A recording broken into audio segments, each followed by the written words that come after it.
What's up, YouTube? It's me, the artisanmc, back at you again in the wrong style. Here we go. What's missing? There we go. Here we go. Sorry. I had it set up for something else. So, like, share, subscribe. Support the stream if you feel so inclined. You have now embarked on the hero's journey. As I said, I'm Artist MC. And today I will try to keep it on topic and talk about strictly geek stuff, namely Captain America 4, Brave New World, which I did go see Friday night, and the theater was packed. Both theaters I tried to get into were packed. So you can attribute it to Valentine's Day. You can attribute it to it's a new Marvel movie. You could attribute it to people just want to see how bad it was. You attribute it to whatever the heck you want to. Point of the matter is the theater was packed. So, and that was two separate showings.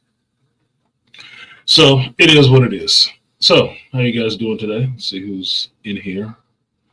I'm going to try to push away my editorial commentary that I have going on in my head. It's good, Malika. Say peace to Artisan and the Geek Elite family. Shout out to Swift. What's up, Swifty? He said salute to Artisan MC. Excuse me, on the Geek Sunday. Appreciate you, Swift. Trust the Tutor. Saying she's present. Hello, sister. Hope you're not snowed in over there. My daughter sent me some pictures on Friday that she was snowed in where she is. I'm like, I don't know how y'all do it. I don't. And that's it. Disappointing. All right, so let's get on with it. There's a lot to talk about today, and primarily, I held off on doing my review, putting it up immediately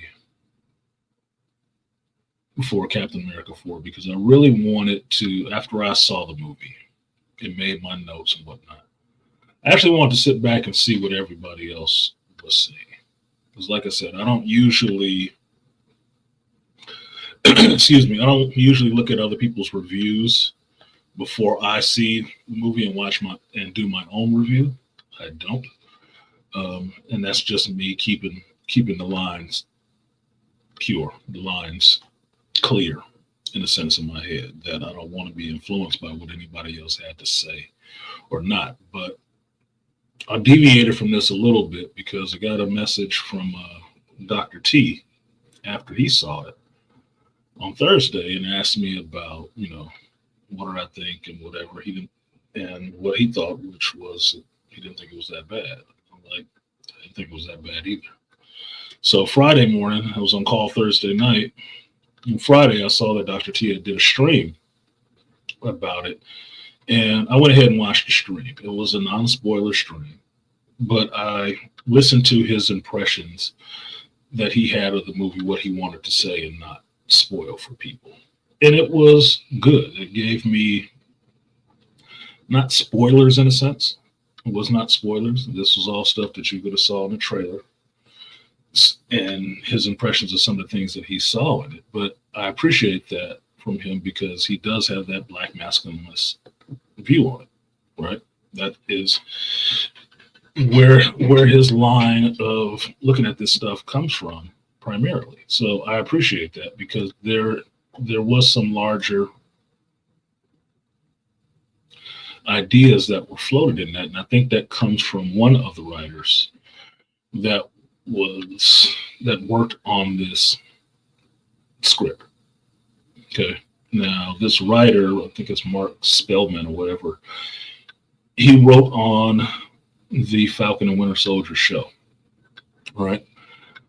But he's also moved on to working on something else for Marvel. I can't remember what it is, but he's one of the writers attached to that as well.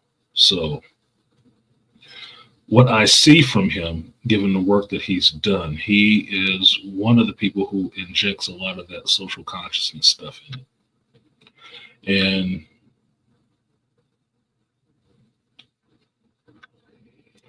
let's say, true or not, he's probably the reason that I would attribute it that the first scripts went through some work.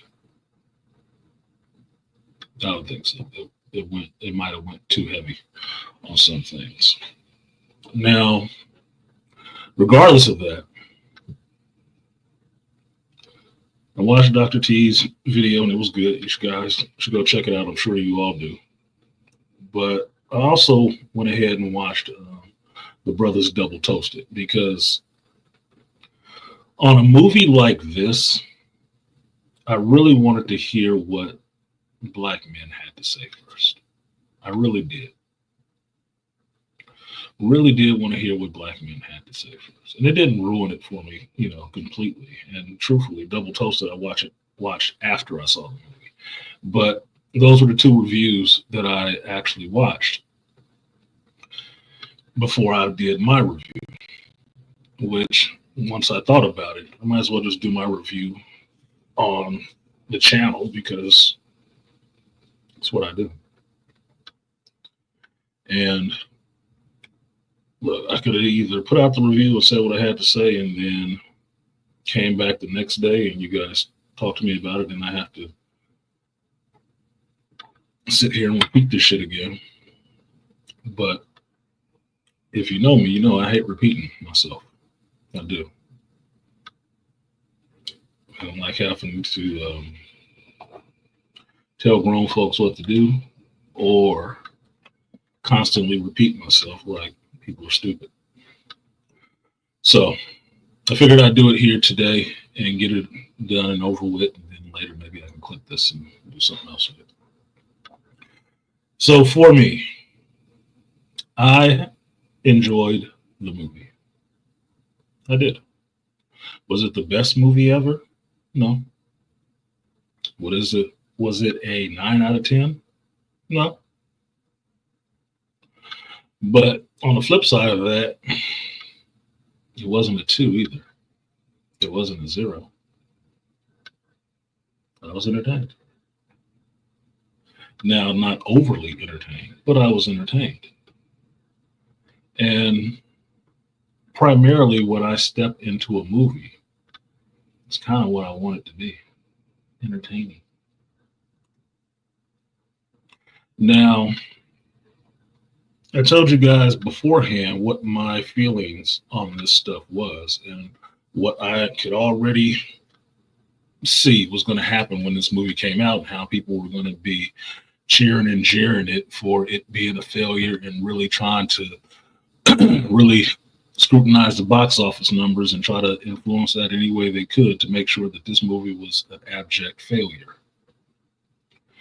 Now, from what I saw in my theater, my packed theater, people were not disappointed, but there were some people sitting on their hands in that movie, which I found really interesting. Like, excuse me, they didn't want to have to like it. Even though there was nothing really overly offensive to them in it. They just didn't want to have to like it. Now, I've seen this effect before in a movie, but it always happens that I've seen, from my experience, it always seems to happen in Black male lead movies. All right. The only one that stands out as not really happening is Black Panther, because there was so much hype, so much buildup, so much excitement for that character to come to the screen in the cast and whatnot. And if you really want to think about it, it was the first Marvel movie that they solely did with Black directors, Black cast, all that shit. That was the first one. And you could say As I've told you guys before, which, like I said, I hate repeating myself. The less faith they have in a project, the more they let the director have control over it. And Ryan Coogler turned out a movie that was very, very black. Even from the opening, where you see, well, it's in Oakland, California. Come on, man. The music, the choice of actors to be in it, the cast, how people took pay cuts to make it. They understood it was important, and the caliber of actors and the writing and directing was on par. It wasn't a bunch of writers, it was a writer.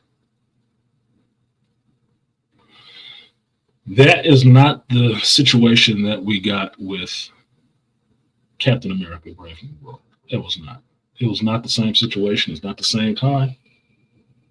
And replaced in the writer's room of being like one writer or somebody, two, banging out these ideas, we got like 4 or 5.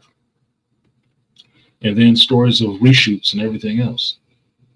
You didn't hear that with Black Panther. They shot what they shot. Because I would think in making Black Panther, there was no Marvel formula put in place or how they want to make movies. Captain America 4, there was. And that's why the labor or laboriousness of making this movie is well known all over the internet. From just filming shit that you don't know what it relates to because they're so worried about leaks and people telling, to where the main actors don't even know what the hell they're filming and what's going on. So it set this movie up for failure or not to make a decent return. And if you want to understand how much that actually will affect this movie,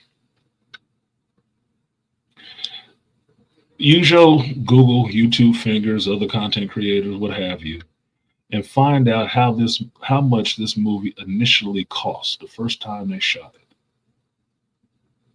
First time they shot it, before any reshoots, none of that shit. Find out how much this movie actually cost initially. And then judge it by how much it actually makes in the theaters. I'm guessing it would have made money. Now, you can look at those numbers and over speculate and, laugh, throw tomatoes, whatever you do about that shit and say, yeah, it's terrible, it's a failure.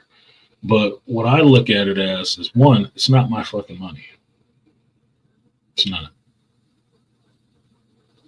I don't own enough Disney stock for it to be profitable for me. I don't. I don't run any lending banks or anything like that gives the MCU the money to do all this shit. I don't. So it's not my money anyway. So when I look at money and how much is spent on something, I look at it as a very, basic level. How are you making your money back on this? How much did it cost? What did you get for the cost? And can you make money on that? How much can you make off of it? Really basic. And the basic math of that shit is, because it cost so much, it was almost impossible to make that money back. Not post-COVID. And definitely not being a movie that people are not overly embracing. They were tepid about actually trying to say they would like it or anything else, because they want to throw it, as Dr. T adequately pointed out, that they're seeing it as a DEI situation when it is not. And don't want to have to like it because they didn't want, the blue-eyed New Yorker replaced.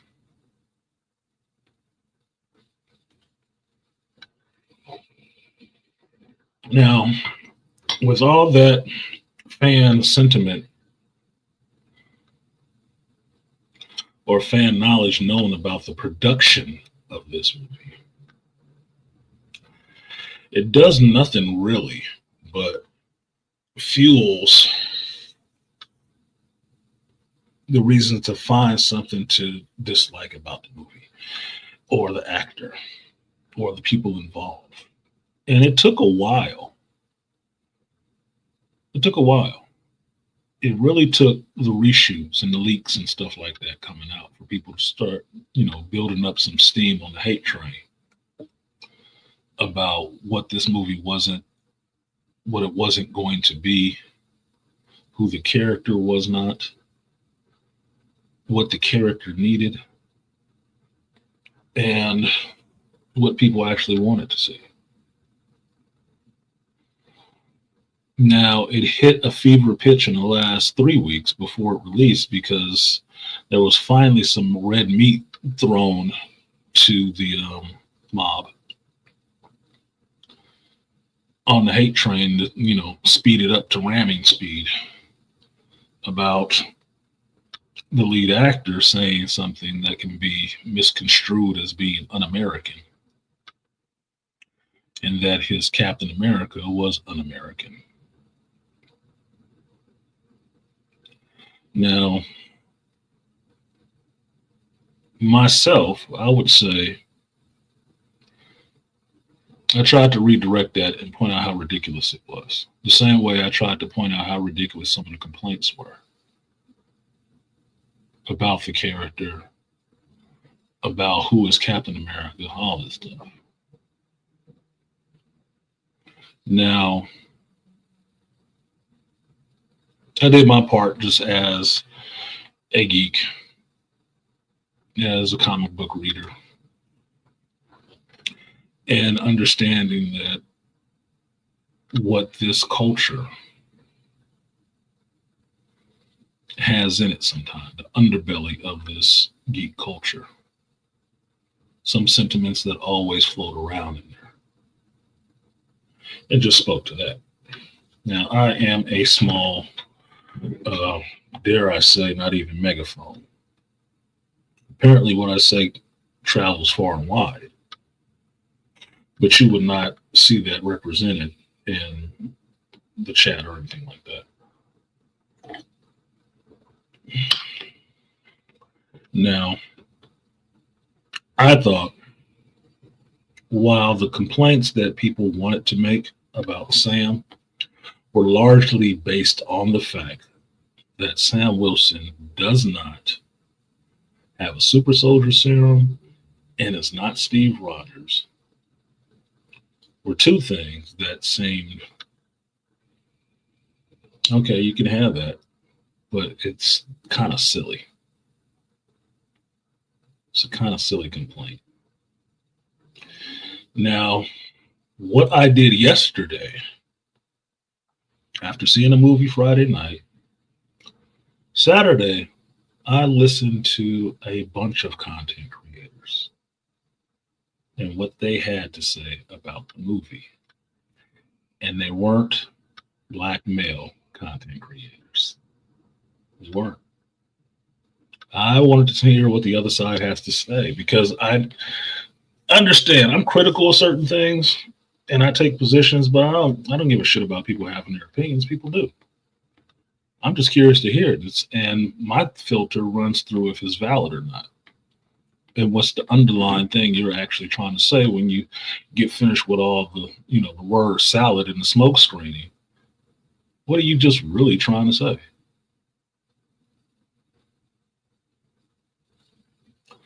And mostly what I heard comes down to two or three things. One, he's not Steve Rogers, which no shit, his name's Sam Wilson. He's a regular underpowered dude. He has no powers. So, still an Avenger, isn't he? Just like Hawkeye, Black Widow, Still Avengers. He's only the second one out of those three who got his own movie. Hawkeye got a show. If you read the comics, people don't necessarily, they can joke about Hawkeye, but in the hands of a good writer, Hawkeye has some good stories. I would dare say he is the heart of the Avengers.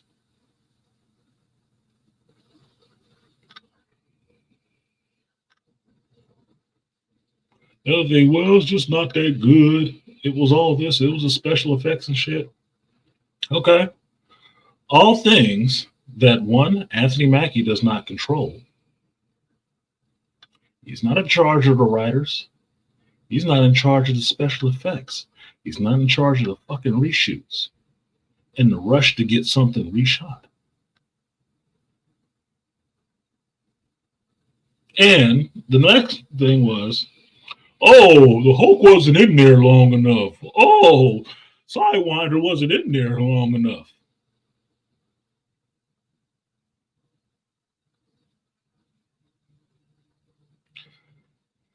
Nothing about the characters who are actually in there. Nothing. As like I said last week, to repeat myself again, it's easy to hate on anything. It is. You can find anything to hate on about anything. It don't take much time at all. And the analogy I used was that if you believe in, Jesus Christ or anything like that, he was down here being nice to people and they still crucified and killed his ass. So apparently people will find something to hate on anything. So that ain't special. One of the things I dislike about this generation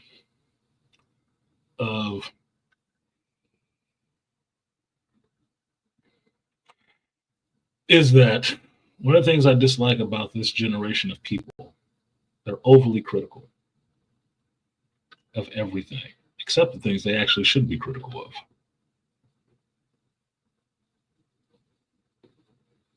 But it's always in a particular way.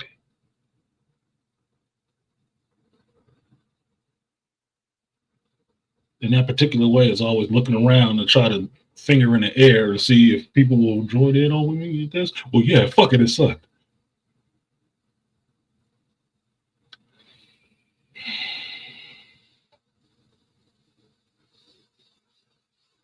So, support the stream, you guys, please.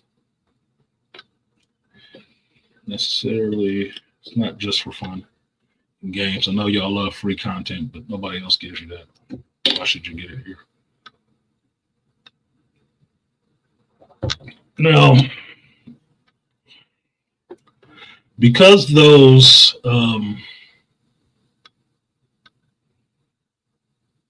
complaints all centered around the same thing, I had to really go back and look at, did I see those same things in the movie? There's very few of the people that I watched that actually had some real substantive complaints. Appreciate the like, Mr. Matt. I'm talking about supporting the stream. Appreciate the like. YouTube appreciates that shit too. But like I said, I spent all day yesterday watching other content creators talk about this shit. A lot of other content creators got a lot of bigger sub counts for no information and no knowledge. And that kind of grates on me. That's why I'm trying not to complain about it today. I ingested way too much negative energy, like Captain America and his wings. I absorbed way too much of that kinetic energy. And I'm really wanting to let that shit burst. Because the number of content creators, large content creators I listen to, who had not even seen the fucking movie and sitting there repeating complaints about it based on what somebody else told them is absolutely fucking ridiculous to me. That's like turning in a plagiarized paper from somebody who didn't even read the material. I don't get that. But they're supported.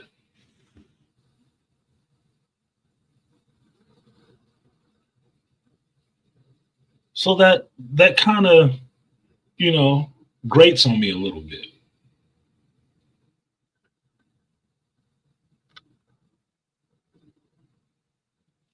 So to get back to what I was talking about, because most of these people don't know the comic book material, didn't actually see the movie. They only know about the back end stuff, about the production stuff, and what they feel about what movies they did see and whatnot.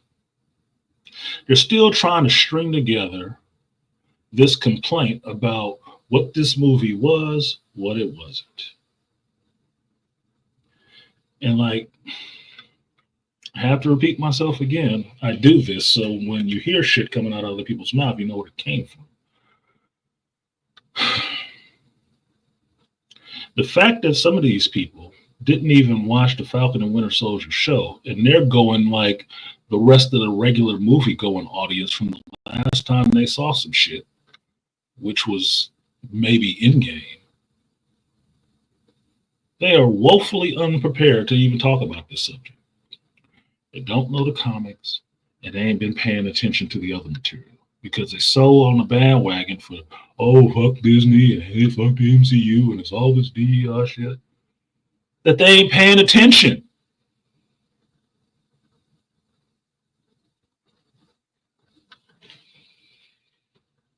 So let's break it down simply for the remedials in here. Okay.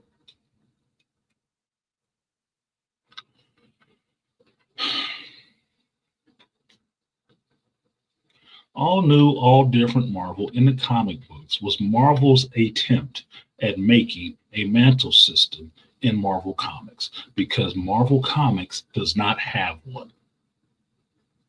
Plain and simple.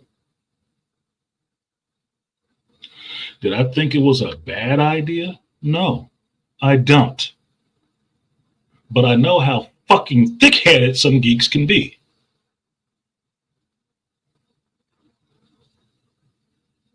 I understand that you're trying to move a slug. They are really slow to change. And I'm not saying everything has to. But after 40, 50 years of a character being one way, you need to introduce something new.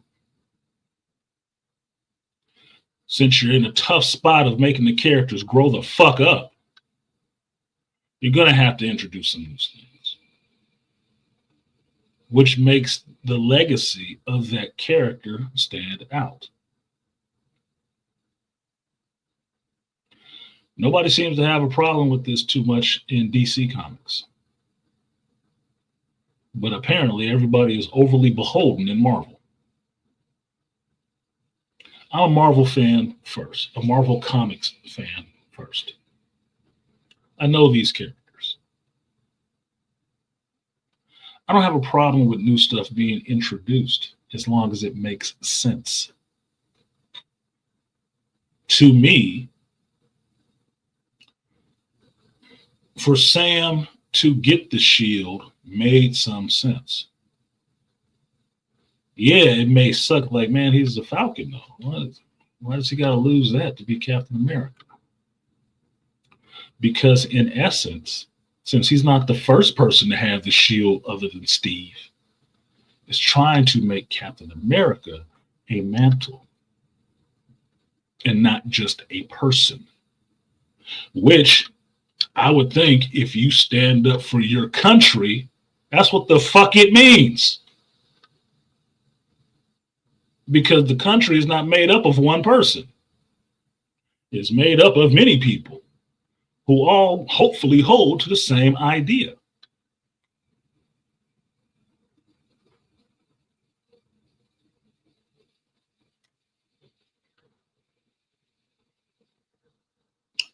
Now, why I didn't have a problem with it I know who the original Captain America is. Yeah, Isaiah Bradley.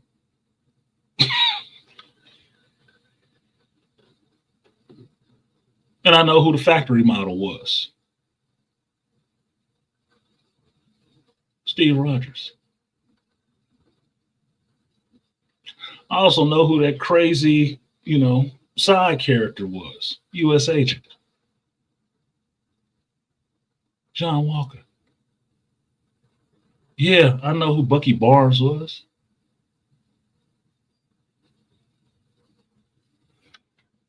But y'all got one problem with the one black dude that's holding the shield. Because that's the only thing visually that would be an issue, I think. Since that's the only thing everybody keeps complaining about. Indirectly, of course.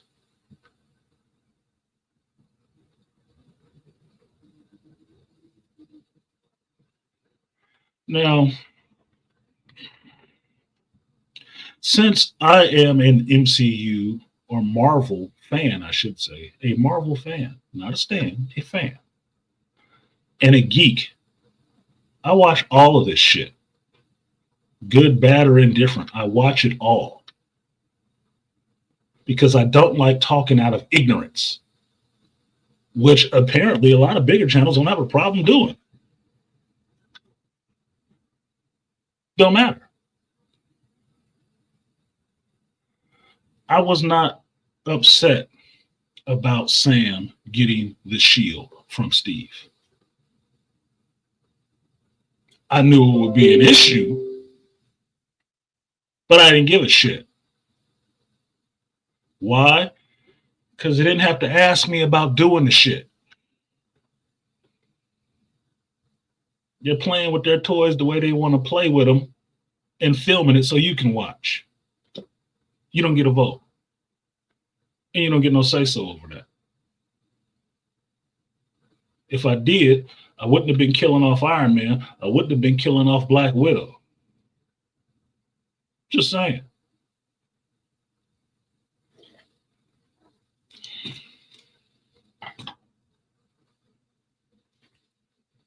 But regardless of that, I wasn't upset with Anthony Mackie. I wasn't upset with the Sam Wilson character. Everybody liked it when he was introduced. But apparently it took one thing to turn them completely against that character in the MCU. Him holding a fucking Frisbee. And getting a name change.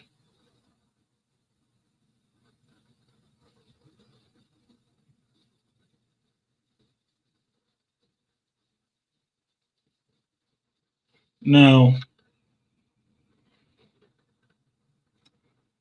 when I talk about this stuff, I always try to just base it in the MCU, just because I don't want people to get all confused on things. Because if you take it just in the MCU, which most people only know, then you can shake this out pretty easily, to me. Right? Sam meets Steve. They develop a friendship. Sam is helping Steve get up to speed on what's happening in the new world, in this world that he's living in now.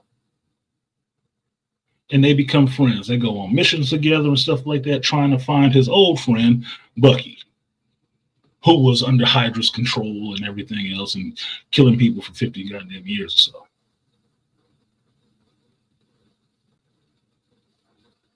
He helps him. He joins the Avengers. He fights with the Avengers against all the threats they're fighting around the world. You know, Captain America and Falcon fighting in other countries and stuff like that. Not for America. For the world. They're Avengers. They do that. The Sokovia Accords bullshit comes down. Cap breaks rank because he does not want to be, doesn't believe that the Avengers should be, or superhumans should be, under the purview of the government. America, and he breaks ranks. And Sam goes with him. They own the land. They end up fighting their own friends in the Avengers, and some of them end up going to jail. Sam being one of them. Put in the superpower people's prison. No powers. Remember that? He still got to go to prison with all the rest of them power motherfuckers too, didn't he? You know, just like Scotland. No powers.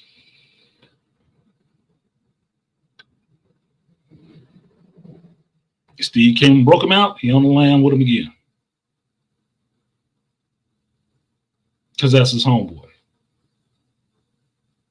Now you get all the way up to Endgame or Infinity War, where you got Sam Wilson, no powers, out there fighting in Wakanda with a bunch of other people with no goddamn powers, Wakandans, doing their best to stave off this invasion from Thanos.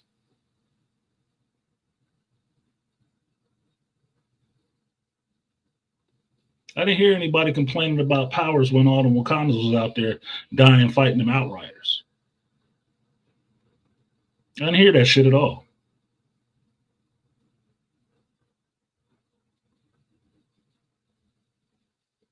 Rhodey was there. He ain't got no fucking powers. He got a suit too, just like Iron Man, who has no powers.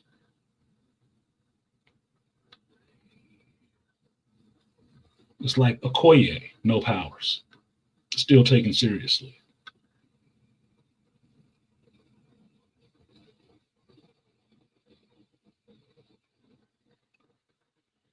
He gets snapped away, and by the time you get back to Endgame, he gets snapped back, and he's the first person out the portal to come help his friend, Captain America, who's getting his ass beat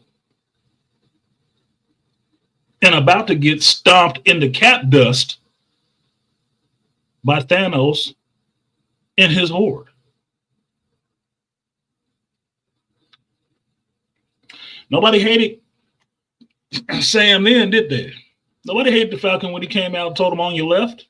Oh no, that was a clapping moment. Because the white boy about to get his ass saved. They didn't say, oh, it's just Falcon. He got no powers. They didn't say that shit then, did they? No. It's a pivotal moment in that shit, and you understood what it meant when he showed up. The first one to show up. Aside from the other black dude, black folks coming to his goddamn rescue. Nobody had to say shit. And then they had a fight. And he's in the middle of the fight taking things out. Big and small. With his little wings. Killing things. Fighting for their life. And end up winning. By the time you get to the end of that, yeah, Sam's alive, Bucky alive, Steve's alive, and Steve go back in time, and then he show up and hand off the shield. You don't think Steve thought about it? Steve lived a long life to get back up to that moment to give Sam the shield. Bucky didn't want it. Apparently, he knew exactly who the hell it was sitting there.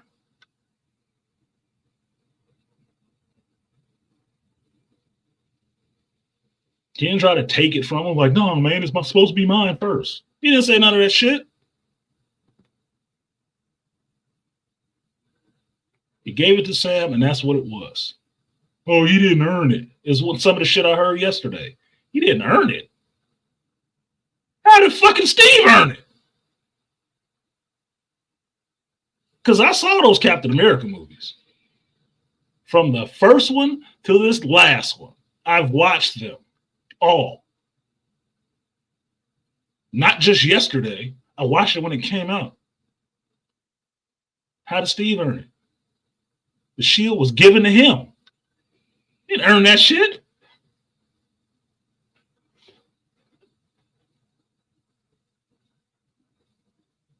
So fighting alongside Captain America ain't good enough for the black dude. But apparently, it's good enough for Bucky, and that's been the biggest argument. No, I should have went to Bucky first. Why? Why should it have? Because he was Steve's friend, who Steve thought was dead, got captured, reprogrammed by Hydra, and sent out to kill people for decades? Tried to kill Steve. You saw the number of people he was killing in Winter Soldier. He was a problem. And he went through all that shit to bring him back around to being kind of sane. Had to take him to the black folks to fix him a little bit.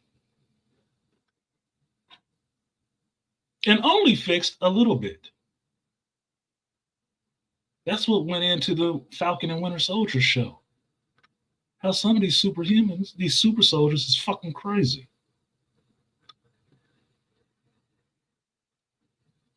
But he should have got it first.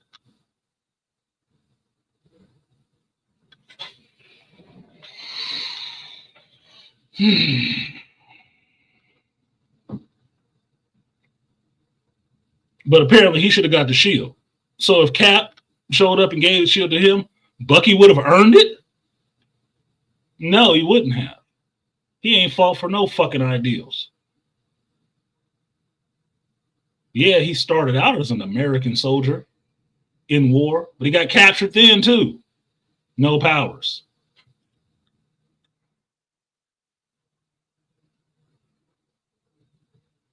And the first time that motherfucker picked up Cap's shield and tried to use it like him, he got his ass blew off a train and lost. Presumed dead. No powers.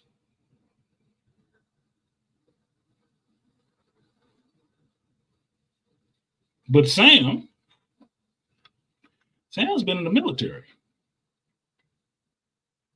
Sam was a PJ, pararescue. He had already had a wingsuit. And he had a wingman who had gotten killed in action. He was already living in Washington, D.C. He was already counseling other vets, talking people down, showing them that somebody gives a fuck about them without powers. And he stood up when he met Steve Rogers, Captain America, and did everything he could do to help that dude.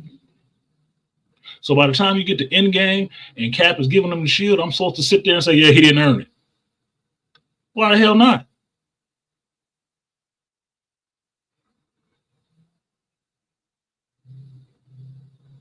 Outside of Cap's time sitting in the ice, just chilling, I'd probably say Sam has been a soldier longer than Steve.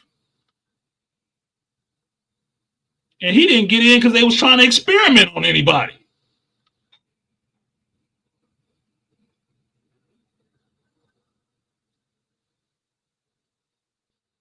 So I don't buy that bullshit complaint that he didn't earn it. That sounds like some lame ass shit.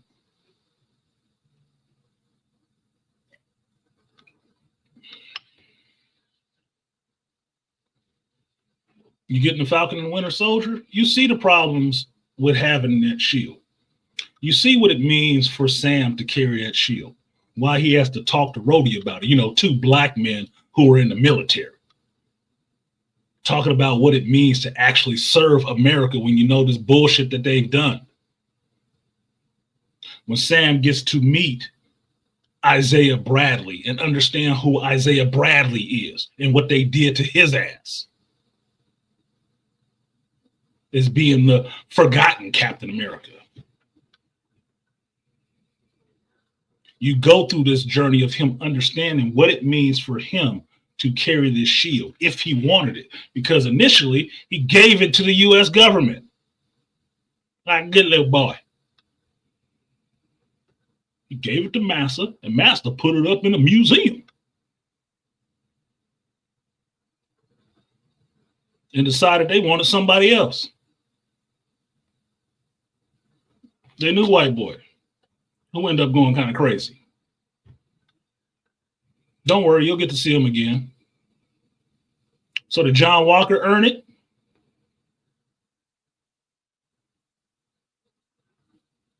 He was Captain America. He was a soldier too. Did he earn it? Or was it just given to him? As a mantle, they wanted him to put on and carry. An ideal.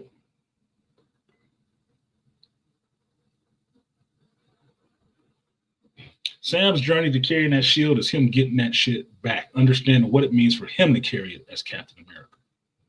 Because Steve didn't give it to John. He didn't give it to Bucky, his old friend. He didn't give it to him either.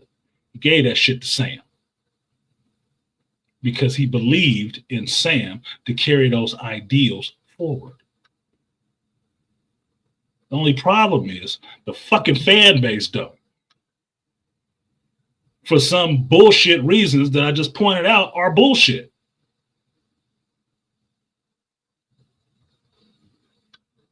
Sam's journey through the Winter Soldier and dealing with Bucky and talking with Bucky is understanding Bucky don't want this fucking shield. And he wants Sam to stop doubting himself about why Steve gave it to him. It's you. Steve gave it to you because he believed in you. And Bucky became his fan.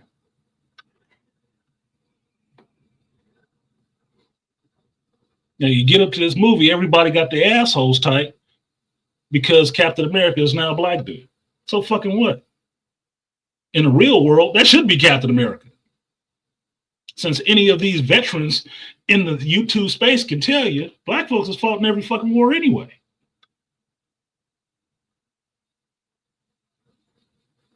Distinguishedly. You might as well be considered Captain America. What's the problem with that?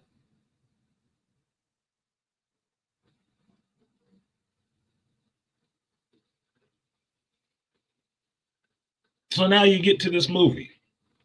And now the hate train is pulled into the stop of Captain America 4. And I'm supposed to dislike this movie for all this other production stuff that ain't got shit to do with the goddamn movie that I get to see. And just dislike it on the fact that Sam Wilson ain't Steve Rogers and he never will be. Well, he's never tried to be Steve Rogers. Never. He's always been Sam Wilson. Being Sam Wilson. Always. But at heart, what makes Steve Rogers special as Captain America is Steve Rogers never gives up. And even when he had no fucking powers, he had the nuts to stand up. Because Captain America ain't about the goddamn powers. It's supposed to be about the character of the person holding that shield, standing up for those ideals, running into that battle. Sam don't get that respect? Because that's what he's already been doing.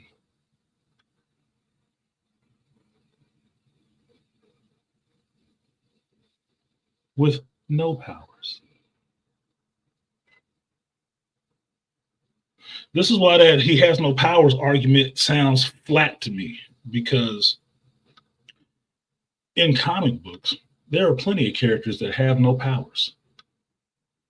And you take them seriously. You respect them. And they fight people who have powers all the time. And that complaint is never there. They got no powers. They got no powers.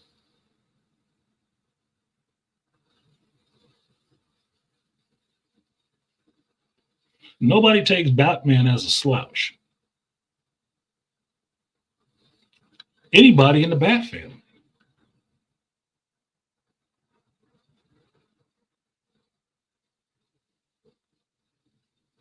So why is it this one black dude getting all this smoke because he got a name change and a costume upgrade, and the complaint that comes out their mouth, he ain't got no powers?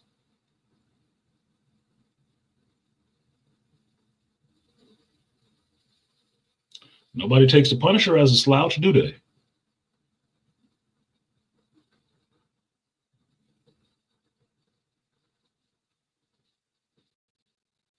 But no, cinematically, this black dude with no powers is an issue.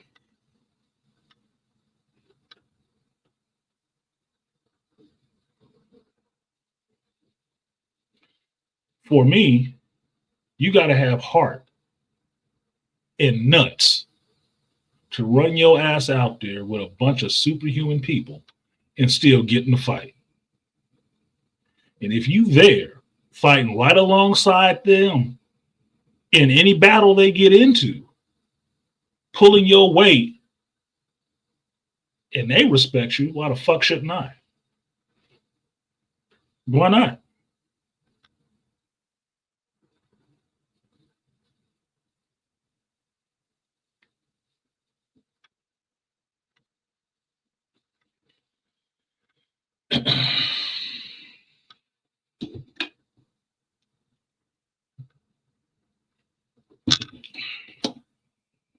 I don't hear me apparently. There is no support. I don't. I'm gonna stop saying I don't understand. I understand that some people is happy not seeing black men as being anything special and don't want to accept them as anything special if they don't have something a little special about them, namely powers. In Marvel Comics, there's a slew of black characters who ain't got no powers. There's some of them that have powers and lame as fuck. Because trust me, and Herb will laugh when I say this, you should never see a triathlon in a movie. Never. He got powers, he lame as fuck. And he is an Avenger. Yikes. So powers ain't the qualifier for a hero to me. It gives them an edge. Make no mistake about it, it does. But that's not the qualifier. Qualifier is your fucking character. What you stand up for and what you don't tolerate. When I watched this movie, being Captain America 4, what I saw is a man standing up. Regardless of what the government was doing. To great personal risk to himself because he has no powers. So he can't just jump in there and know he'll be okay. He still got out there and got himself in the mix, in the middle of things, to try to make some kind of peace, to try to resolve issues between countries, to stop worldwide conflicts from breaking out, from somebody who's manipulating things from behind the scenes.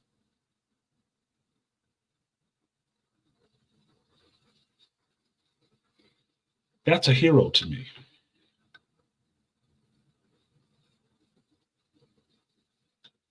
For the character he's showing and doing all that, regardless of having any goddamn powers or not. Just like his sidekick, the new Falcon, the new mantle that's passed because the dude got a wingsuit. That's not a problem. Because if you don't read fucking comics, you don't know there's a shitload of people in Marvel Comics who have wingsuits. I haven't seen Cardinal yet, but I'd wait to see Cardinal in the Air Force. I'd wait to see them. Now, for you fake geeks, you can go back and Google that shit and see who he is.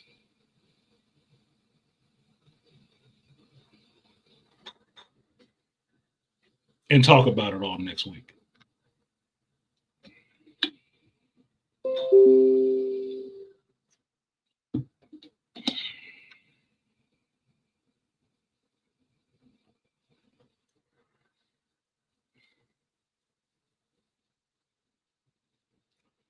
I personally would respect a person like that.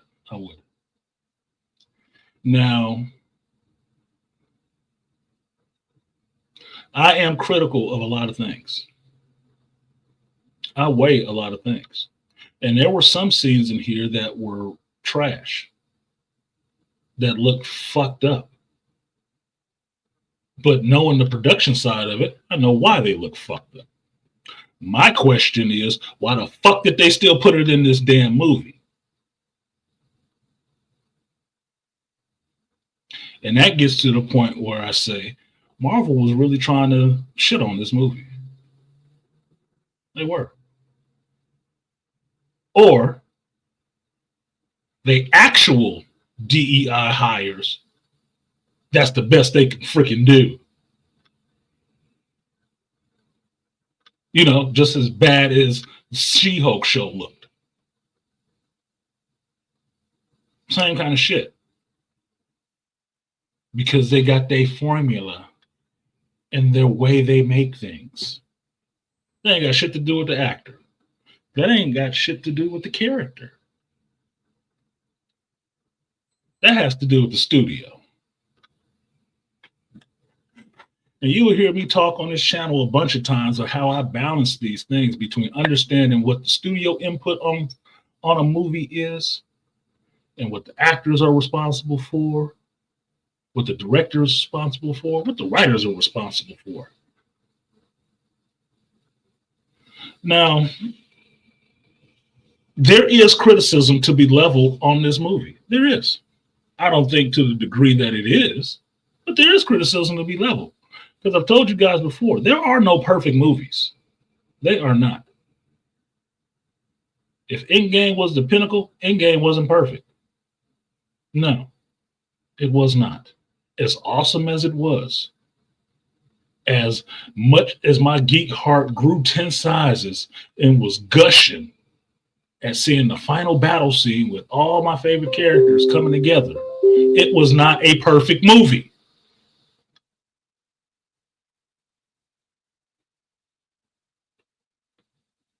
You had DEI shit running all through that.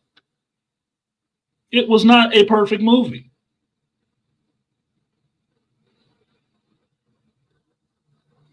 So don't think when I watch this movie, I'm thinking it has to be Endgame.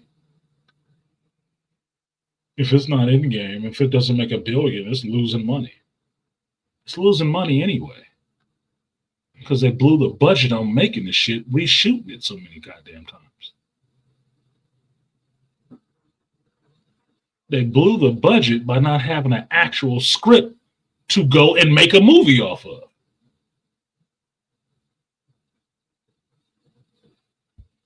But that's their way. That's the formula.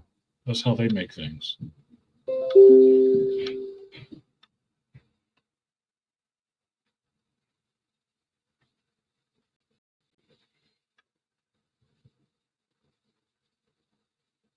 But regardless of it having problems, as a geek, as a moviegoer, what do I look forward to in the movie? Is the character represented well? Is it kind of true to the character's roots? What is the story? Oh my fucking God, with all these fucking... Sorry, I'm getting 15 goddamn notifications popping up.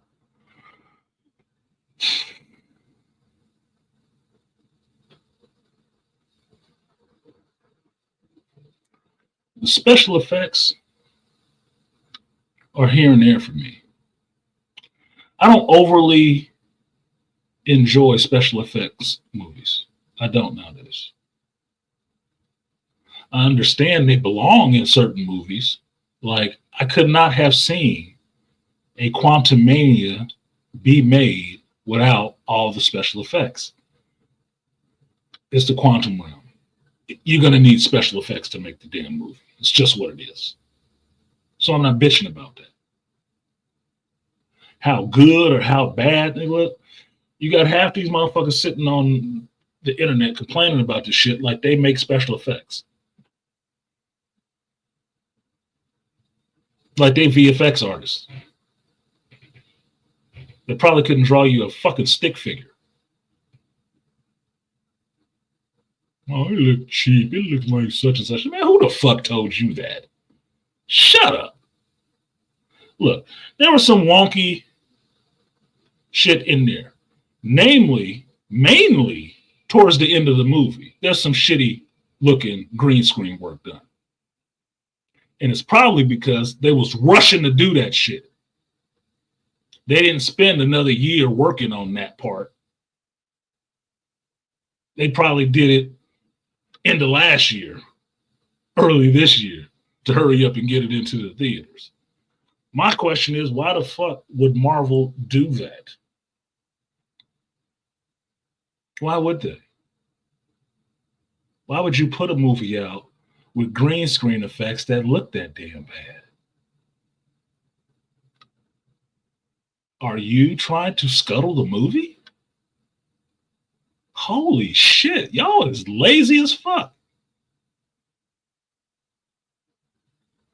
Is Disney sitting on your shoulders saying you just got to put it out at this day because we can't miss Black History Month and the Falcon? Huh? That looked ass. Make no mistake about it. It looked ass. And it's at least 3 scenes like that. Like, ooh, that's painful to the eye. They must have got the beginner's class to do this shit. Ooh-wee. It's obvious. But they still put it in the movie and put it out. Which means they didn't give a fuck. Do I blame Anthony Mackie for that? Is Sam Wilson, the character, responsible for that? Are the writers responsible for that? No. That's Marvel's fault. They did that shit. And that's where my criticism lies, with them. Yeah, it's Anthony Mackie's movie. He's the front of the movie, but the movie will suffer not because of him, because of what the MCU and Marvel did. We're doing dumb shit like that.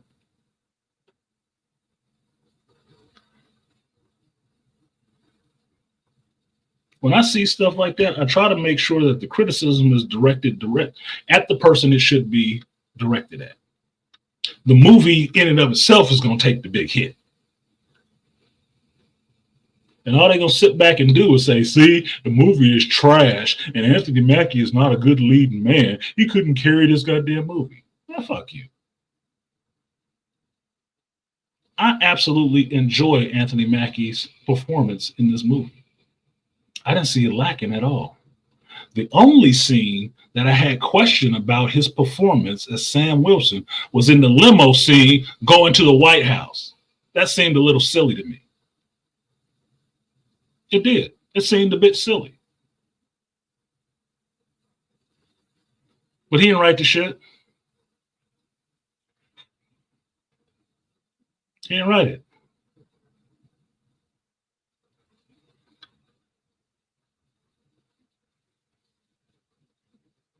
Other than that, I bought his performance.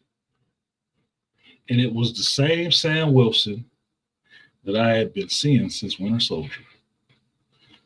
Humorous, joking, charisma, serious, getting in a fight, talking shit when need be, and fighting when needs be. What's the difference? I saw him doing that in Winter Soldier. I see him doing it in this one as Captain America. What's the problem? Oh, he got a suit. He might as well be the Black Panther. Shut the fuck up. At that rate, War Machine has a suit. He might as well be Iron Man, too.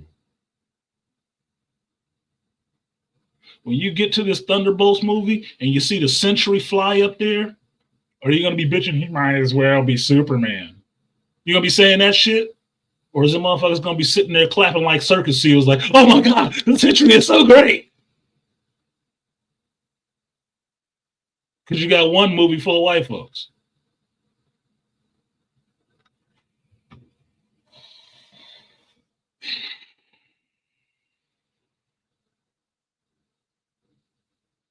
This is why I can't take some of the complaints I heard about this movie overly serious. I can't. I understand the people who said it mean it. I do. I understand that they mean the shit. They believe that with their whole heart. But I also know you don't listen to hysterical bitches talk. Not for long. Because they just babbling. Mostly about shit they don't know anything about. And don't relate to.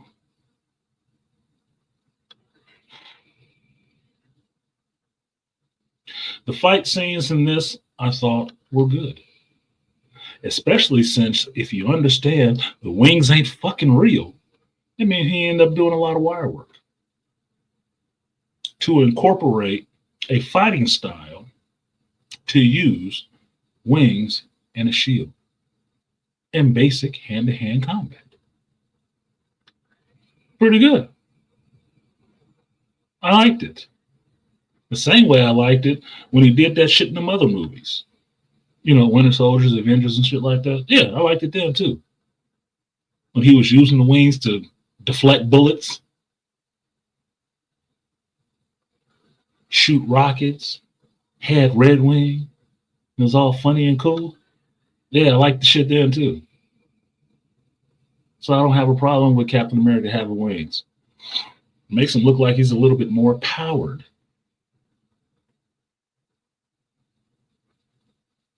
Because he can fly.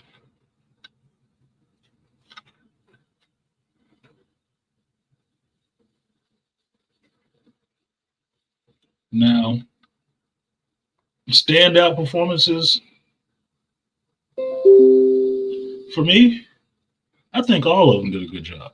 I did. The main characters did a good job. I wasn't feeling the Secret Service agent too much, and the little short Sabra Secret Service or whatever the fuck she was supposed to be. That was a little off-putting. That was a little off-putting because it made it talking about not having powers. That made it a little hard to believe that little girl was out there kicking anybody's ass. And I know that sounds diminutive by calling her a little girl, but that's what the fuck she looked like on the screen. So I don't know whose DEI hire that was, but that's what the hell it looked like. Because Sabra in the comics ain't that damn short. So I don't know what political message they're trying to make hiring that person for that role. But could we get somebody of adult stature? Because that looks absolute. If it was hard to believe and you suspended your disbelief to see Scarlett Johansson running around in a Black Widow suit, believing she kicking these grown ass men, 200 pounds ass with muscle. Okay, it's a stretch. She looked good in the leather suit. You fine with that. She don't like the fact that you like her looking in that, how she looks in that leather suit, but whatever the fuck. Yeah, little arm chick is actually throwing dudes around and kicking their ass. Momentum, centrifugal force, all this kind of bullshit. Okay, fine, whatever. That little ass chick, no fucking way. No fucking way. I'm not. Look, dude, there is no suspension of disbelief to make me believe this little bastard is fighting her. You might as well made her ass Squirrel Girl. Because then I'd probably believe it. But here, she's Secret Service, ex-Black Widow. How'd she get that position? Ain't that a security risk? Whatever the fuck, man. Whatever the fuck. I don't make this shit. They just asked me to watch it.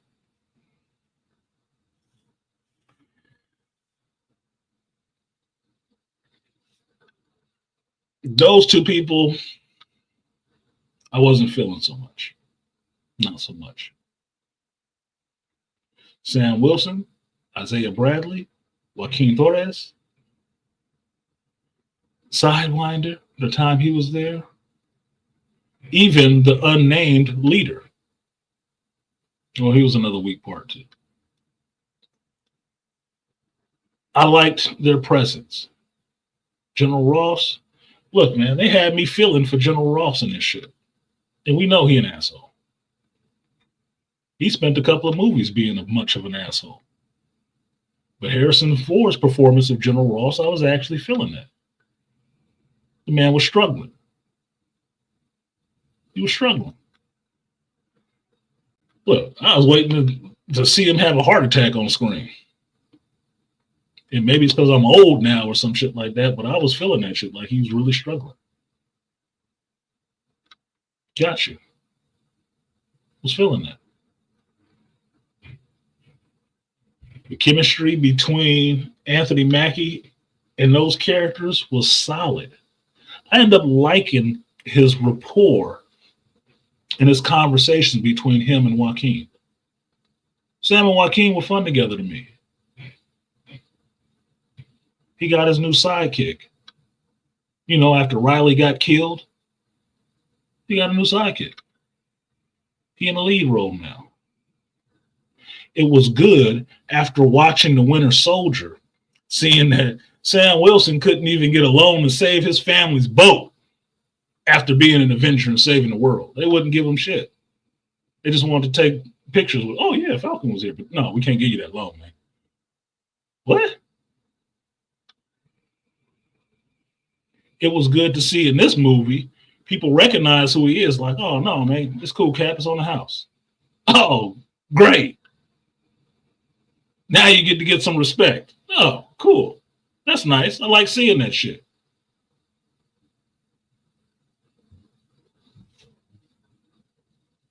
Because for the military, it's all the same. It's an Avenger. Holy shit. He out there and took on some big villains. Man, thank you, Cap. Yeah, straight up, your money's no good here. No. The fuck? You standing up for us. Come on, dude. We drink that goddamn beer. I don't give a fuck about that beer. You got a whole keg back here. These other motherfuckers don't pay for your beer. I like seeing that. As a black man, I like seeing that. I like seeing a black man get that kind of respect from everybody.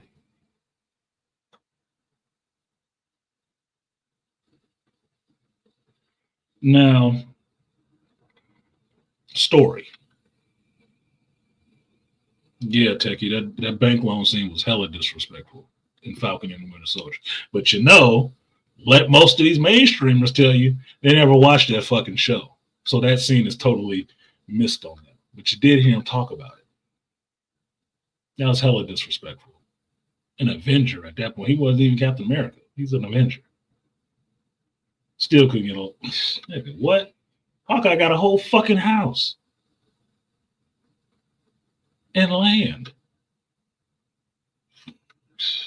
Crazy, dude. Crazy stuff. But that's one of the reasons why I think most mainstream geeks will not relate to this shit, because it's not their fucking experience. And they hate being reminded of the fact that other people have different experiences in this world. Like, oh, I just don't want to hear about it anymore. Too fucking bad. It still exists. Plug your fucking ears or something. Because I don't want to hear your bullshit all the time, but I do. But oh my God, for one half a second, you had to hear about what this black soldier had to deal with becoming Captain America. Holy cow, the world is over.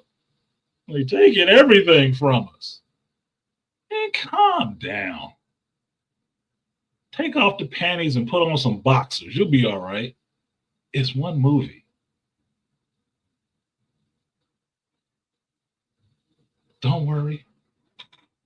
The real people who's going to kick you in the nuts ain't even here. They ain't even mentioned in the movie.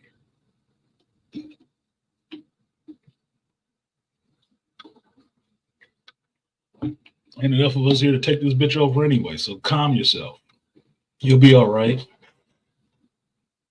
Fucking idiots, dude. Now, the story. One of the other complaints I heard echoed repeatedly is that the story was lame. and that it would have worked better as Falcon and the Winter Soldier season 2.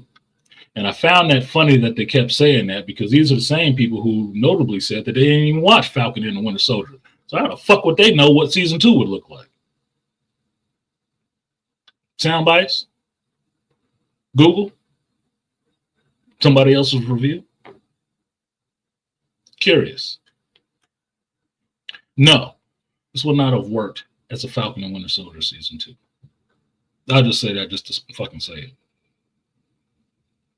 It's a Captain America 4. And you can't sit up there and say, oh, it's not in the same vein as the other Captain America movies. Shut the hell up. Every Captain America movie was pretty much grounded in real world fighting regular people. The first Captain America movie was the only one that got a little bit of that shit smidged up a little bit, because you got the Red Skull and the Tesseract. But mainly, he's fighting fucking Nazis or Hydra. You know, regular people, no powers. So he has a distinct edge on them outside of the technology they keep making. Right? Cool. You get the Winter Soldier. Who's he fighting? Shield and Hydra. Regular people. Ain't nobody really powered in that shit. You saw some of Captain America's most notable villains in that shit. Batroc the Leaper ain't got no powers. He was still kicking Steve's ass. Steve just got the edge. The elevator scene from Winter Soldier. How many people in that scene are powered people? How many of them? They were still holding his ass down. It took a lot of them because he got a little bit more of the juice. But they was getting that ass a bit. You know, even the dude that became Crossbones. You know, that shock stick was fucking him up. No powers. Still a problem. Oh, and I forget, who was the one that fought him with no powers? Huh, was that Sam Wilson? Interesting.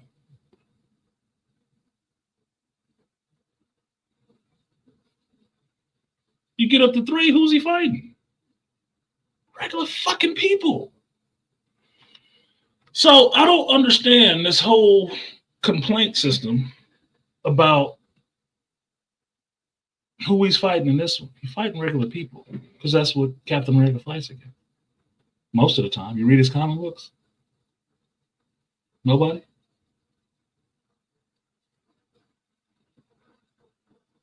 So it shouldn't be an issue with Sam's fighting regular people. Militaries. Soldiers. Shouldn't be an issue. Now, for story's sake,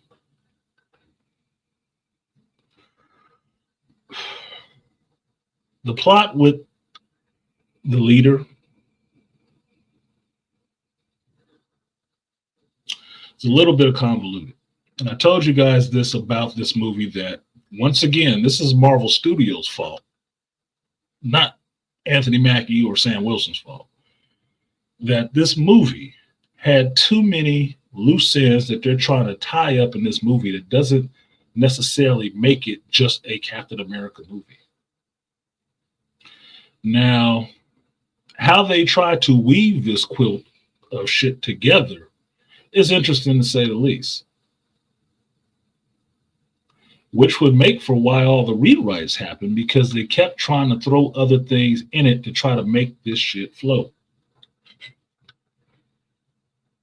Because make no mistake about it, the fact that you were getting to see the Red Hulk on TVs and banners and you knew it was in there is Marvel saying that they have no faith in Anthony Mackie. They have no faith in a black Captain America to move the needle and make this movie. They didn't. So they had to get something out there that they could sell to the rest of the world. And by the rest of the world, I mean China. Because we already know, Disney already knows, they got a problem with people, of blackface being big on the advertisement. And since they want their money, they capitulate in the way they can. Get something else we can sell it on. Put a mask on them. Put a red Hulk in there because they like the Hulk. They like the red Hulk. That's a disservice to Anthony Mackie as an actor and Sam Wilson as a character. That's why they did that shit, so they can get the biggest audience they could for the shit. Because it's not something like Black Panther. It's not. And this is not early MCU where they were throwing everything against the wall. And everything was new for everybody who was seeing it. No. This is down the road a piece, and everybody is, oh, we know what you're going to do. We know y'all formula now, man. You can't impress me. That's where they are now. So the same trick ain't going to work. It's a disservice to the movie in and of itself. So while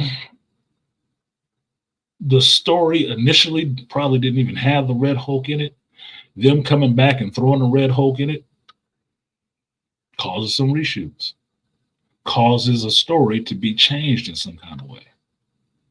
The other thing that causes a story to be changed in a way is, having your activists in your writing rooms and your studio heads trying to make some political points, and then the tide changed.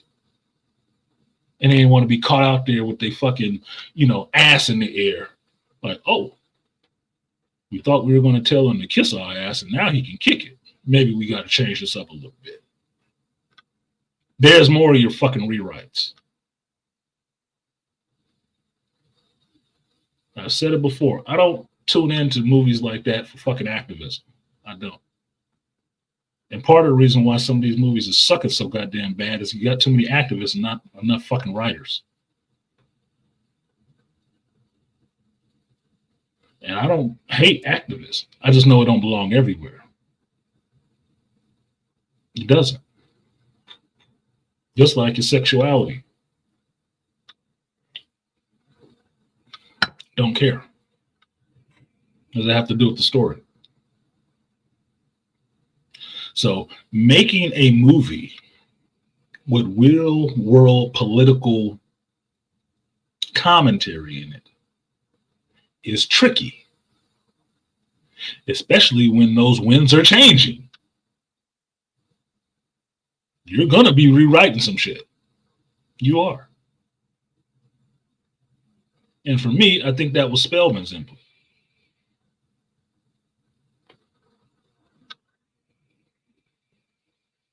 That's why the script had to be worked on again. Because that shit was not going to fly. Falcon wings or not, it was not going to fly. In a climate where people was tired of you with that shit.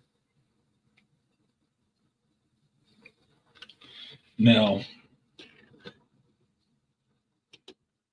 if anything, I could agree with people who complained about this movie saying it was just Incredible Hulk 2.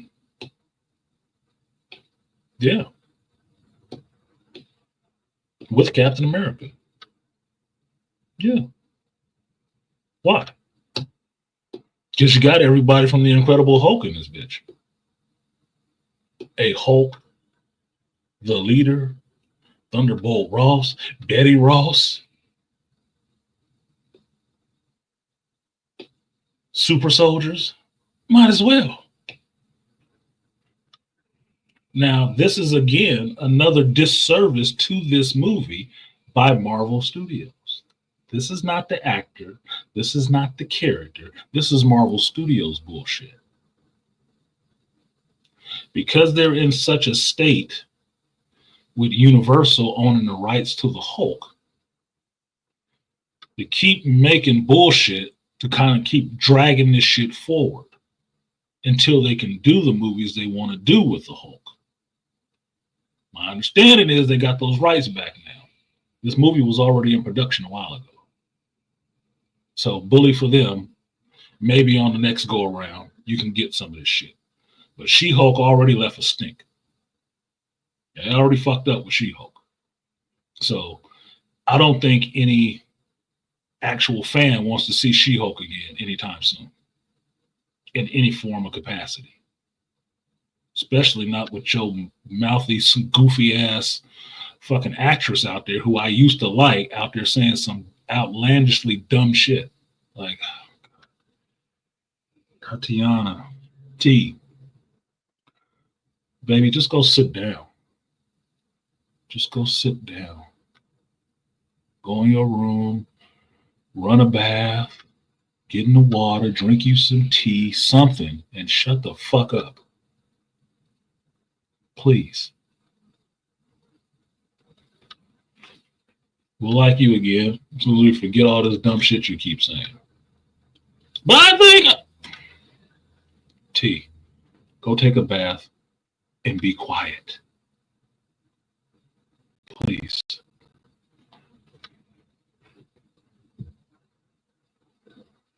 So, Mark Ruffalo also, as Hulk, as a actor, he said enough dumb shit. Nobody want to see the Hulk again. Nobody. They don't like the version of the Hulk they got right now. But it's still a character you need to have in a mix somewhere. Enter Red Hulk. Enter Betty. Because if She-Hulk is fucked up, don't think that they won't try to find a way to throw Red She-Hulk in there. Don't think that. And she can have Liv Tyler lips. I'm fine with that shit. Don't think that won't come. That was the carrot to get y'all to go see this movie, was the Red Hulk thing. That was the carrot to get some other countries to wanting to come out and see this damn movie because it ain't just about a black dude. That's all it was. Now, people complaining about how long the Red Hulk was in the movie, I don't give a fuck. It's a CG monster. Didn't y'all hate that in fucking Doctor Strange and stuff? He ain't gonna be there the whole time. This ain't an Avengers movie. Shut up. It looked good, but it's not gonna be there the whole time. So I'm not upset about that. The performance, the movie ain't about fucking Red Hulk. It's not his movie, it's Captain America's movie. Captain America was in it in every scene. Red Hulk don't have to be. Silly ass comment.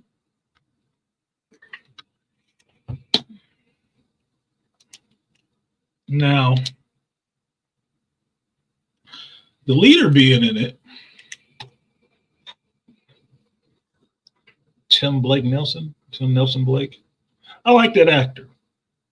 I like the Incredible Hulk movie. I did. I was waiting to see the leader show up. I'm not worried about how long it took them to get to it. I'm just worried about the way it turned out. Because he does not look like the leader from the comic books. He doesn't. That's kind of messed up. That mango eye bullshit, I didn't like that. That's what I didn't like.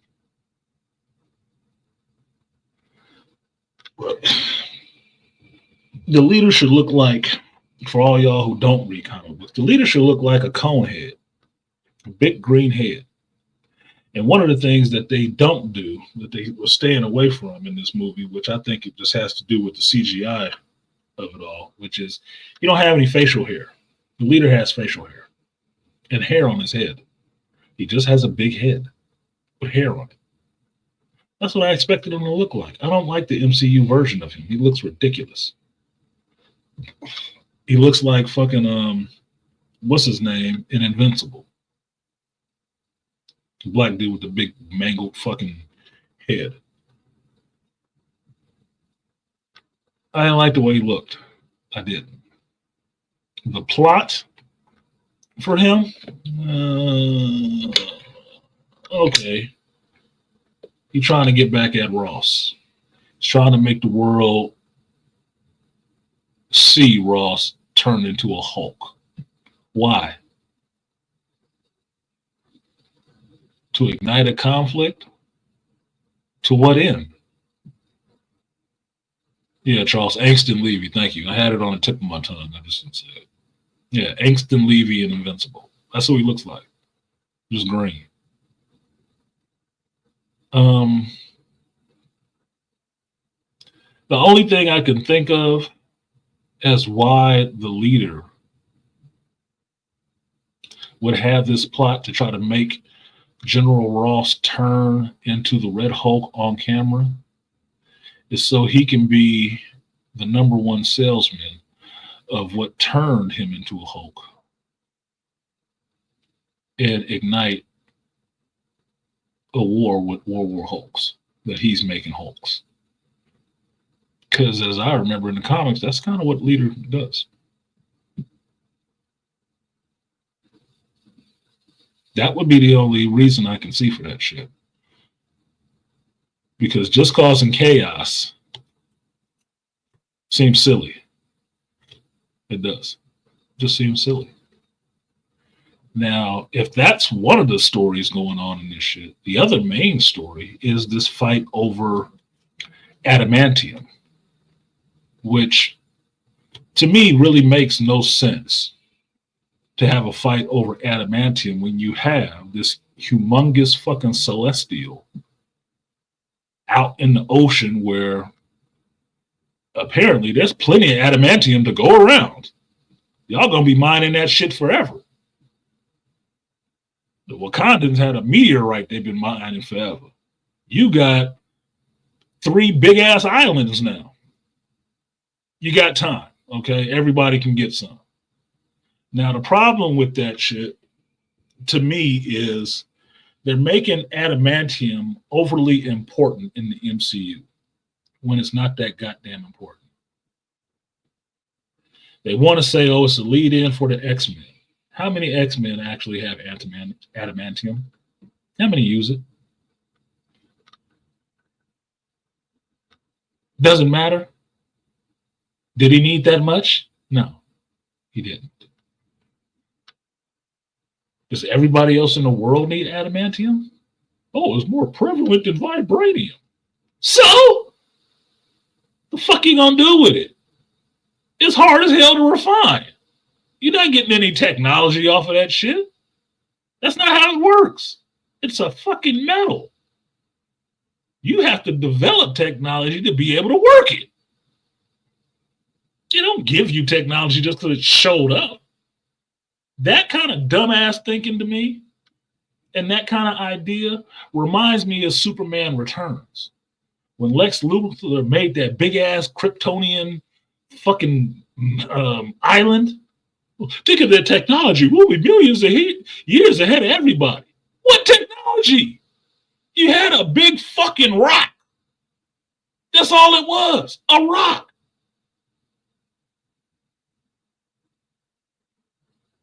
You didn't do shit. You had no technology. You couldn't stop one superpowered dude from coming there. You ain't got no rockets, no nothing. What are you doing? That part seemed dumb to me, right? But they had to tie up the loose end from the Eternals of having that damn Celestial hanging out the planet. Somebody got to answer that shit. So since they ain't making an Eternals 2, they threw it in this movie too. Okay. That's 2 movies thrown into one Captain America movie, which is overburdening this motherfucker. This is why this script went through so many rewrites. Now I can buy a world conflict over gaining resources from this. I can buy that. But when you think about the size and the scope of how big this thing is, it shouldn't have been a goddamn problem. It's not like it's one little ass island. We ain't talking about Alcatraz. It's in international waters. Hey, whoever gets there first gets a piece. That's it. You good. Y'all gonna be breaking that shit down forever if you can, because you don't know how to work this metal. You're not about to just sit up there and cut it. Stupid. I was like, the people who don't understand adamantium and comic books write this shit. That motherfucking mountain, that island will be there because apparently Tiamat was made out of adamantium. So it's just going to be there if you ain't got a way to cut it off. It'll just be there. You better talk to the Wakandans. Maybe they figure out something, but y'all ain't got the technology to cut that off and be slicing it and making nothing out of it.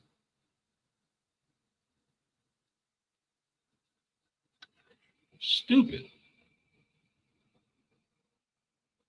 Yeah, Charles, he just made alien rock. He just made an alien rock island because he had a couple crystals.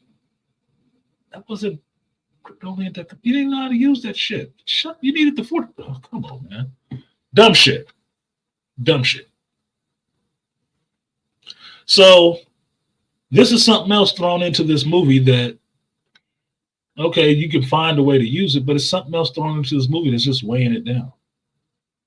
It does set the stage for a conflict that Sam intervenes in, but it could have not been in this movie too. And then you would have got a more grounded story that wasn't labored by this bullshit. Because to me, if you wanted to look at this movie and say it was a Winter Soldier or Falcon and Winter Soldier season 2, the only way that would have been if you would have focused on Sam, Isaiah, and Thunderbolt Ross and went through what happened with Isaiah Bradley. And then mix in the Serpent Society and that shit. That would have been a straight up Captain America movie. But that's not what you got. What you got was a Captain America movie carrying the water for Eternals 2 and Incredible Hulk 2. That's what the fuck you got. He had to sit there with his wings and carry these other 2 pieces of shit that they didn't want to finish up. And that's why you get so many rewrites, to try to weave all this bullshit together and bring back these characters and introduce these characters when it's not organically a part of Captain America's story anyway. That was the part I had a problem with. The story that they put out there was entertaining, but this is me watching every one of these goddamn movies and shows and seeing, yeah, they could have left that shit out. And that's not the actor's fault. Because Marvel was just trying to use this movie as a dumping ground for all the ill-begotten ideas.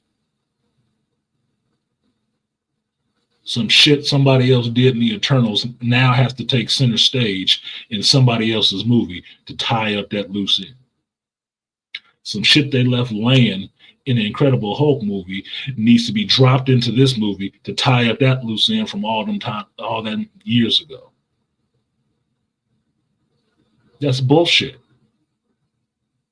You look at any other Captain America movie, what was it tying up? What loose ends was this tying up from some other shows? Look at the Black Widow movie. What loose ends was she tying up from somebody else's show or movie? They only do that kind of shit to black-led movies. And that's why I said in the beginning that I didn't think Marvel had any faith in this movie. They wanted this shit to fail. And here's the reason. If a movie with a black-led character fails, they can use that as a justification for not doing black-led character movies anymore. Because they really don't want to. Just like the geeks online really didn't want to have to like this movie. Didn't. You hear them talk right now that they didn't like Black Panther. Why not? Nobody said Black Panther was perfect, but why didn't you like it? I was too much hype. Too much hype. That's the first mainstream Marvel character, Black man character. What's wrong with that? Wakandas are not actually that far ahead. Oh, really? Oh, do explain.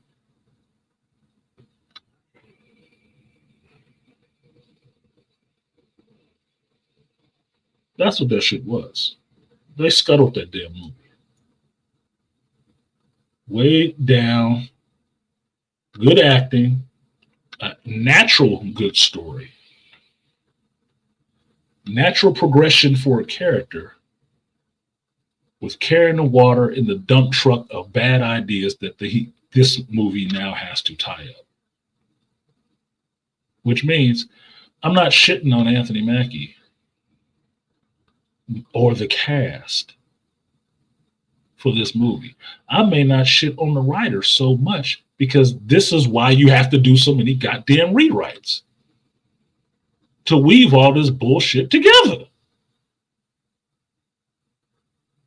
To make sure it's consistent with some shit that you probably ain't even watched 10, 16 years ago.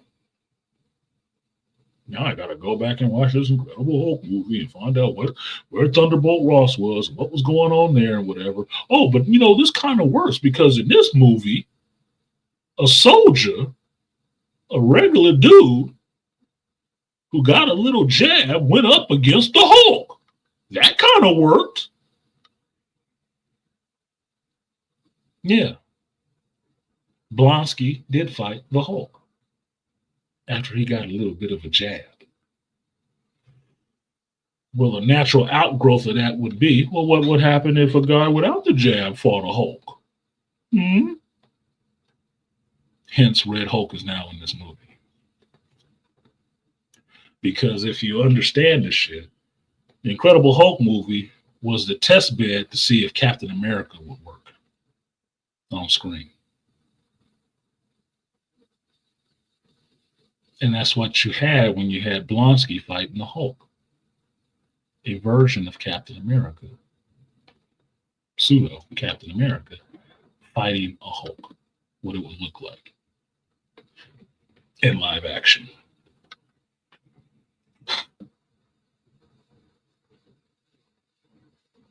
That's all this movie was. Some retreaded ideas, which means to me, Marvel never had an idea for doing this damn movie. Not a cogent one, obviously.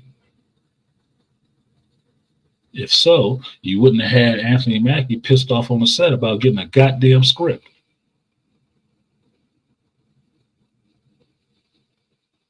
You wouldn't have to keep throwing all this shit in there.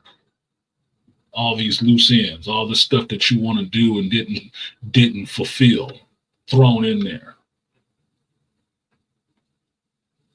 So was the movie the greatest thing in the world? No, it wasn't the greatest thing in the world. But for what was done, I was entertained. I can't say it was a bad movie. You know why I can't? Because I've seen the Marvels. I've seen Birds of Prey. I've seen some shitty ass movies like Captain America from the 90s. I've seen some shitty movies. This ain't one of them. Doesn't really reach close. That are just objectively like, dude, this is bad. I can forgive some CG. Yeah. Nigel, holy shit. Yes, I forgot. I did see Love and Thunder. I did see that one with both eyes open. If you want a Clockwork Orange situation, that's what Love and Thunder was to me. Jesus. Thanks for reminding me. I had blanked that from my mind. And I was back. So look, The movie wasn't terrible. There was terrible things done in the movie, or to the movie, I should say, be it shitty CG at the end or clearly green screen CG at the end. But the movie wasn't shitty. Look, you got people online bitching about the last Superman trailer, about how googly his eyes look and shit like that. That is CG artists nowadays, apparently. That apparently in a 2-minute trailer, they couldn't get something right with Superman flying and his eyes all over the place. I don't know. I didn't see that other trailer. Well, I heard. Because I don't need to watch another goddamn trailer for Superman. Just put the movie out. I'm going to see it anyway.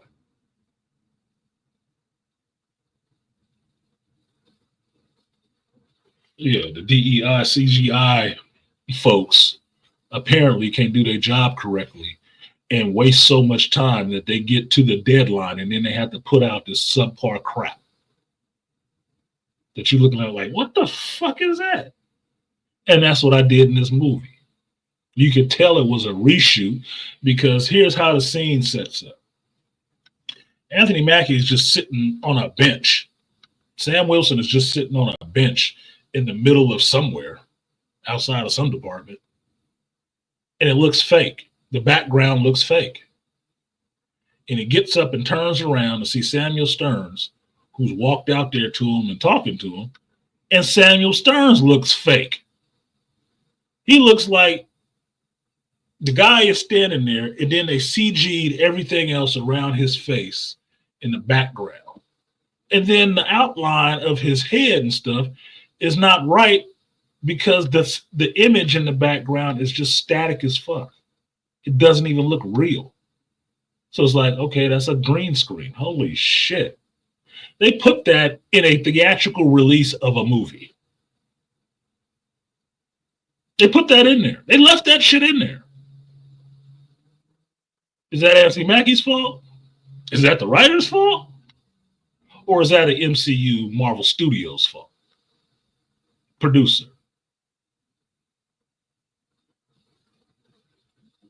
Is that the best they had at the moment and they just had to put it in there anyway? Holy shit. Why don't you just hold it for a year? Finish the special effects and then put the movie out. Oh, Daddy Disney said, no, get your ass out there on the street, huh? Oh, I got it. Bob Iger said this movie comes out this day and no later. Oh, I get it. So fuck Captain America and Anthony Mackie's movie, huh? Oh, I got you. Rush job, no care taken. Got you.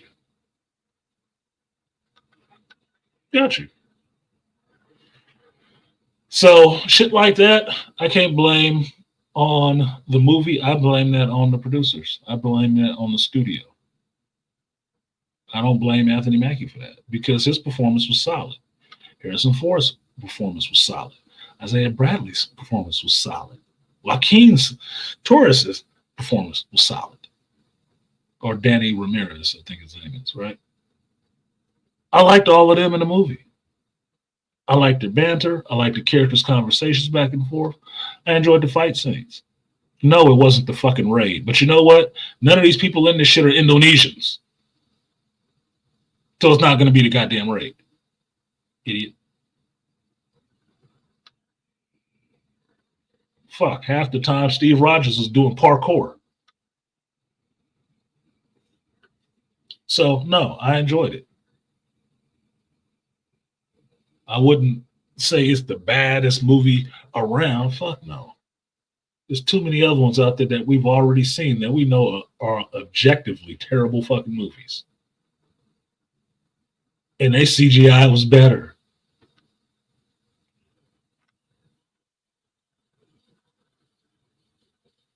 So, I didn't hate the movie.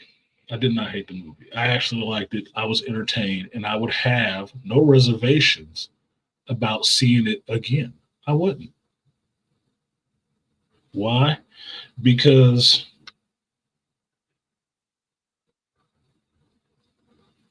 As an American, as a black man who is an American, I can relate to Sam's struggle. I can relate to the struggle of being in a position to where people don't want to have to respect you. And you still going out there trying to fight the good fight regardless if you got their respect, their approval, their acknowledgement, their support or not. I can relate to that wholeheartedly. I can relate to Isaiah Bradley, how he was used again by the leader this time and thrown away and left in a daze to where I could lose my freedom now for some shit I wasn't even responsible for. And everybody is willing to just throw my ass away and lock the key and forget about me because it's easier for them to actually investigate and figure out what the hell was going on. You know, the written off black man. One of the scenes in the movie that really resonated with me is the scene after the supposed assassination attempt on the president. And Sam Wilson is in there talking to President Ross. And President Ross pretty much dismisses his ass and calls him son. And I was sitting there like, shit, that's too much like saying boy, motherfucker. That's what that was. You're going to do what I need you to do, and I don't need you now. So get out of here, son. The fuck? Yeah, that rubbed me the wrong way, but that goes to how they see him. He's only useful for what they can use him for. Like this movie that Marvel used to throw all this bullshit in. And then they could throw it away and say, oh, it's just because it was a black Captain America. That's why that movie failed. No, the movie failed because you did some bullshit. Yeah, he called him son and not in a good way.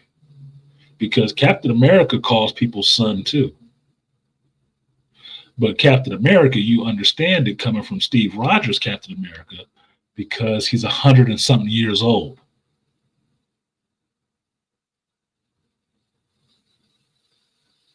So everybody is son to him, except Bucky.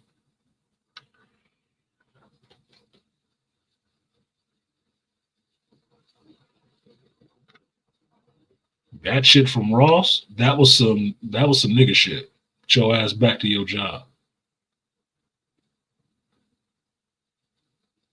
Now, the other line that came out of here that I really enjoyed was when Bucky showed up, but was questionable to me because Bucky the Winter Soldier, and support the stream. I appreciate the people here, but support the stream. Bucky, James Buchanan Barnes, the ex-Winter Soldier, is running for Congress. That don't make no goddamn sense to me at all. What kind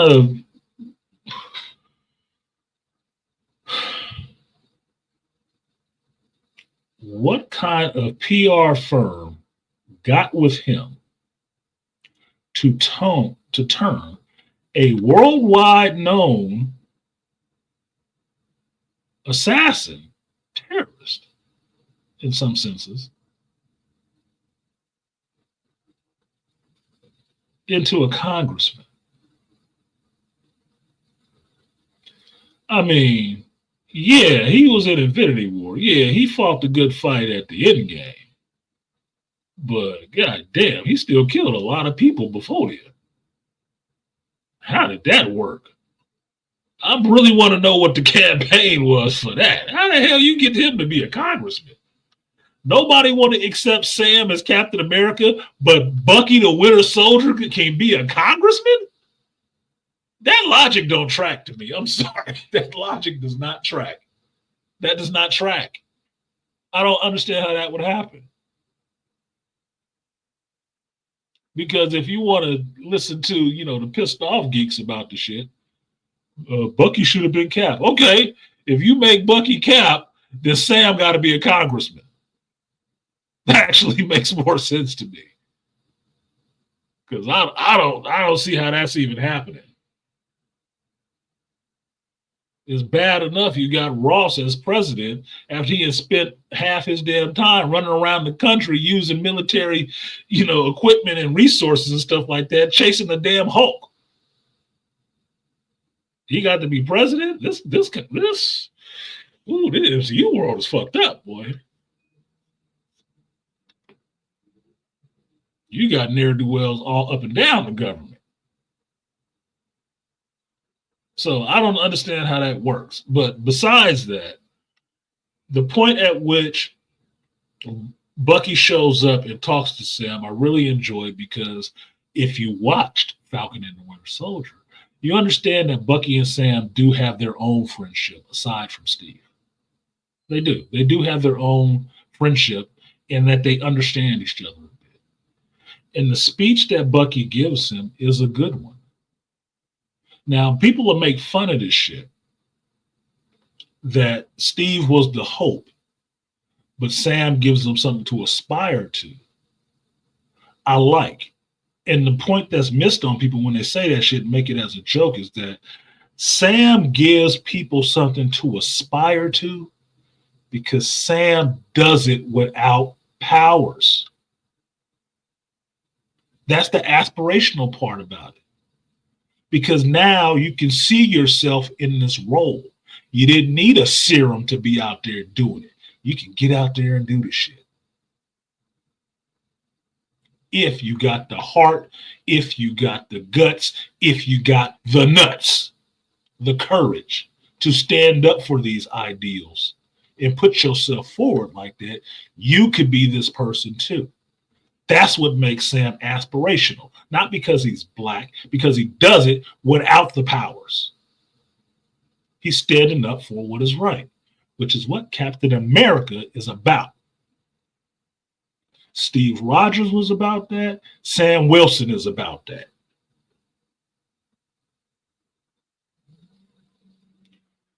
Having that person there without the powers makes it seem more attainable.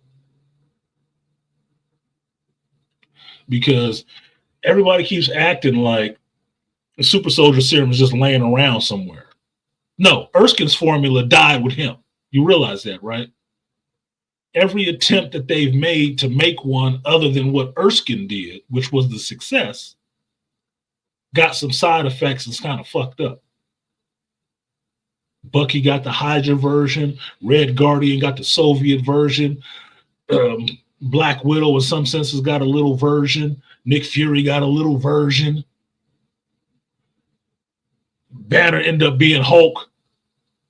It's a lot of fuck ups in that process. There is not just one that's just good. Okay?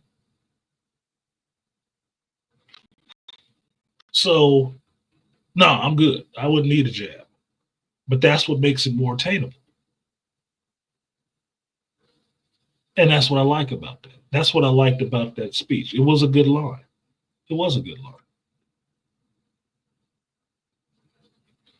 Now, him showing up and leaving was not that big of a deal. It's not as that damn movie. We already had a show with Falcon and the Winter Soldier. He got his own movie coming out, in a month or so. And we're going to see, because I'm sure the comparison will be made of how much money the Thunderbolts does versus how much money Captain America 4 does. And the Thunderbolts will be used to shit on Captain America 4. Just because it got more white folks in it and more people want to go see that now. Same thing with Fantastic Four. I'm going to see both of them. I'm excited and unexcited about both of them. But I already wanted to see the Thunderbolts, and I didn't think it was going to be a bad movie. Because I'm not looking at them like a knockoff Suicide Squad.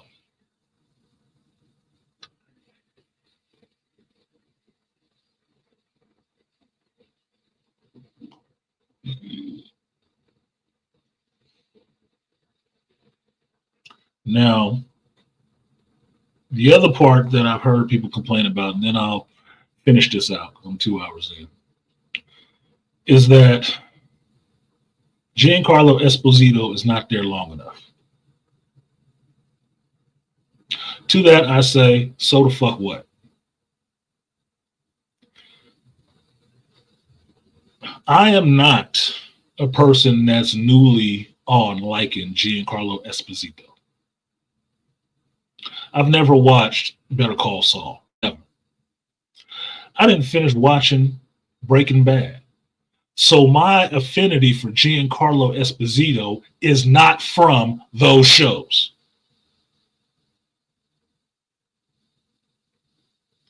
My affinity for Giancarlo Esposito goes back to Bugging Out from Do the Right Thing.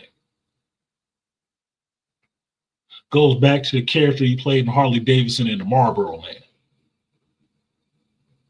Goes back to all these other movies I've seen him acting in all these years before he jumped in something white boys like. So I'm not expecting him to be Gus. Thank you. School Days, too. Shout out to School Days. Big Brother Dean, Big Brother Almighty. I've liked him for a while. Before you motherfuckers even could pronounce his name correctly. So I don't give a shit if he was in this movie for 5 minutes or 2 minutes. I like seeing him on screen.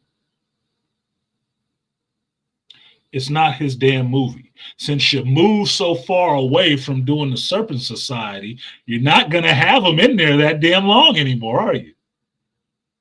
You got to move the story along to all this Red Hulk and leader bullshit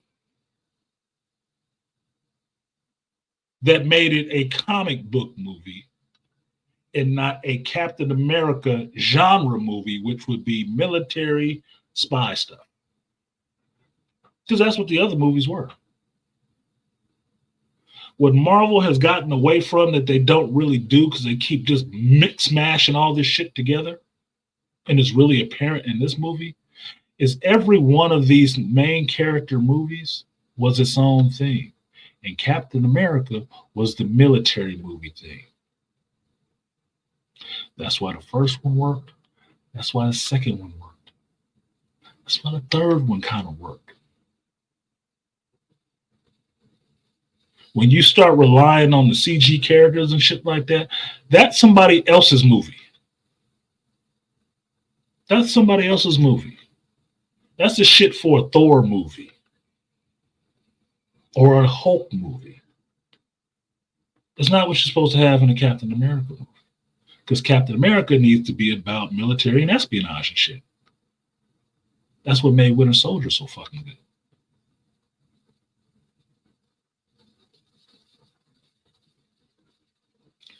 So, but again, who do you blame for that? Do you blame Anthony Mackie for that? Do you blame the character of Sam Wilson getting the shield for that? No. You blame Marvel for that. The producers. The direction from Marvel Studios on what they wanted to make this movie into. And then you get the rewrites. And then you get the reshoots. See that? Slippery slope. So Giancarlo only being in there that amount of time is because they cut most of that shit out with the Serpent Society. If not, you would have had him in there heavy. So don't be mad at Anthony Mackie for that shit. Be mad at Marvel. Be mad at Kevin Feige for that. Because the time that Giancarlo was on the screen, hey, I like that character. That motherfucker was a dude. He was a dude. I heard somebody complaining about the scene where he ambushed Falcon. And I'm like, dude, he handled that shit like court in the streets. Shout out to Richie Rich from the Bay, man. It was court in the streets. He got out there with the chopper and just started busting. Oh my God. I was shocked. I was like, oh shit. Sam about to die. I felt some stakes for Sam. Because Giancarlo was handling it. Boy, he was coming for him. Like, yep, you on my list, and today's the day. No preamble, no warm up, no nothing, man. I caught you slipping. Yeah. Like, bruh. Like, that should have been more of the movie. That should have been more of the movie. But no, they want to give you a Red Hulk. So, other audiences could be happy that they ain't got to focus on the black dude the whole time. They want to tie up that loose end. That was fucked up. But the time that he was on the screen, go. In his exchange with Sam Wilson was good. It was really good. I like seeing the two of them on the screen together. Like, no, minimum security, such and such. It was like, this motherfucker right here, he's negotiating his containment.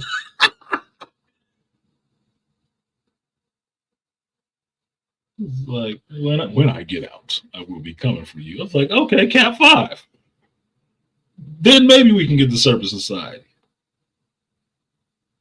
The problem, and I say this, the problem with Captain America is there's not a lot of really notable villains for Cap. I mean, you know of them, but they all not super powered people. You realize that, right? They're not. It's all countries and nation shit, which is fun, but you have to couch the movie in that sense. So having Captain America depowered, or I don't like saying that at all, but a non-powered Captain America kind of works in who he's fighting against anyway. If it was an Iron Man movie, I expect somebody in a metal suit. If it's a Hulk movie, I expect somebody gamma radiated, super strong, or something like that he's fighting against. In a Captain America movie, I expect it to be people, government, politics. That's what I expect. So I'm fine. I would have liked to see more Giancarlo Esposito, but I don't need to see more Giancarlo Esposito. Why? I've seen him enough. He's a lot of places nowadays, especially with Disney. He good. It's okay. He's a hell of an actor. He is. I don't need to see him all the time. And I don't need to see him a long time. It's not his goddamn movie. Just like it's not the Hulk's movie. So however much time they was on the screen, you got time with them on the damn screen. So what? Oh, it's too short. It was only 7 minutes of the Hulk. So what? Giancarlo was only there for 5 minutes. Were you sitting there watching him on the screen counting the seconds? Or were you watching the fucking movie? So what? He's not the main character. Like I said, you can complain about anything if you want to. Anything. You can complain about anything if you want to. Sunny day, a good BJ, it don't matter. You can complain about anything if you want to. What I look for is if it's valid or not valid. There ain't no valid complaint about the movie. Stupid. Anyway, so overall, I enjoyed the movie. I would suggest, if you're interested in the movie, go watch the shit. If you're not interested in the movie, don't go watch the shit. Like I told you guys often, make up your own damn mind. When I talk to you, when I drop the link and I want to hear what you had to say about something, that's what I want to hear. I want to hear you. I don't give a fuck what you heard somebody else say. Chances are I already heard them say it. You don't need to repeat it to me. I care about what you have to say, because that's the shit that actually matters. I don't care about a fucking tomato meter. I don't care about somebody else's compiling site of what they rate the movie as. I don't give a shit about none of that. That's why you don't hear me repeating it like it's gospel. I don't know, but you know what so-and-so said. Who gives a fuck? They don't pay me. I don't work for them. And I don't take everybody's public opinion on deciding what I like and what I don't like, because they don't know me and they don't live my goddamn life. For me, I enjoyed the movie. Wasn't the best, wasn't the worst. I enjoyed it. I'd be interested in seeing what other people enjoyed about it, if they enjoyed it. Because I've already listened for 24 hours. Everybody who disliked the shit, I already heard their shit, and it's bothering me. I would rather hear from the people who actually enjoyed it, see what they liked about it. Because that's the audience for it. That's the difference.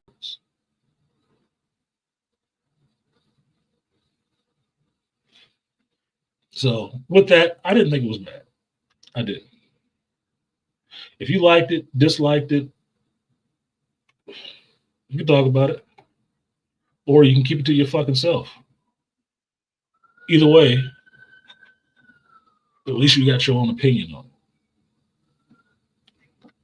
Because that's all I look for. That's what I have. My opinion.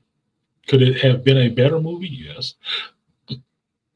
If Falcon or Captain America's wings weren't used to carry and float the rest of this bullshit that Marvel was throwing out on it. This is the one time in my life I've seen a bird actually get shit on. Imagine that.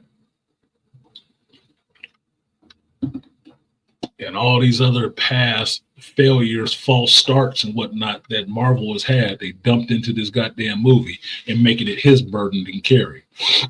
But in essence, that is the black man's journey.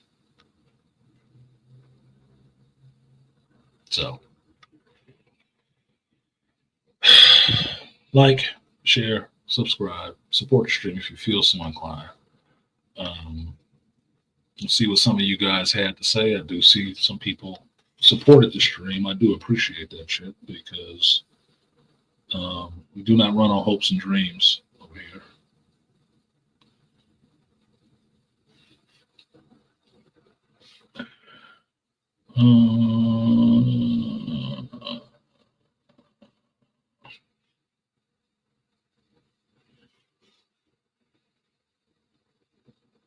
One second. Get this down so I can give these people their credit and show my appreciation.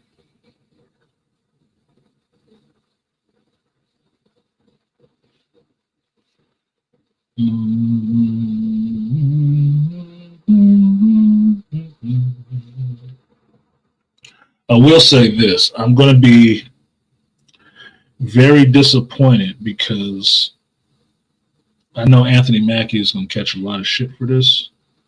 And I don't want that brother thinking that this movie failed because he didn't do his part. I don't want that even put out there like that. This movie was not doomed to failure, but it was set up for a fall from the jump. It was set up to where it couldn't make a lot of money. It made money, but it couldn't make a break-even point for everything that they did to this movie to hobble it before it ever even got out the blocks. But is that not exactly par for the course for a black man's journey in this world? Now, I understand that some people are going to dislike that I said that shit, and understand I don't give a fuck. This is what happens in the world. Just because you don't live that reality and don't see it, don't mean it doesn't happen. That means you need to listen to the people who are telling you, no, this actually does happen. This is my eyewitness report, letting you know that it happens. Because I see it. Just because you don't make it a fallacy.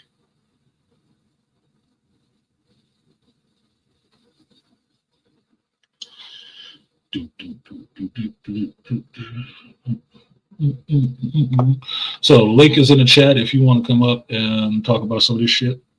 And tell me what you thought about it, what you thought of the movie. You listened to me for 2 hours talk about, speak my piece and not spoil a lot of stuff, which I don't do. Definitely hit that link, come up here, voice noon, and we can bat this shit around. Even if you disagree, look, Everybody got their damn opinions. I'm willing to listen to critique. So, a matter of fact. What's up, Lion? Hey, what's going on, Art? Oh, another day in the life. Yeah, for sure. This is one thing that is also rubbing the wrong way about this whole critique of this movie, and I've been seeing it on Instagram a lot. Since when did y'all give a damn about cinema scores? Since Cinema Score is a new Cinema Score is a new service that wants to provide you cinema information, and they're trying to pump their shit against Rotten Tomatoes. So that's what people are promoting now. Yeah. I wouldn't be surprised if behind the scenes they're giving people some money to promote their shit. Mm-hmm. But they're using that and doing the side-by-side comparisons of the previous Cat movies. And I'm like, first of all, this makes no sense because even Rotten Tomatoes and the cinema scores, they're all the same movie critics. They have never been on a fan of the superhero wave in the first place. So now we're going to use them as credible sources to compare this movie to other movies? Really? Yes, because it falls in line with shitting on the movie. So yes. Yeah. Why the fuck not? Yeah, I know that, but that's the inconsistency. I'm like, I didn't see y'all doing this with Love and Thunder. No, I mean they use Rotten Tomatoes and the tomato meter, which I told y'all before. I've never understood that shit. Why do you give a fuck what somebody else thought? Exactly. Why do you care like that? That it's totally deciding if you see something or don't see it or like it or don't like it based on what a cinema scores it. But that's the inconsistency of it, because I'm like, they've been doing the same thing for all these superhero movies because they've never been on the superhero movie wave. They never have. And they wanted to see it go away. They were the ones out front to begin with talking about, oh, there's superhero fatigue. No, it's just bad movie fatigue. Y'all are so jaded because you're so used to something now. Mm-hmm.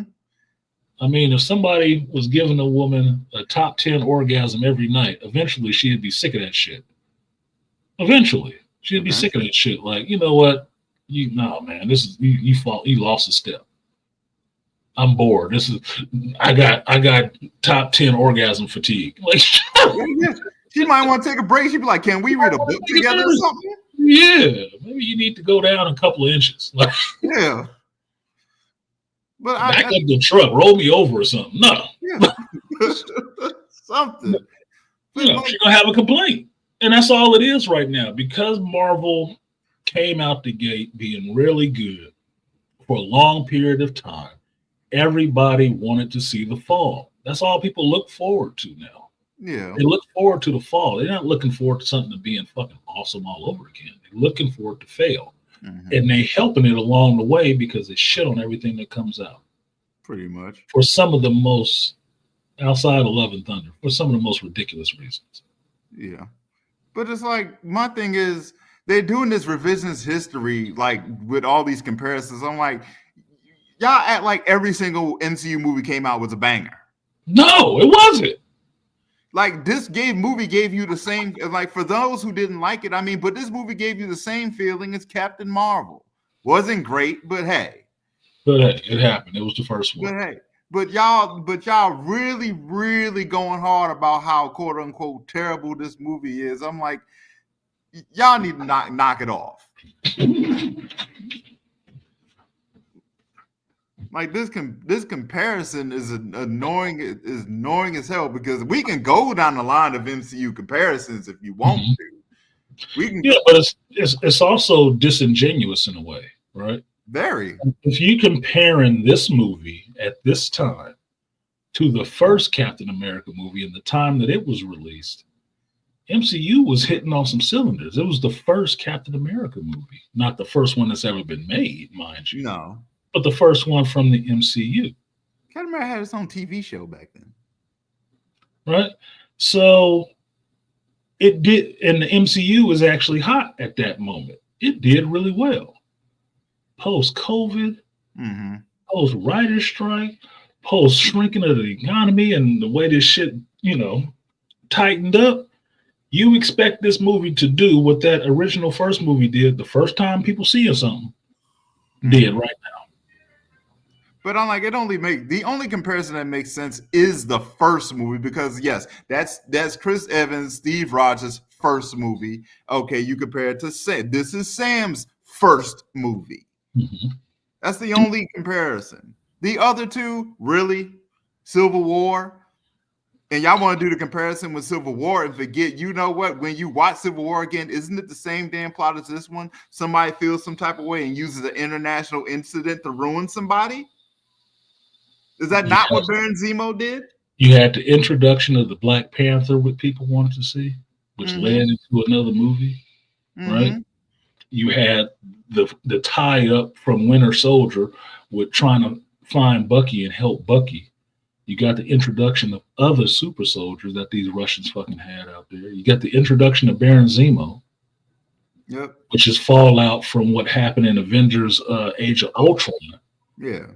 Come on, man. It was a lot of stuff riding on that movie going into it. This movie? Fuel. Yeah, this movie. Baron Zemo had the same fuel. He had the same fuel, revenge. Same smoke. Same smoke. The same smoke. Like, hey, you took my freedom. Zemo, hey, you took my family. Exactly. The same smoke, the same fuel. And using an international incident to create one. Just to ruin somebody. Pretended to be Bucky. Pretended to be Bucky. And the irony of it, you spent all that time looking for Bucky, and Bucky just sitting there chilling in a random ass city. Man, I ain't know. I'm trying to buy me some fruit. What the fuck going on? These people looking at me too hard. Already had a gym membership and everything. Yeah, like, dude, I got a whole place. Yeah. I'm chilling in my apartment. Chilling in his apartment. Shit. You spent all this time looking for him. Yeah. But I can't think about this program. I can't stand this revisionist history. I like knock it off. Yeah, I don't expect anything to live up to the peak. I don't. Unless certain things happen. Like, if you were to compare this movie to No Way Home, it would not be a comparison. It doesn't have the same things going for it that No Way Home did. But then again, if No Way Home didn't have two other Spider-Man in it, it'd probably do the same thing this movie did. Same thing. To your point, the tying up. To the tying up of more stuff, because you're tying up the Sony Spider-Man with Tobey Maguire and Andrew Garfield. Tying that up.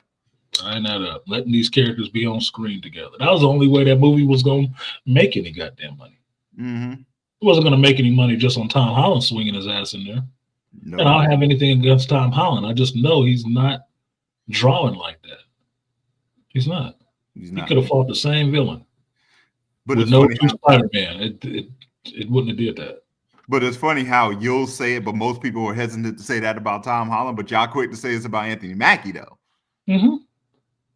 Yeah, quick. That's the first thing jumping out their mouth. Oh no, he's not a good lead actor. Man, this motherfucker's leading some other movies. Yeah. Y'all remember that movie, that trailer I showed you a while ago, Elevation, with Anthony Mackie in it? That looks like a good movie with aliens and shit. I'm still going to see that. He's the lead of that movie. Yeah. It does look like they got him up there protecting all the white women, but I'm still going to see that.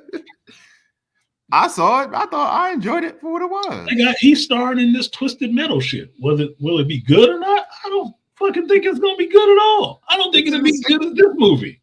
It's in the second season. Yeah, like he's on that. I'm like, come on, man. Anthony Mackie is a decent enough actor who has been in enough movies as the lead or second lead that he can lead a movie. He could. You just got an issue with him being Captain America, basically. And it's not him not being a good actor, because that's why I always point out they had no problem with this motherfucker for years in the MCU being Falcon, being Sam Wilson. They never had a problem with him. They liked him fine.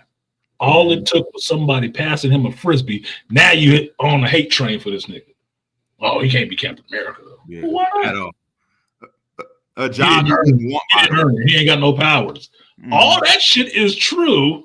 All that's true. All that shit is the same for every other character you talking about. Shut the hell up. This is that's the thing that kills me. I'm like, Same thing with Steve. I'm like, you saying Steve Irwin. I'm like, Steve couldn't even get into the army. Sam was already an established veteran, wartime veteran. Wartime soldier already. So what are you talking about? Did not earn it. So what are you talking about? John Walker didn't earn it. He still carried the shield, didn't he? In the show, they said they didn't watch. Mm-hmm. Oh, and you mean he's still gonna show up in another movie, still wearing a spangly outfit and possibly a shield. Well, we can go back to the first Avengers. You mean the same Steve that as soon as they just gave him Sarah, they told him to go on stage and be in the show? Yeah. Didn't even use him. And he didn't kick up into action until he heard his friend Bucky was in trouble. Mm-hmm. But we forget that, though. Yeah, that somebody gave him. That just gave him a shield. Mm-hmm. Howard Stark just gave him a shield. I mean, it's the same Steve that had no friends until like Sam, until only he Bucky. had no friends. It was only Bucky. It was only Bucky. You saw him in Winter Soldier. His sad ass. Yeah. Sad and somber. Captain Somber. Totally disconnected from people. Disconnected, walking around with his head low in his own damn shrine, sad as hell. Mm-hmm. Meanwhile, Sam, you see Sam actually had the limo scene. Right. Was it cringe? But I liked it. You know why? Because it shows Sam has friends. Sam had more personality. Yeah. He had more charisma. From the first time you see Sam on the screen, he's making jokes and he's fun, right? He's a fun person. First time you see him on screen with a woman, he popping at her. Yep. Popping at Scarlet Witch, like, hey, also, hey, how you doing? Like, Sam was cool. Sam was a cool dude. You put him in the red, white, and blue and give him the shield, but I don't like this nigga. Yeah. I don't like him now. Cool throughout it all, by the way. Cool throughout it all. Even when you first saw him in Winter Soldier, he was cool. Yeah. So he's like, you take a lap? I assume you took another lap. Yeah, that's what I was saying. The character is the same from all of that in this movie. He still makes parts and stuff like that. It's the same character.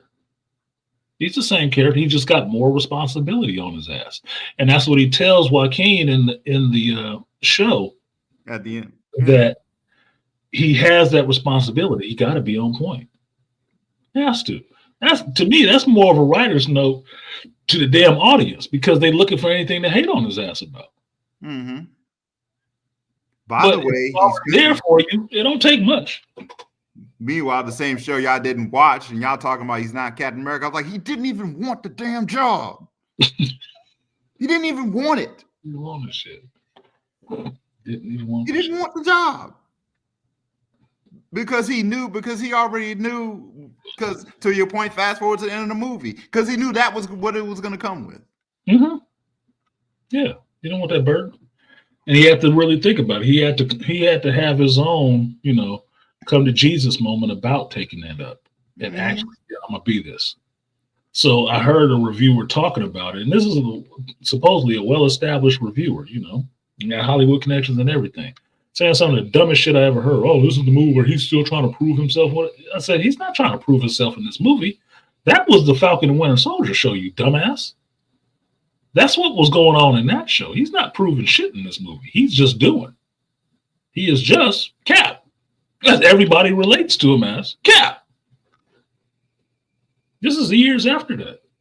So what the fuck are you talking about? This ain't the origin of him. He's still trying to find himself. No, that's that shit you try to put on black men that they never really know who the hell they are. Always trying to live up and be something else. He's not trying to be Steve Rogers in this. He's being Sam. Falcon and the Winter Soldier, the show, was about him understanding how he carries that shield as opposed to how Steve carries that shield. What does it mean for him to carry that shield?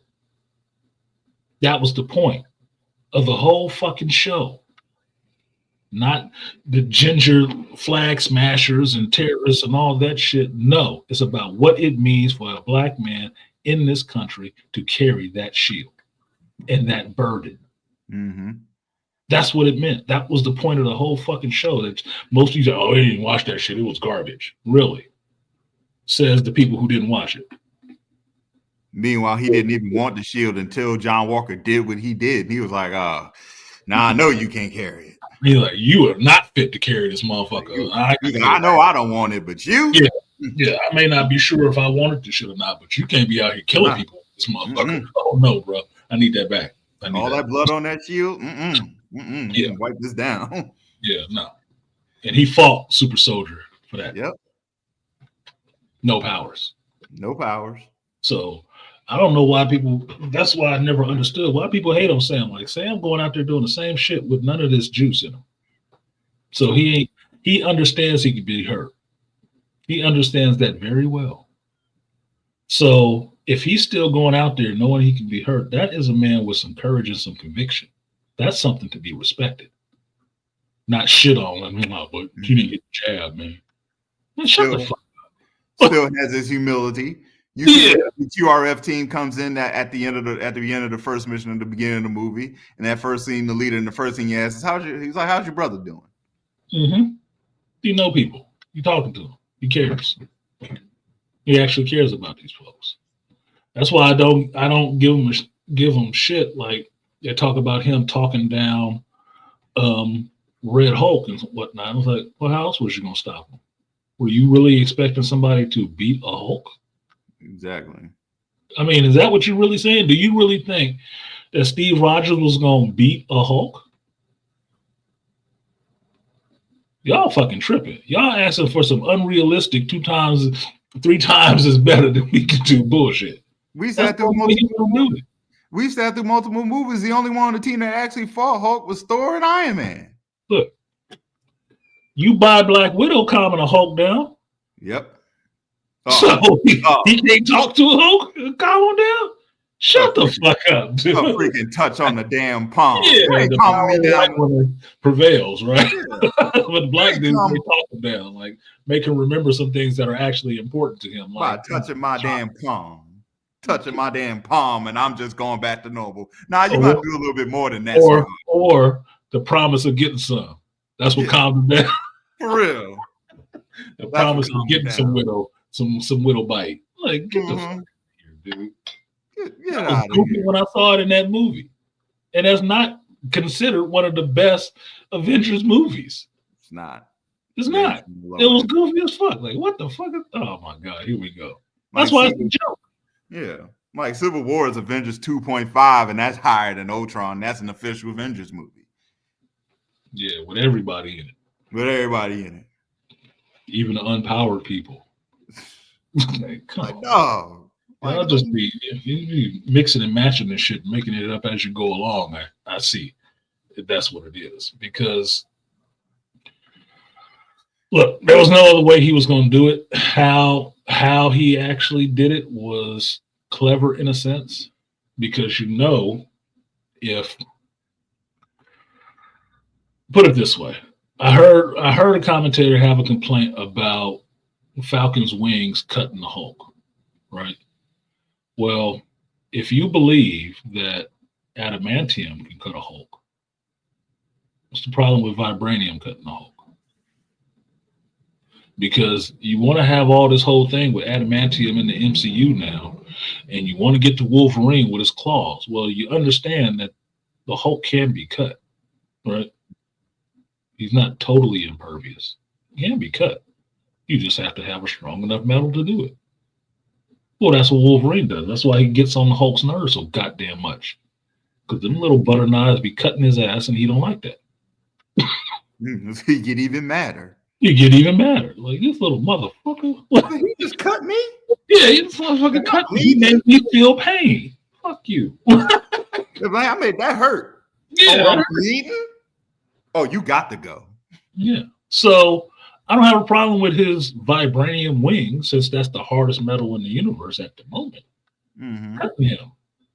It didn't stop him, but it did cut him and hurt him. Cool. Fine. He did look like Warren Worthington at one point.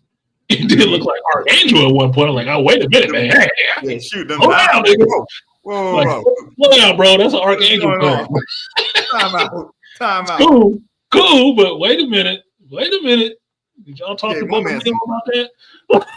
Yeah, my man, some upgrades, didn't you? Yeah, like, wait a minute. motherfucker throwing machetes and shit.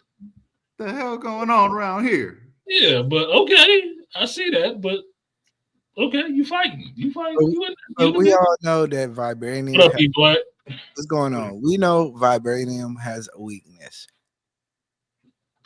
If you read comics, you know that shit. Yeah. So I mean, that's Sound. the reason why. Yeah, it's a sound weakness.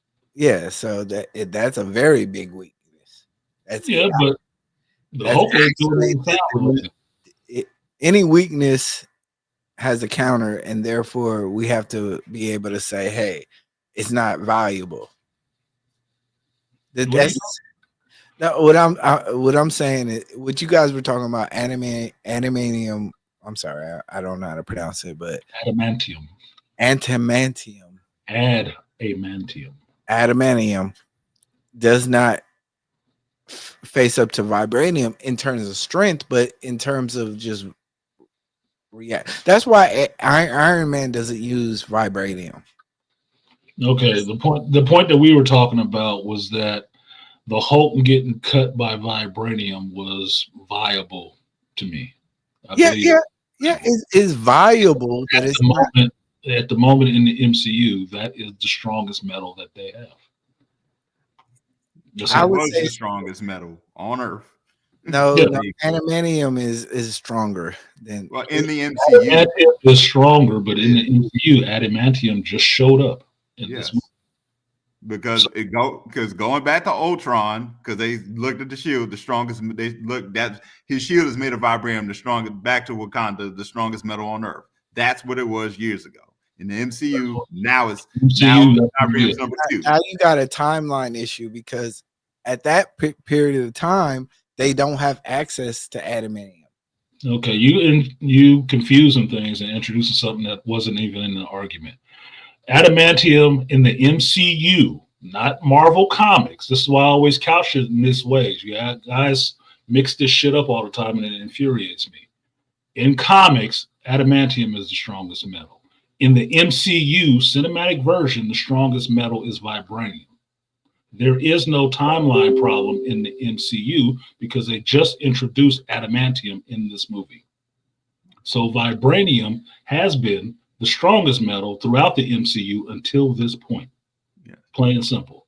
Yeah. So the part that me and Lion were talking about was vibranium being able to cut a Hulk's skin.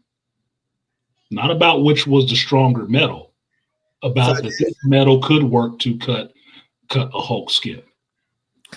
And that's okay, and I understand that, but I don't really. It doesn't hold weight when you get to Archangel, and I don't want to get into that argument with Archangel and his arc and is Archangel adamantium or is it? You're not paying attention to the conversation. The point that I made about and I admit I might not be paying attention. Did you see the movie? Did you see the Captain America 4 movie? I seen that, but okay. So the point that I'm making is that what Sam Wilson did with throwing flechettes out of his wings that stuck in Hulk, was a Red Hulk, was like something that Archangel would do, because Archangel in the comic books, he's able to throw pieces of his metal wings off that look like fucking machetes and sticking things.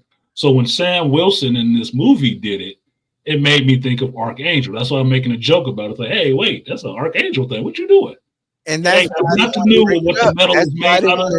That's why I really do with anything but that, making a joke about it. Yeah. So don't take that and start running with it anywhere. That's all it was, a joke.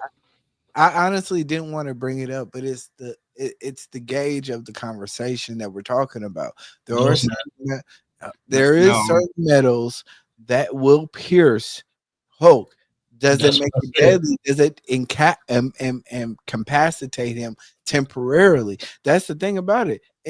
Does it infect him like say Krypton to you're introducing some stuff that we ain't even fucking talking about. We're not talking about we're just talking about but if you're gauging vibranium versus adamantium, that wasn't the gauge. The conversation was about the damn movie, not about a gauge between metals. I've said that twice now.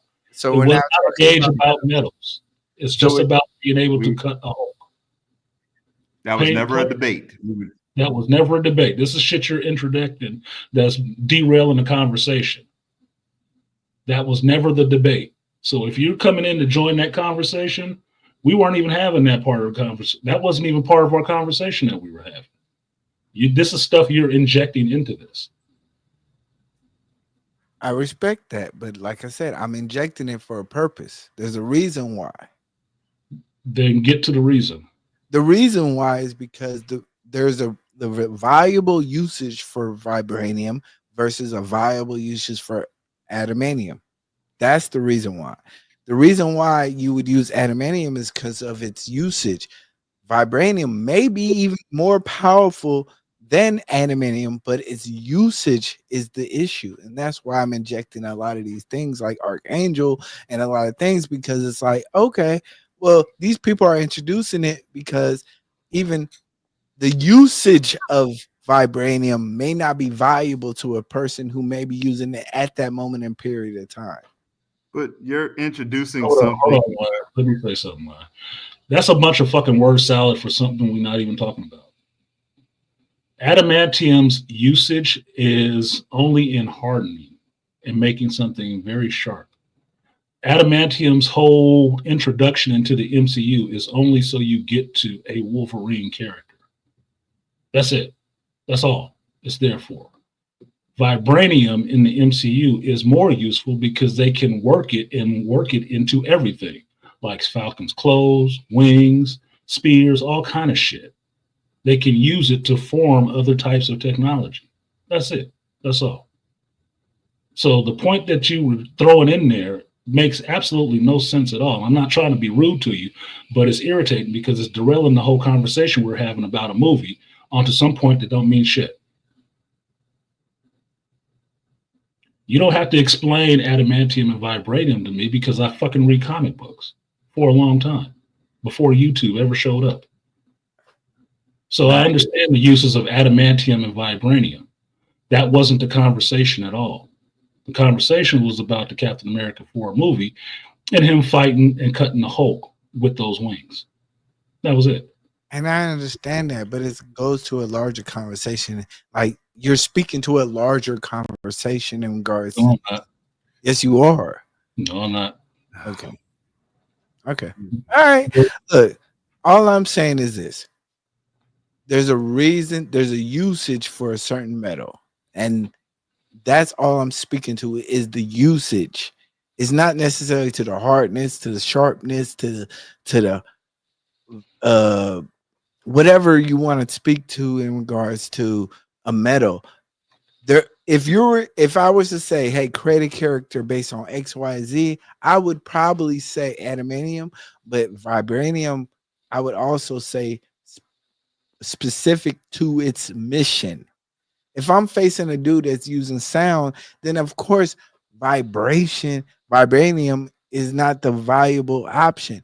And that's why it doesn't make it as stronger. But then I would say, hey, if a dude ain't doing all that type of time, then yeah, vibranium would be the most viable option. And the reasons why is the reason why you're talking about it now.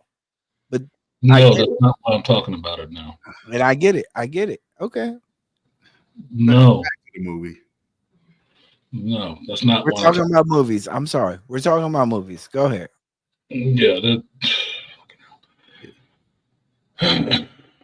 Anyway, the ability in him getting to stab him, because that's what the metal was hard. The metal was hard enough. Yeah. Given the fact that bullets, rockets, any of those other softer metals could not actually cut the Hulk's skin, vibranium could. It is now not the strongest metal in the MCU anymore because they introduced adamantium. Even though they haven't used it for anything yet, it's here. It's just here. That's all it means.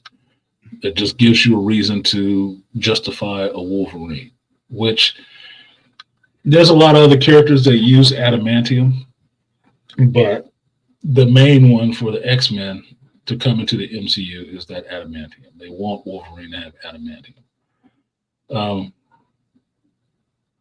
And tying up that loose end with that damn Celestial hanging out the damn planet. So Okay, whatever the fuck. I would, me personally, I prefer if they brought Wolverine in, bring Hugh Jackman in as an old man Logan, but the new Wolverine that you put in the MCU, make him just have the bone claws for a while. That's what you do. Just make him out of bone claws for a while and get adamantium later. That's the whole reason why the Japanese were there. So you have them developing that process of bonding that adamantium to somebody's bones and shit. Right? Because you're working towards X-Men introductions, right? Most people want the premier X-Men. You already have Hugh Jackman technically in the MCU. Like Trail is saying that Archangel isn't part of MCU. Yes, he is. Archangel is a mutant. He's an X-Man.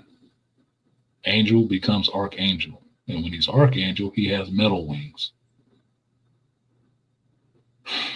So, Jesus Christ, I took the fucking went out of myself. He will show up eventually. Hopefully not looking as bad as he did in that last fucking Fox X-Men movie. That whatever the fuck that thing was not Archangel at all, and I don't recognize that as being anything close to an Archangel, other than the fact that it's a guy with some wings. Hopefully they do it a lot better, but he's not there yet. But eventually he will show up, unless they just stop trying to do that character altogether. They're gonna make things look that goddamn shitty. Hell, you can save a couple of million. We don't need the bonding process. We've already seen it. It's okay. Well, introducing Wolverine, I don't need to see another bonding process. Yeah, I said we don't. Yeah, we don't. Yeah, Archangel, you can go through that process, but that's a little bit more. If you go for the comics origin, you got to have Apocalypse involved in that to give Warren his metal wings. I don't remember what the metal on his wings is actually made out of. I think it was organic or something like that. But no. It wasn't, and it wasn't because my history escapes me. It wasn't, he didn't get the metal rings by becoming deaf, right? No, he did get them by becoming deaf. Okay, he did. Apocalypse made him deaf. And the reason he got the metal wings is because his natural wings were cut off. They pinned his ass to a wall, cut them bitches off of his ass. So Apocalypse bringing him back as the Horseman of Death gave him metal wings. Yeah, techno metal. Okay, so he did. Okay. Gave him metal wings. His original wings end up growing back in the comic books. If you read that shit, his original wings end up growing back and losing that metal. But his metal wings for a while was what made him Archangel and not Angel. Yeah, that was after his, him being the Horseman of Death for a while. Yeah, got it. Badass version of him, 90s. I'll look it up. Apocalypse would be a great reoccurring bad guy. He is a reoccurring bad guy because he go to sleep every once in a while, like fucking Odin. He'll wake up on his bullshit again. Like, no, you're not fit. Thanks, brightness. Thanks. Shut up. He said brightness. Darkness. I thought the movie was good though. To me, solid 7 out of 10. Okay, that's good. That's a more decent rating than I've heard most of these other people give. I heard people giving it like 3s and shit like that. I'm like, 3? Bias asses. Out of what? Because I'm not on the revisionist history stuff. Because I've seen all these movies too, just like you, Art, and I'm like, all of them were okay. The majority of them, anyway. Okay. The first Captain America movie was just okay. Yeah, it had goofy shit in it too. Yeah. Like the first thing, as soon as I said goofy in the first Captain America movie, I thought of that stupid ass scene where those Hydra agents are in those metal suits and they got the little blow torches and shit, and they all firing off their torches, circling Captain America. Like, that looks stupid as fuck. Y'all gonna do the same comparisons when Fantastic Four comes out? Right? By the way, y'all gonna do the same comparison when Fantastic Four comes out? No. It's not hate, except Pedro Pascal. That's the only thing they hate on it for, because they like everything else. Apparently, everything else they love him. Like, oh, Ben Grimm was awesome. I hate that Ben Grimm. The fact that his name is Pedro. It makes me laugh because the fact that his real name is Pedro. Yeah, well, shit. That's his name.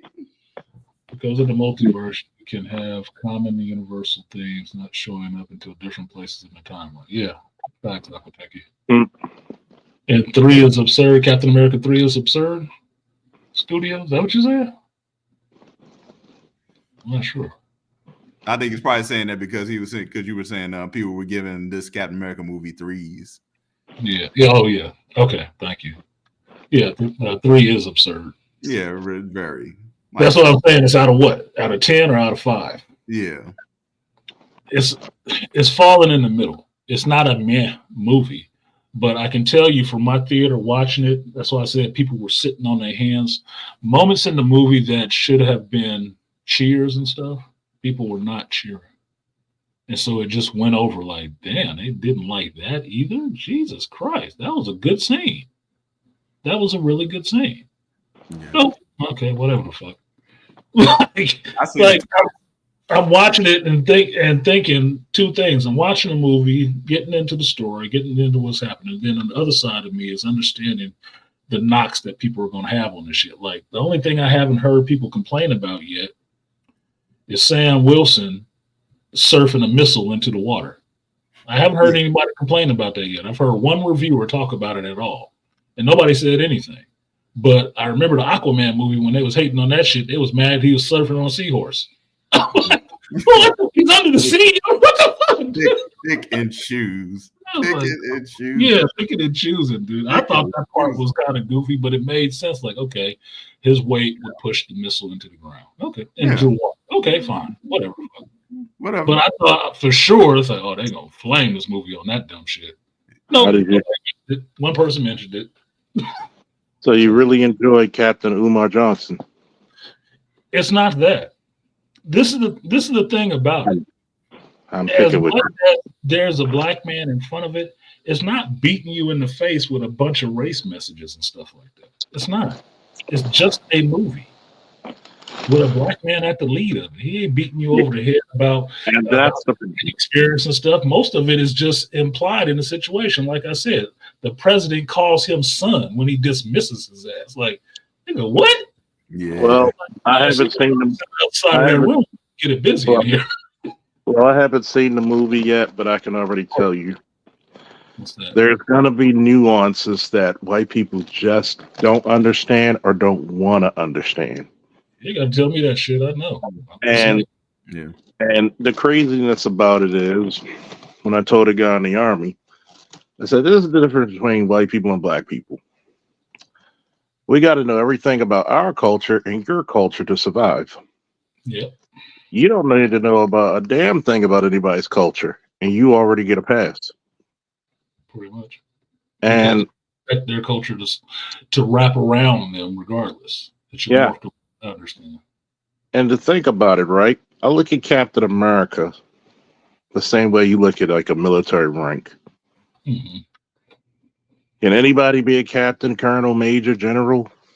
As long as you do whatever's needed to get it, to obtain it. Yeah. It's like I've said before.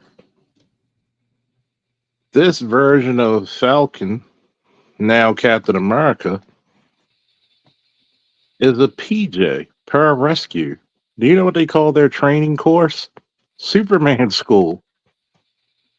It's the longest special operations unit to join, 2 years. You get similar to the same training as SEALs and Green Berets, including an extra year of becoming a nationally recognized paramedic. A PJ goes rescue down pilots. They go get the astronauts out the water. They go rescue everywhere. They go rescue down or injured Navy SEALs or Green Berets. If anybody could be Captain America, I'm pretty sure that guy can be. Well, that's why I don't give him shit about being able to fight and stuff. Right? Sam Wilson should be able to fight, and he is fighting. A lot of people. Somebody was complaining about, he get his ass kicked a lot. So what? Steve Rogers got his ass kicked too. I can do this all day. I seem to remember one purple motherfucker beat his ass all over upstate New York. broke his shield and everything. He was getting his ass whooped. Yeah, I mean, what's his old sign? I could do this all day. Yeah, why can he do it all day?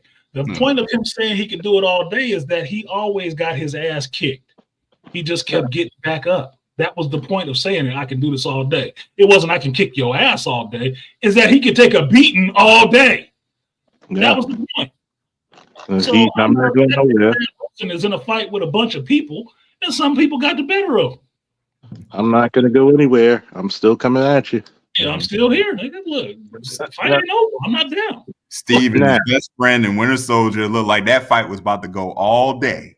It was gonna go all day, and Bucky was whooping his ass. Whooping his ass, by the way. He was feeling the full force of the metal fist. I'm like, Jesus, boy. A lot, but why don't you hit him? No, he's taking blows to the head. He was getting his ass beat. If that helicarrier wouldn't have crashed, he'd still be getting his ass beat. If Bucky, and Bucky didn't catch some recognized, like shit. Yeah. And sorry, he talked Bucky down. He didn't beat Bucky. He talked him down. Yeah. I'm just to point it out for you. And choked him out. And choked him. Broke his arm and everything. Broke his arm. He had to talk Bucky down because he wasn't beating Bucky. Bucky, Winter Soldier was going to whoop his ass some more. Now, I have to say this before I go on mute. Is it just me, or the world really has a problem with a black man at the helm? Yes, it's not just no. It's like, because I'm like, a superhero is a superhero is a superhero. And I like to take my career, for instance, for a second. You're going to get certain looks because you're in a certain uniform. That's why it's very relatable to me.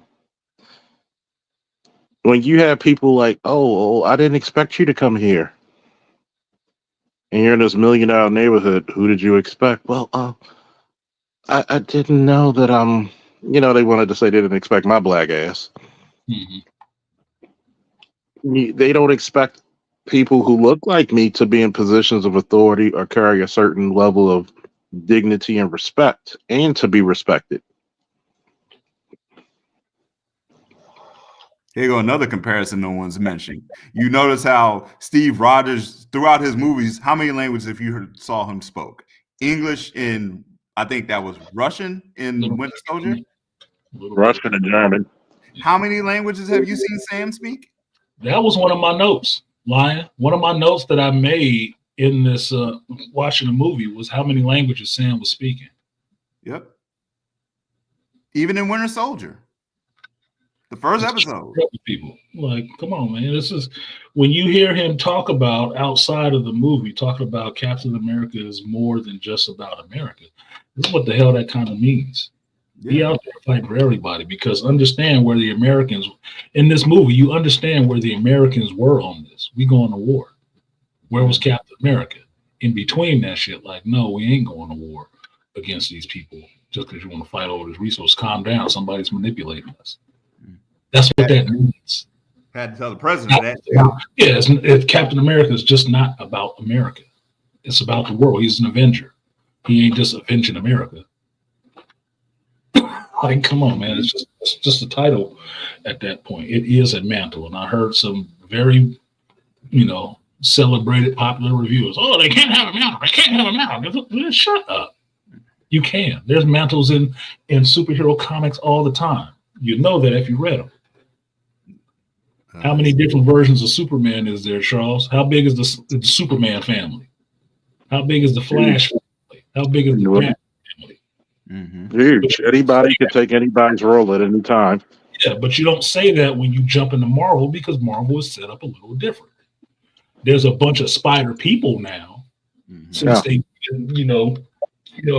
not Spider-Get. I don't want to say Spider-Get, but I'm forgetting the name now, but the Spider-Man movies with all these people, different spider characters from the multiverse.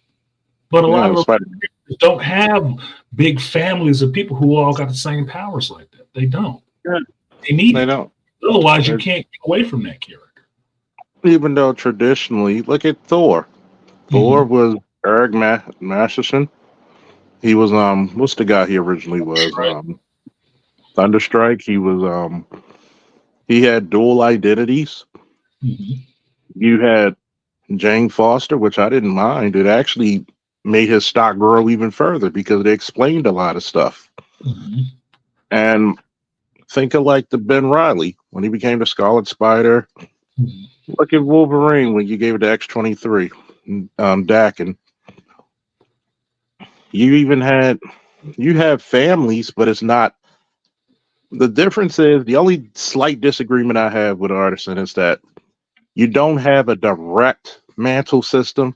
It's not explicitly put out Mhm. there like DC does. Right. So I enjoyed when they had the all new Marvel in some books. Why? Because you get to be the new Wolverine. Mhm. Let's enjoy how much this person will fuck up compared to the guy who got all the experience. Right. Or the person who doesn't have a certain power set or has greater power, none of the skills. Right. And which is even more dangerous to see a big strong guy and he doesn't know how to use his strength. And it's like, oh, you didn't know how to fight. You just wanted to hit somebody. Okay, now you're tired. After a minute of you straight swinging, now we're gonna fight. Mhm. And it's funny because I think really Falcon should have a bit more ruthlessness than even Cap, than even Steve, I would think. because he doesn't have the crutch of the super soldier, sir. Well, there's a line in the movie, Charles, that speak to that point, right? It's the scene I was talking about when Sidewinder holds court in the streets with his ass, and they're fighting in this kind of like junkyard, right? And Giancarlo's going after him with his pistol and said, "Oh, no wings, no suit, no shield, you just such and such," right? Sam takes him down and tells him, "No, that just means I'm more merciless or something like that." No, he said, I'm just more meaner. Yeah, I'm just meaner. Without all that shit, he's just I know, mean. Yeah, he just went after his ass. Mhm. He did. Yeah. Drop When kick. I had a situation, Creative. got his ass. Nah, he threw a I knife. He threw a knife at him and drop kicked him. Yeah. I had a situation like that in real life where a guy saw me off duty and it was my son. And one guy tried to say, "You gonna talk?" I said, "I'm gonna put it to you this way. I don't have a radio. I don't have my vest. I have a knife, a gun, and several rounds. How you want to carry it? Yeah. And I got my boy here. Oh, he walking out with his daddy. Yeah. I'm going home. Where you go is totally something different. That's up to you. That's up. I said it's up to you." Yeah, And he's like, "You go right ahead, sir. Yep. Thank you very much. You get me without the super suit, as we call it. Guess what? You're gonna get a very cruel version." yeah, So that's what it I was. understand. They caught him without the suit, and you saw that Sam is a problem regardless. He can take care of himself regardless without the suit. It's not the suit as much as it's the man inside the suit, right? Outside of Robert Downey Jr. knowing some martial arts that he knows and stuff like that, you take Tony Stark out the suit, he's getting his ass kicked. He is. He's not like that. He ain't built like that. That's what he got. That's why he had to make a suit. Get it? Take him out, he almost worthless. That's why Almost. Outside of the fact that he's smart, he's almost worthless. That's why I hate to bring up Iron Man 3. Why that was so cringe, watching him take on mercenaries out the suit. But that's because Robert Downey Jr. has some martial arts experience, and he wanted to put that on the character. But that ain't been there with Tony Stark before. No. Hawkeye, yes. Black Widow, yes. Tony Stark, no. Thor has humbled Stark many a time in the comic, taking his ass out that suit. You just a man in a can. That last time he did it was fantastic. When he ripped off the mask and said, "Oh well, you thought the times we were training, you do know I was holding back, right?" Yeah, no. Mm-hmm. Papa bringing the woodshed. It's but even when Cap lost the super soldier serum and he reverted back to his natural self, he still had the skills. he was he could still fight Mm-hmm. because that's what he was trained to do. He learned how to fight. Some of these characters don't do that. They don't have those kind of damn skills. Sam actually has skills that he can fucking fight. So I'm not thinking everything special about him was thrown in the suit. No, the suit gives him some other abilities, just like Tony Stark's suit gives him some other abilities. But he don't have to be powered to be a hero.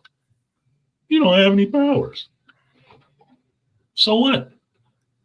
Yep. Watching him fight Red Hulk, I was taking them punches. I was like, ooh, I felt that shit. But what did you see? That motherfucker was dipping and dodging, trying to stay. He was. I was sitting there for that. He was doing everything he can from not taking a straight up blow from that shit. And I was like, I don't blame you, bro. Yeah. He only really started getting hit until they got away to the Rose Garden. Yeah. First he's like, no, I am not. But you understand why he was taking those hits. Yeah, to get out everybody. It shows Sam is thinking. Mm-hmm. He's not just a dumb, blunt instrument like Tony Stark in the MCU movies joked about Cap all the time, not understanding shit, right? Mm-hmm.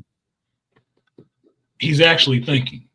Yeah. He's actually thinking and trying to strategize the situation, which is the same thing that Steve does when he's a Captain America. That's what Steve Rogers as Captain America is known for. Outside of having his courage, strategizes, tactical. That's all military training, right? Yeah. I'm gonna beat. He's like, I'm gonna break your ass down like a shotgun. Mm-hmm. So that's what he was doing.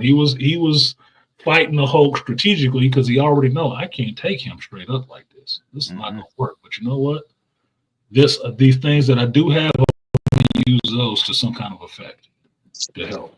Smart. I can say this: one reviewer I heard mention this, which was my complaint too. It was one of my notes that I made from the movie.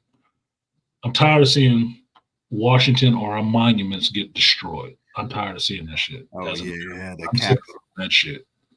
I'm sick of seeing that shit. I don't know who got a hard on for constantly destroying American monuments in movies, but they need to cut that shit out. I'm sick of seeing that. It kind of disgusted me, right? The White House gets fucked up. I'm like, man, what the fuck? I'm really sitting in the theater like, oh, what the fuck? Yeah. Then they get to a point, they get to the Washington Monument too. It's like, oh yeah, fuck this up too. Jesus Christ. Yeah, I saw that when he was flying. I was like, why you gotta fly toward the Capitol? Yeah, I'm like, I'm sick of seeing that shit. Fly toward the Capitol.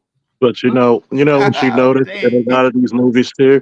When they're overseas, you notice they're real respectful to the overseas they don't stuff. fucking up their shit. Nope. That's that shit. Like, I'm not a. No, they made it a problem in every other movie. But I don't like seeing that shit personally. I'm done seeing it. Maybe I'm just an old bastard now.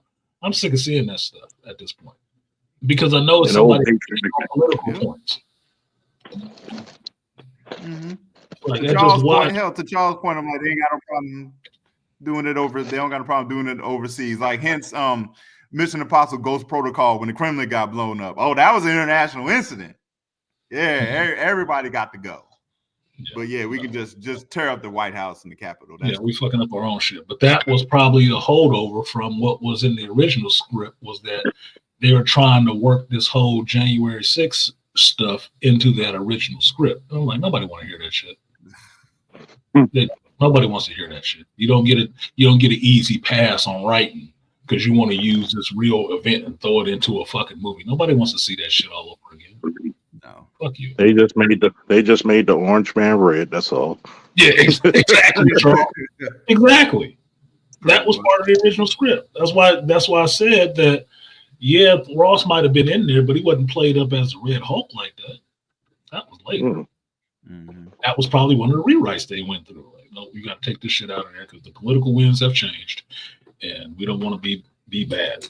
Yes, we wanted him to kiss our ass at first, but he's president again, so that might not be advisable. Apparently, he has a hard on against guys who try to set him up and put him up the plank. Yeah, so let's not do that. But yeah. My one thing, they did fuck up Sokovia, but Sokovia is a made-up country. Yeah, it's made up. That's why they can destroy it like that. Mm-hmm. The whole of Sokovia was lifted and dropped. That ain't a real place. Only person but No Way Home, Spider-Man, the Statue of Liberty. Yes, that's a real thing. Yeah, it's a real thing. Holy, Trash that one though. yeah, we need a set piece to fuck up. Mm-hmm. It's in New York. What about the Statue of Liberty? Oh shit! How'd you make Twin Towers? You know, for most of your heroes in Marvel to be in New York, Orange how Man the Red. fuck does crime still occur? Like, god damn. You're Because right. crime will persist. Was always still broke. Yeah. There's a I'm good. like, at some point, Yeah, there's a at some point, you'd be like, you got about 49 other states that you don't got nobody else in. You can't commit a crime there. God damn. That's the initiative. But there's a good scene in Invincible this season where they go through these superpowered criminals robbing a bank and getting caught, right? And then they try to stop robbing banks, right? And they just try to live a normal life. And you see how normal life fucks with them. They can't really get ahead. And then what do? They end up having to go back and rob banks. I think it would be pretty much the same thing in the MCU, no matter how many people in New York. Look, all of them ain't living above the margins. Nah. Okay. Some people are actually struggling, powered or not, niggas, struggling because them C and D list criminals that all of us know and think is goofy and shit, that's just somebody struggling. Mm-hmm. You figure out how to stop struggling is, well, I got these powers. I'm going to go hit this lick. I'm going to go hit this bank and try to get away with it. Maybe Daredevil ain't around that day. Maybe Spider-Man don't catch me when I'm stealing his purse. You know? They're taking penitentiary chances to try to survive. Or let's talk about mental illness. You got some people that are mentally ill. That's and by the way, that scene in Invincible. By the way, Hollywood, that's actually how you write a proper LGBT couple because you actually empathize with them. Yep. It wasn't because of their sexuality. You actually felt their struggle, and you kind of, even when Invincible showed up, you kind of wish they could win. You were cheering for them. Yeah. You were cheering. That's how you write an LGBT story. You make people empathize their struggles and be like, damn. You make them human. Yes. Mm-hmm. You simply treat them as people. Yeah, exactly. You treat them as people. You'd be like, I was looking at that. I was like, yeah, damn. You know what? I know how that feels when you have a bill you can't pay. Mm-hmm. I know how that is when you take your last bit of money because your kid's hungry. I know how that feels. The music was selling it. The music in the background. You need no audio. The music in the background was selling it. And you know what the beauty of that whole scene was? It was entirely silent. No dialogue. No dialogue. And there's times you just felt it in your heart, man. It was like, damn. It's tough. They were talking, but you saw their frustration when they were arguing. You saw their frustration, their facial expressions, and how life was just kicking them in the ass. Yep. I'm gonna go back and rob this bank. No, we can't do that. We're not doing that. We can't do that. Yeah, we're not doing that no more. Remember? And then you saw their faces every time they saw the kids. Yep.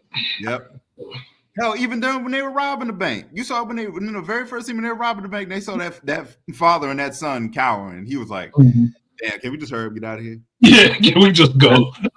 And if you check the scene when they go to the safe, right, and he takes the teller, notice they actually protect the teller from the explosion.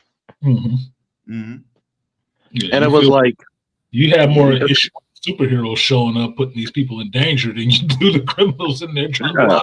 Like, goddamn, dude, it's people here. What you doing? And shout out to Classic Man D for saying this. So you're telling me Cecil couldn't take them two who need a break, who really don't want to be criminals, they want to perform. They want to live their normal lives. Yeah. But you're taking actual murderers. These guys haven't murdered anybody. Because you don't know their stories. That was the point that Invincible's mom was given to Oliver. That was the point. You don't know their stories. You don't know everybody's story. You don't know why they're doing it. So they have people that care about them too. So perfect example is one of those criminals robbing a bank could have got killed. Would you know the other person's story if you hadn't seen it? No. It would just be, oh, it was a dead villain, man. That's all that matters. Yeah. No. Why is he a villain? Sometimes that question needs to be asked. It's not overly tearjerker moment or anything like that to understand that these people are doing these things for a reason. And maybe their reason is they just like stealing shit, or they're struggling as fuck, right? Cecil wouldn't pay attention to them because they hadn't killed enough people. Yeah, that's why he wouldn't pay attention to them and think, oh, I can reform them. They ain't killed enough people. They ain't killed anyone. It's robbing banks. Sharing a couple noodles. Yeah, sharing a couple noodles. Damn broke sharing a couple noodles. Like, holy shit, dude. That was a struggle. What up, man? Boy, What up? People know that shit, boy. Go ahead, man. What's how y'all boys doing? Boys. Oh, here we go with the boy shit now. Oh, come on now. Dang, that's crazy. The way you gotta say it. You gotta make it slower. Up, son. Boy. How y'all balls doing, huh? Oh, here we go. You got the southern. You put the southern twang in it too. Yeah. You gotta get Sam Wilson, Captain America, Luke Cage, Misty Knight, Storm, Black Panther. What's their team name gonna be? What's their team gonna be? It's gonna be called the Jigaboo Jamboree. That's what we're gonna call it. My goodness. Oh Lord, we gotta. It's too many of them. They powerful. Oh Lord, hold your purses. All of them strong. Lord have mercy. True enough, Malika. Not every good guy is a hero, and not every bad guy is a villain. They call fucking cops. You don't see yourself as a hero. You don't see yourself as a hero. He's just doing what he do. He never said he was a hero. Yeah. That's why the other heroes be looking at his ass like, this motherfucker don't belong over here. What y'all doing? He actually kills people on purpose. Yeah, and it was the one pivotal scene in the comics where the cops had the Punisher stick on their car, and he's like, "I'm not a hero. If you want to look up to somebody, Captain America will gladly take you." Mm-hmm. And if you do go off the line, and he said, if you do go out of line, you'll see me a lot sooner than you want. Yep. The Punisher reveres Captain America. That's who he looks up to as a hero. He reveres Captain America. You don't see yourself as a hero. Yep. Go back to Civil War when Punisher was bringing Spider-Man in from getting his ass whipped, and Captain teed off on him, and Punisher said, "I'm not fighting back." Yeah, he didn't fight back. Civil War in the comics, Punisher didn't fight back. He took an ass whipping from Captain America. He wouldn't swing on Captain America. He wouldn't. He respects him too much. Which brings me to my next point, because y'all got all this smoke for Captain America, all this smoke for Sam. But y'all ain't gonna talk about why the fuck Civil War only get one movie? Civil War should have got more than one movie. That Civil War shit it played out for me quick. In the comics, it was a little better, but it should have been one movie. They could sew that shit up in one movie. Big C, we got somebody in the building who said Captain America was terrible. Really, Big C? There's a link in this motherfucker. You can come up and express yourself, sir. I want to hear this in like real time. Please do. So bold. So bold. Serious. I do want to hear it. I love to hear what you think was fine. Hold on, one at a time. Like, it's no picture and just a name, so you can be anybody. But I'll be curious to hear that shit. I want to know what was terrible about it, because I already mentioned them 3 special effects scenes. I already mentioned that shit, and some of the story that was dumped into this damn movie that didn't need to be there. So you got something else beyond that, I am all fucking ears, man. Man, you tell me they had the Serpent Society in there, man. That's supposed to be a fire-ass movie by itself with the Serpent Society. You know what the Serpent Society, how much they eaten locked up in Marvel? Jesus. I really think that most regular moviegoers don't even know who the fuck the Serpent Society is. That's why it wasn't a big enough sale. That's why, because they not the majority audience are not comic book readers. They're just people who watch fucking movies. So that's what the Serpent Society is. They needed something they could hold on to understand who the villain is. That's why Hulk is all over the fucking pictures. Because then Yeah, even though you know what a Hulk is. Fucking even though I'm so happy to walk into Walmart yesterday and to see a black man wearing red, white, and blue, man. and just to be like, damn, that does it hits you different because I'm an '80s baby. Mm-hmm. You remember all the Toys R Us and KB Toys and all that jazz. What did you see front and center in the toy section or the toy stores? A black man at the helm. No. That hits you somewhere, and it'd be like, damn.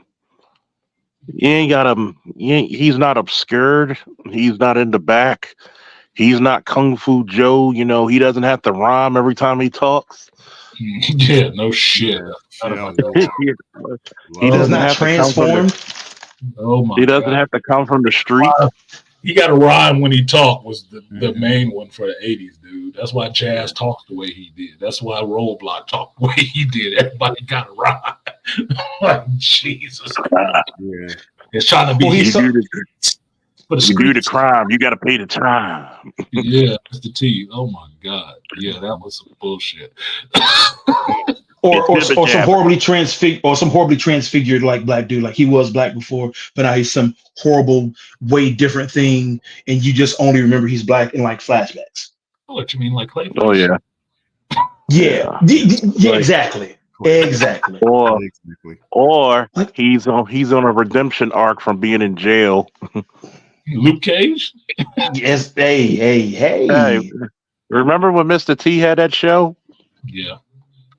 When he was with the lawyer? Oh my goodness. Yeah, we're that old, man. We're that old. But he could be a troll. He said one thing. He didn't say nothing else. I asked him to come up, and the link is in there. So another thing, I don't know. Maybe you did already say it, Art. I really like Sam's suit design. I did too. I like the new suit. I did because they got rid of that. I liked the white suit at first, but I told you, watching the Falcon and the Winter Soldier show, that cowl piece around his neck made him look like a fucking penis. Like, I didn't like that. Yeah, that Anthony Mackie I did not like it all. They had to get rid of that. That was a good decision because Anthony Mackie said he didn't like it. He said, please get rid of that. Yeah, he couldn't turn his head or some bullshit. But I like whatever the fuck you had to say. Tell him to get rid of that shit. That didn't work. Yeah, that navy blue suit, I really liked it. I really liked the navy blue suit. Nobody likes the super condom look. Yeah, no. Broken condom. Yeah, no, that shit didn't work. But the new suit, I like that. The goggles and whatnot, and the blue tones. Everybody else, he's trying to look like Captain America and Winter Soldier. No, motherfucker, it's America. You get that red, white, and blue is kind of our shit, right? God damn. I think people forget that. See this? Made it to something else. Like, don't even want to wear the colors, huh? That let you know civics and social studies have went down the fucking toilet in this country the last 20 years. Down the toilet, probably not even seen. It's not even a septic tank. Arson, I'd rather see Anthony Mackie rock red, white, and blue than Kendrick Lamar in the Super Bowl. I still can't get over Kendrick Lamar and his shoes. I'm like, what the fuck is going on with them shoes? He got some little kid Earth boots on or something. What the? I'm sorry, I'm weird. I keep looking at bell bottoms and them big ass, I guess, rubber toe shoes or something. I was like, what? Yeah, he looked weird as shit with that, man. He looked like a guy who wants to transition but not brave enough to go all the way. I don't want nobody to know yet. Damn, Charles. That's messed up, Charles. Damn. You ain't had to do him like that. That's crazy. Shit. I mean, I'm just saying, super. I'm just super saying. I mean, them bell bottoms were questionable because I was looking at the shoes, so I was like, is he wearing Nike Cortez or those Pumas? I can't tell what kind of homemade shoes those were, but the front of them was fucking me up. I've seen that Super Bowl performance because everybody keep making memes on Instagram, right? Or videos, right? And they keep playing the same parts, and every time I see him strolling out there, I say, what the my eyes keep going to them shoes. Like, what the fuck is going on with them shoes? Yeah. Look, I don't know what the hell is going on with it. They just keep draw my eye, like they off-putting. Like, what the fuck? Yeah, it's either that or they showed a Grey Hulk crip walking. Oh my god, let's quit. Let's quit it. So, Mr. Matt, did you see the movie at all? Oh yeah, I saw it. Okay, what did you think? Oh yeah. Well, actually, I saw it twice just to make sure I was seeing You it. saw it twice. Yeah, I saw it twice. Yeah. Oh, well, what you got? Yeah, it was. I think it was. It was a good film. I liked it. They hit. I like that they kept Isaiah Bradley like he wasn't just an afterthought character. I like his use in it. His use as a foil. They kind of draw you into the story. Him being like brainwashed and stuff. I like that. I liked Joaquin. I thought he was going to get annoying, and he didn't. No, he didn't. I like. Yeah. So. His character was good. And you give Joaquin Torres some credit too. His ass was out there with Sam. Yeah, he was getting busy. He was getting busy. He was down to be in the shit. So look, if you want some black and brown unity, well, there they go, flying on some wings, motherfucker. He was out right there. Yeah, so that was a good. I like. One thing I really like is the fact that it took place in the same universe as Edward Norton's Hulk.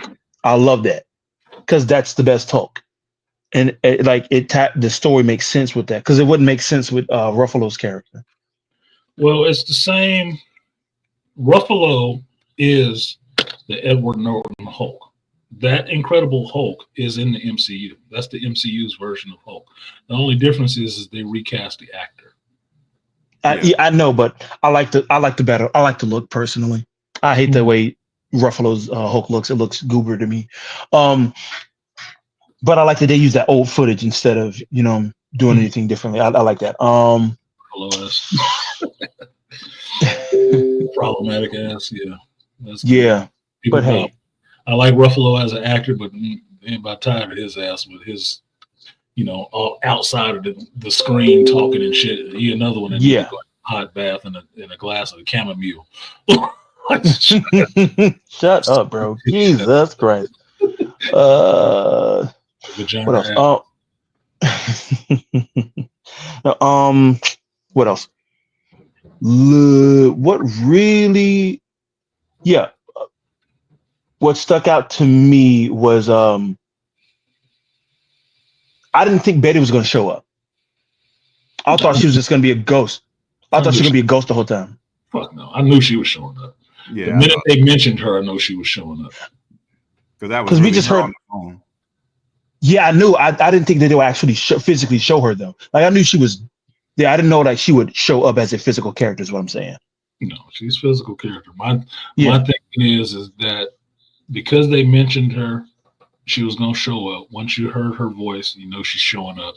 Mm-hmm. And then my thinking after that was, so are they gonna go the way of the Red She-Hulk? Because in the comic books, after you had Red Hulk and it was discovered that it was Thaddeus Ross, eventually Betty ended up getting, a little jab and turning into the Red She-Hulk as well. Yeah. So I like that character. I'd wait to see that one show up because Red She-Hulk is a little different than Green She-Hulk. She's a little smarter. Mm-hmm. Because, Betty's daddy was a military man. Yeah.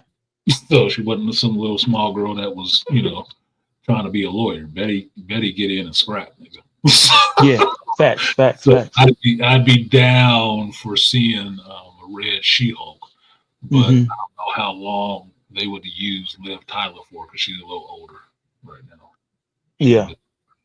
And they brought her in, they showed her, but maybe they can roll the dice on this Secret Wars and be cast for Betty Ross from a different or some shit. And then get you a Red She-Hulk because Green She-Hulk right now is problematic with Tatiana Maslany. That's problematic. Nobody wants to see that character again. And these are people who actually like She-Hulk. like me or Charles. I don't want to see that character again anytime soon. Not played by this actress. That shit got a stain on it, and it's not a good one. Yeah. Every time I think of bitches over there twerking somewhere, and I'm like, No. Bad taste in your mouth. She just wiped her ass all over John Byrne's classic work. yeah. And So, this is the She-Hulk who was great at just steal the book, steal the entire book. You already had a great character. Yeah, that's all they had to do. But I thought the leader's acting was a little goofy sometimes. mhm. I like the leader as a character, but some of his like scenes, I'm like, yeah, I don't know. I don't like that choice that he made. Yeah, it wasn't that good. I don't like the way the leader looked.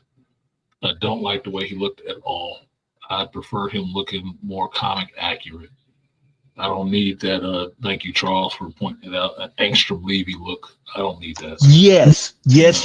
I couldn't put my finger on it, but good job. Yes, Yeah, that sums it perfectly. I didn't like that look at all. I like his classic look, which would be more fun to me. But Mhm. he wasn't doing much in the scenes anyway. But he was because when they went to that base to go find him, that shit took on a horror element for a minute. I'm like, damn, we doing a horror movie now? What the fuck is going on? Yeah. The tone shift was crazy. Yeah, some Bloomhouse shit. Like, what the fuck going on down here? Has some gamma irradiated fucking animals and shit. What's happening? That would have been cool. Yeah, it could have been, but we got some mindless drones. Mr. Roboto went around. I was like, okay, well, it looks so much like the ghost dude from Pet Cemetery. Yeah, that one Milky Eye shit was fucking me up. Yeah, I don't like that. Yeah, it formed the eye. It didn't drip. I saw that movie. It didn't drip in his eye. It didn't. It didn't at all. No, he had two good working eyes, and I'm like, huh? Why'd they make this choice? Why'd they give him cataracts? They give him cataracts for no reason. No reason at all, dude. That fucks up the whole leader character.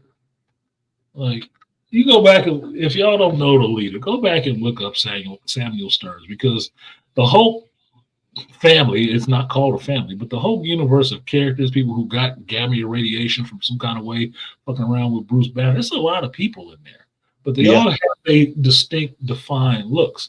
And Samuel Stearns, the leader's look, is very, defined. I like him having hair and his mustache and shit, and not being a big ass dude, but having his little big bulbous ass head, and just controlling shit. I like that. Because he's fighting the Hulk on a different level, which is he's not fighting the Hulk with strength. He's not. He's fighting him with his mind. Same way Luthor fights Superman with his mind, not his brawn. I like that juxtaposition between the two, right? What I got in this movie, that was not the leader. That was some other fucking turd sitting up there with green paint on. That was kind of trash. It was like Gamma Riddler. Yeah, not even Gamma Riddler. At least the Riddler would have been funny. This motherfucker was just like, okay, he killed a dude, and then he just walked around in the shadows and being creepy and shit. It was like some horror movie shit. He could have showed up in Multiverse of Madness and he would have fit right in. But right now he doesn't. That's, to me, if you wanted to say having a comic book movie has a theme, that's what made it look comic booky. The fact that he was just mangled and milky eyed and bulbous, blistered head. I'm like, who the fuck is that? That's the god damn. Okay, whatever. They need to work on that. Yeah. Give him a mutation and say it before you put him on screen again, say something happened that it changed it a little bit, so you have an in-universe reason for why he looks different. Well, they kind of said it. They kind of said he got experimented on further, that Ross increased his gamma, so that might have done it. But even then, knowing the Hulk movie, the Edward Norton Hulk movie, his head just kind of grew bigger, but he was still himself. If you look at that character and look at the leader in comic books, they don't look shit alike. Not at all. Not shit alike. And that's why I think they never called him the leader in the movie. You just know him as the leader, right? They never called him that, right? They called him Stearns most of the time. So by the time you get back around to using this character again, when you finally give him a name and call him the leader, make him look like the original comic book version, please. Make him mean, smart. I mean, he's smart, but make him look the way he's supposed to look. Because you did a solid with Sam ripping that cowl off his face. You did a solid there. You took the feedback and you responded to it. Good. Take the feedback on how the leader looks in this movie and fix that shit, please. Yeah, he looked like a smashed up gummy bear. A chewed gummy bear that was spit out by a baby. Yeah, exactly. That was horrible. Trash. That was trash. terrible. I was like gonna say the aura when you introduced them. He just looked like trash. He just looked like I like the aura when you introduced them leading up to it. Spooky. Little plot. Little spooky. That was cool. At the very least, give him some cloaking technology where he can like make himself walk outable. You know what I mean? At the very least. No, because that's not the leader's thing. The leader is not about hiding himself. No. He's fine with himself. You don't hide. No, I'm saying since they wrote him like this, like if you write yourself into a corner, figure out a way to write yourself out of it. Unless you're just gonna wholly change the character. You know what I mean? Nah, fuck that. Nah.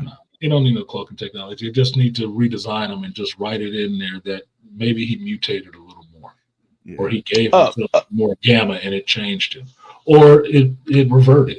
Whatever the fuck you got to say, find a logical reason for that shit. Find a reason to get him back to looking more normal. Got you. I got you. Yeah, because y'all were good till y'all turned the lights on. Yeah, because think of it this way. It will be less, I don't know how much CG they used on him. But then if you make it practical and get him back to just having a big fucking head or something like that, then you don't have to worry about CG and the shit. Yeah. You have him with makeup on and do your CG enhancements. But it's just an appliance on his ass, the way it's supposed to look. It's a hair system. And 2 working eyes. And 2 working goddamn eyeballs. Yeah. It's a hair system. Yeah, exactly. Just fix it, dude. Just fix it.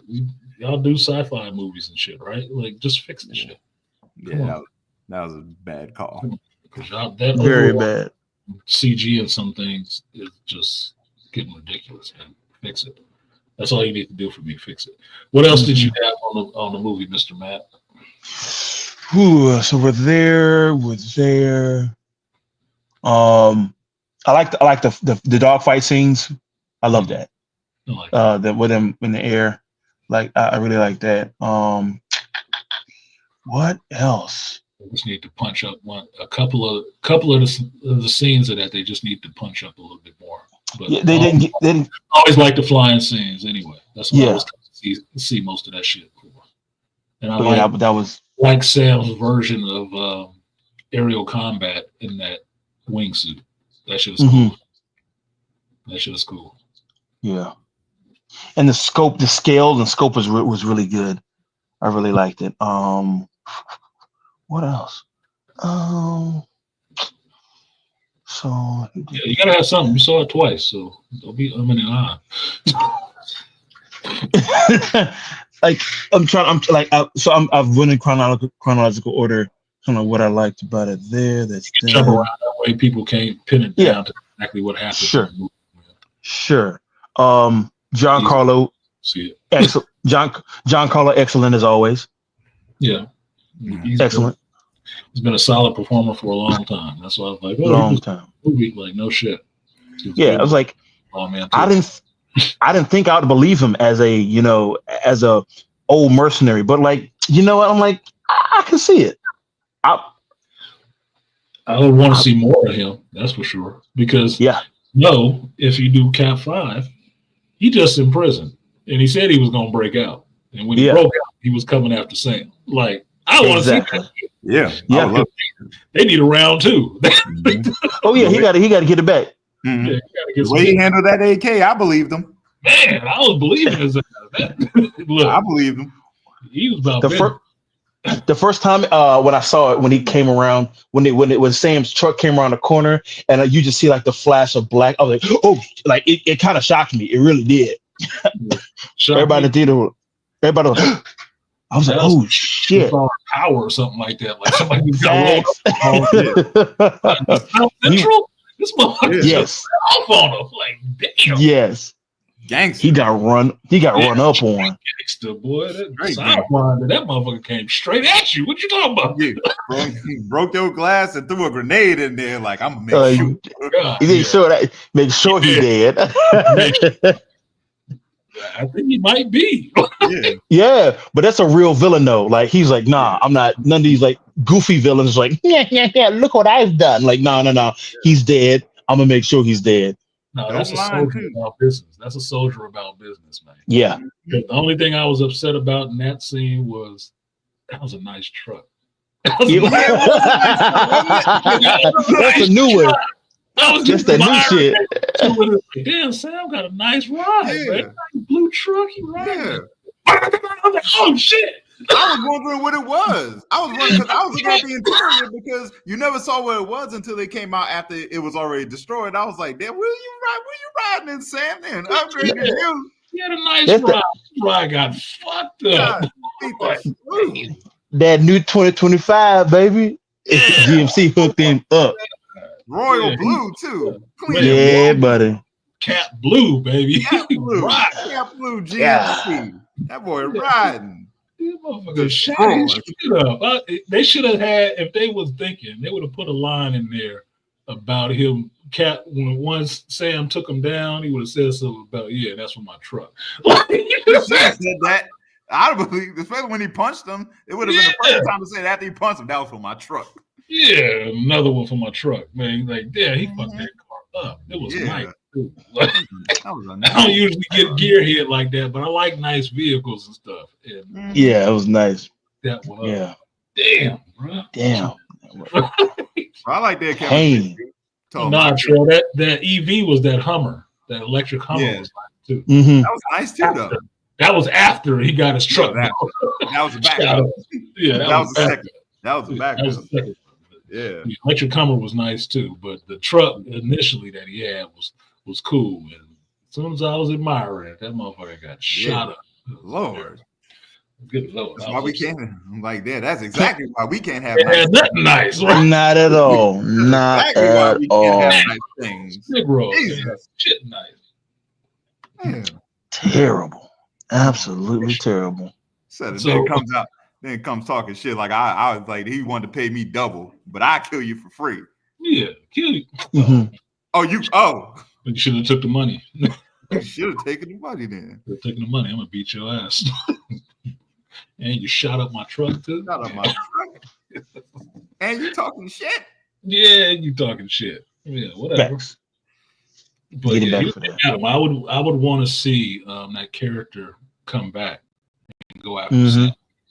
Yeah, I would love to see that. And see a round two with the two of them, because that would be, especially after this movie where people were saying he didn't get enough screen time or all the rest of that shit. Would you watch a movie with Giancarlo Esposito and Anthony Mackie, and he was going head up with Serpent Society and him?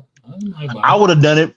I would have done it before this, but yeah, this is probably what the movie should have been. I mean, you understand that in Marvel, the MCU in and of itself has a problem with their black characters. They have a problem with how they use their black characters, flat out.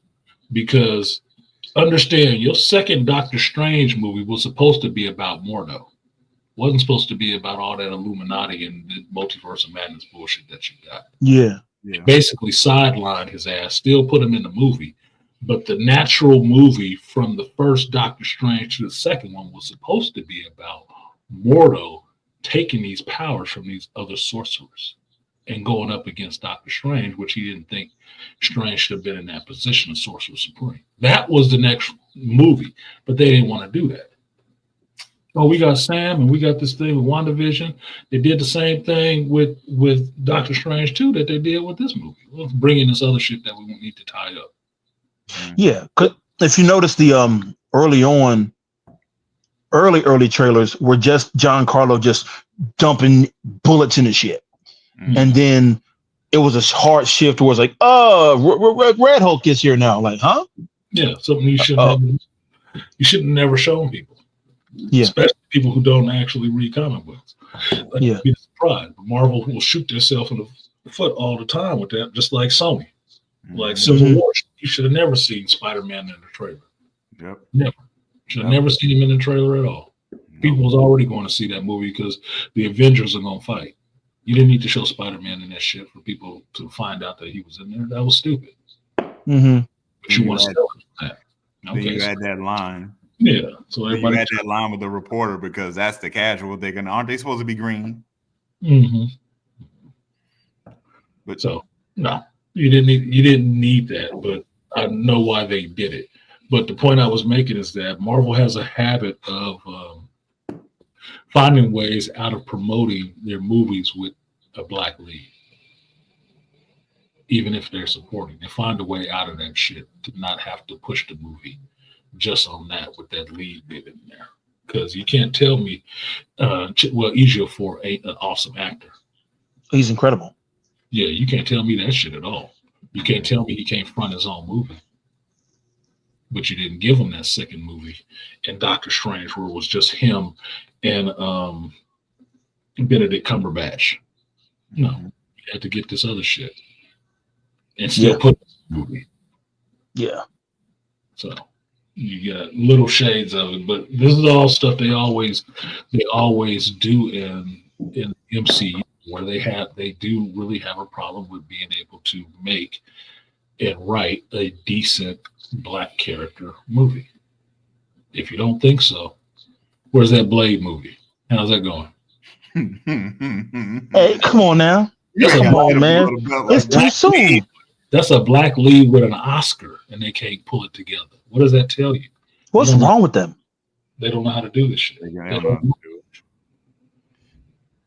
only reason they pulled that movie right now and trying to work on it is because Wesley showed up in Ryan's movie because Ryan will give Wesley some love, and everybody loved it.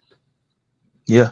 Yep. That's the only reason why. Okay, well, let's hold off and see what we're doing. And what otherwise they keep turning out these shitty scripts that Mashallah Ali kept having to say no to. Yeah, that's what they keep doing. I wonder how goofy they actually were. I want them to leak one or two of them scripts to see how actually fucking goofy they were. They have leaked a couple of them. The first script that was written by the black woman was a ripoff of Underworld, that shitty Underworld movie with the daughter and stuff. That's what it was. No, the last one. The first one, the very first script that was leaked, the first first writer that was on it was a black woman. Didn't know the characters, didn't know none of this shit. The script that she turned in looked like some shit that was plagiarized from Underworld. That's what I'm saying. Like we talking about the last Underworld movie, right? Oh shit, yeah, that's awful. Oh god, like if you rip off the first Underworld movie, fine. Because they're trying to introduce Blade to having a fucking daughter. They're trying to flip that mantle, which doesn't exist. Remember, I'm talking to a specific person for that shit. They're trying to flip that mantle off onto a female character. That's why they're trying to give Blade a daughter. He never had no daughter in the comic books, and I really resent trying to turn Blade into an absentee fucking daddy. Just so you give his abilities and stuff like that to some chick and push her forward. And he's not going for it. I wouldn't say he's not going for it. The scripts just weren't any good. The first script is the one that the first director walked up the movie from. And then they fired that woman, and you ain't heard much about her since then. But that's the making new script process that they went through a bunch of times. Even having Bo DeMeo on one script, they apparently can't get it right. So Marvel has a problem. And I would implore you guys, go online or go on YouTube and look up Bo DeMeo's response to what his problems are with Marvel and listen to that shit. He lying it out. He will tell you what the problem is at Marvel. You got too many pale folks thinking that they know black folks better than black folks and wanting to push out the people who don't want to write the way they want to write. Basically the same Hollywood problem. They give you some of these tragic ass characters that you've seen in movies and television before. They think they blacker than you, and you don't know how to write black folks. They hit you with the no, but what if you? No, but what if you? No, but what if you? No, but what if you, and I think the character would do this, and I think this should be in here. Let's introduce this too. And you have other creators and other black folks, and they're like, fuck no. That's not okay. Well, you problematic. We got to get you out of here. Mm-hmm. You're not yes manning. We'll get somebody else in here to do it the way we want it. You listen to that shit. Look up Bo DeMayo's. He put his, what was it? It was his OnlyFans response to what was going on at Marvel. He put a video up there, and that video is probably about 45 minutes. Listen to that shit. And you tell me if you think this motherfucker lying, that he was out there just showing his dick to people. No, there's some serious fucking problems going on at Marvel Studios behind the scene. And he named names. He named names. And the most poignant things I heard him say that I say, yeah, that's fucked up. Yep. Orlando Jones, too. I watched Orlando Jones' response to that American God shit, too, Trail, right after both stuff. I'm like, they sound like they got the same story, bro. Mm-hmm. But you listen to Bo DeMayo, one of the things he said that I thought was so insulting was about what he was going through and who was giving him this pushback, and how he said, but it seemed really messed up that they didn't want me to come to this award show, but they want somebody else up there standing up there taking credit for my work that they were trying to say I'm getting fired for because it wasn't good. I'm like, yeah, I know what that fucking feels like. I'm on YouTube. Yeah, that sounds fucked up. It was fucked up. Yeah. I don't know. He gay. Yeah, he gay as hell, but I don't think he lying. I don't think he lying. That's why, that's why I'm not even rooting. I'm not one of those people rooting for the downfall of the MCU, but if it does happen, it's their own damn fault. Look, you can fuck up things any kind of way you want to, right? You can. Yours, you can fuck it up however you fucking want to. But I'm all for people being treated fairly in some senses. And at least in that Bo DeMayo situation, he made you an awesome show. He made you an awesome show because he knows the characters and the comics and shit like that. From the stuff that he was saying that these motherfuckers wanted to put in the show and he was fighting against them to not put it in the show, I'm like, no, that shit don't belong anywhere in the X-Men. What the fuck are they doing? What set of monkeys are sitting at the table with you pitching this shit? No, we want to put this in the show. That doesn't belong with these characters. This is not what they do. How you they don't care. Last name, Art? What's that? How you spell his last name? B-E-A-U and then DeMayo. Google that shit. I forget how to spell it every time.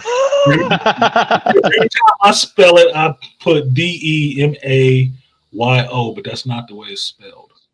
But it will say first Blade director. He was the director on X-Men '97. Oh, director. Oh yeah. He wrote something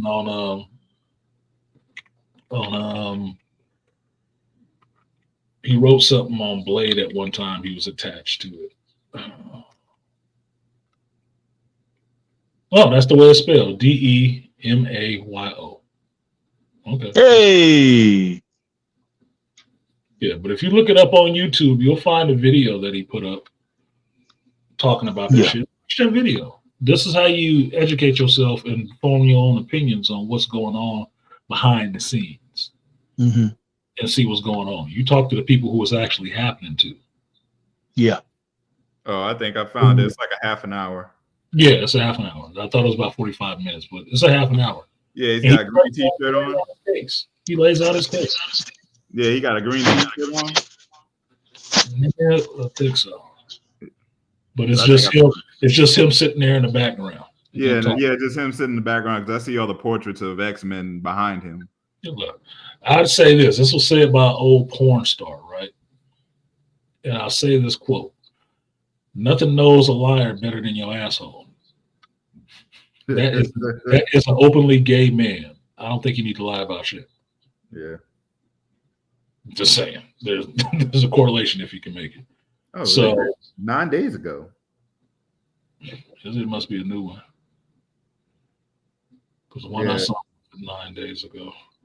Okay. It must be a new one because he got his own like channel and he's got but it's like a half an hour. It's called the Marvel Disney Statement. Oh, let's see.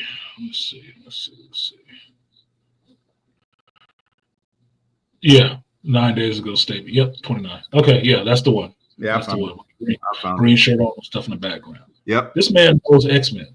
He knows X-Men. And I had a thought listening to something today before I started the stream, and they were talking about trying to find directors or writers to do this X-Men shit. I said, you know what would be awesome at the MCU if they had the nuts to do this shit? Hire back Jonathan Majors and rehire Bo DeMayo to write your X-Men stories. Ooh. Yeah. Because he knows your X-Men character. Because the shit that he said in that 30-minute video about the people that's behind the scenes with that X-Men shit do not know these goddamn characters at all. They don't need to be anywhere near writing your fucking X-Men. But that motherfucker probably does. He need to be lead chair in the writing room. Oh, yeah. Write shit for you. That will give you a hit. Because he knows the characters, he loves the characters. You know, be able to introduce some of that nuance that we saw in the X-Men 97 show that was like, oh my God, that's awesome. Motherfucker got you. I don't know. I think they might have won an Emmy for that shit. First out the gate for a cartoon. You got people who don't even watch fucking cartoons watching that shit like, oh my God, that was awesome. Yeah. Wasn't because of them dumb ideas the other motherfuckers was throwing out there. Mm-hmm. Oh no. Yeah, he has his own channel now. Yeah, I found it. I'll definitely give it a listen. So hold on. Let me let's disseminate some information on here.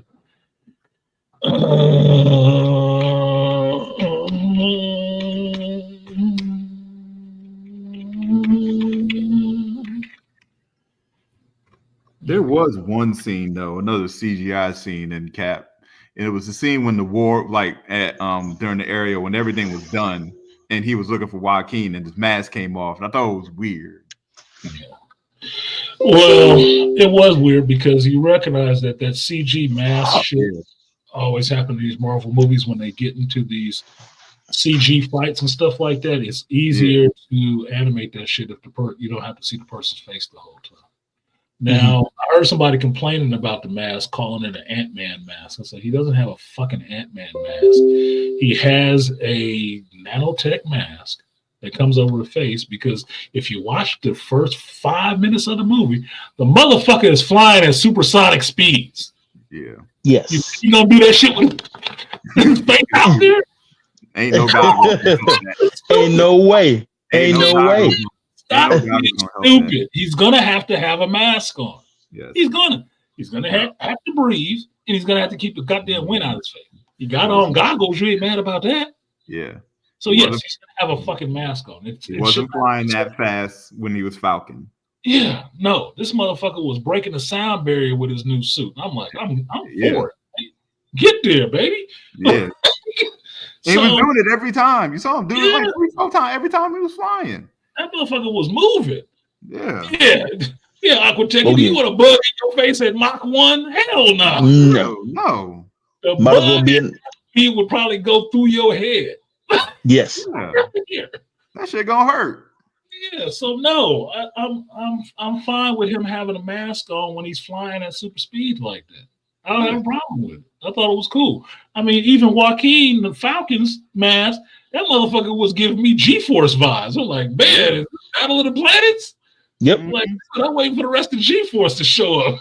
Because notice his mask. Hold on, Matt. Let Lion go first and then talk. Can't talk at the same time. Go ahead. But not to mention how silent Falcon was when he showed up, when he was stopping the motorcycle riders. You didn't hear him. No. And he had his old suit. He had the old suit that was Stark made. He had the Stark made suit. Go ahead, Matt. What you gonna say? That was like Joaquin's. People don't notice Joaquin's mask never came off because his is the old style suit, and it was just you have to keep it on in no nanotech. Like he had to take his off. Yeah, right. But the bottom part came up to cover his visor and stuff, up to his visor, but it covered his mouth. Same thing. I'm like, come on, bro. Yeah. What are we talking about? Yeah, Like I Marvel. said, complain about some shit if you just want to complain about shit. Yeah, Marvel has had plenty of continuity errors, but they did a pretty decent job at kind of keeping everything together in this one, which I appreciate. They didn't have a bunch of like crazy blunders. No, because the tech actually is in line with what you've already seen in Marvel. The tech works. If it's made by the Wakandans, you know it's going to be durable. It's going to be fast. It having the Black Panther ability to absorb kinetic energy, I don't see why that's a problem. Oh, he got a Black Panther suit. No, he don't. He got a Wakandan suit. Sure, he developed it, right? So what's the issue? Yeah. That's the same thing Black Panther had. So what? It's the same thing Killmonger had too. What are we talking about? Y'all just mad Steve ain't got one. Yeah, exactly. Facts. Yes. It makes sense that he has a suit that has some abilities in it because he ain't got the juice in him, does he? Yeah. So Y'all he just mad because y'all just mad. Oh, he just constantly pulling out abilities now. We just gave him a hell of a lot of abilities just because. Oh, so now you mad because he actually does have some powers. For real. Shut up, man. You can't win for losing with these motherfuckers. Y'all just mad because all Steve got was some damn gauntlets. No, all Steve got was a shield. Oh, he didn't even get a shield. All he got, even when he didn't have the shield in Infinity War, all he got was some gauntlets. Yeah, which was more shields. Yeah, that's all he got. Y'all just that man got the will. That man got to wield the Mjolnir, so he's good. Yeah. Yeah, but here's the question. I heard one of the reviewers say this. Would Sam be worthy to lift the hammer? I think he could. Probably. I think he could. Why not? He ain't did that shit Steve done. And I don't think he. Hold on, man. It's not the serum that makes Steve able to lift the hammer. You know that, right? It's not the serum. Yeah, of course. It's who he is as a person. Where Sam is a pretty upstanding person. I think he can lift that hammer without a problem. Just saying. Personally, I think until he gets rid of his, because I think he still has some reservations about some little feelings of inadequacy. I was talking with somebody about this. I think if he can get rid of his lingering doubts about being this is who he is, I think once he gets rid of that, I think he's worthy. But I think until that kind of insecurity around being the guy goes away, I don't think he's worthy of it. No, I don't think he's holding on to any of that insecurity. No, I don't. I didn't get it either. Falcon and the Winter Soldier, yes, he had that shit there. But understand, this is like a year or two after Falcon and the Winter Soldier. He is Cap. He knows he's Cap.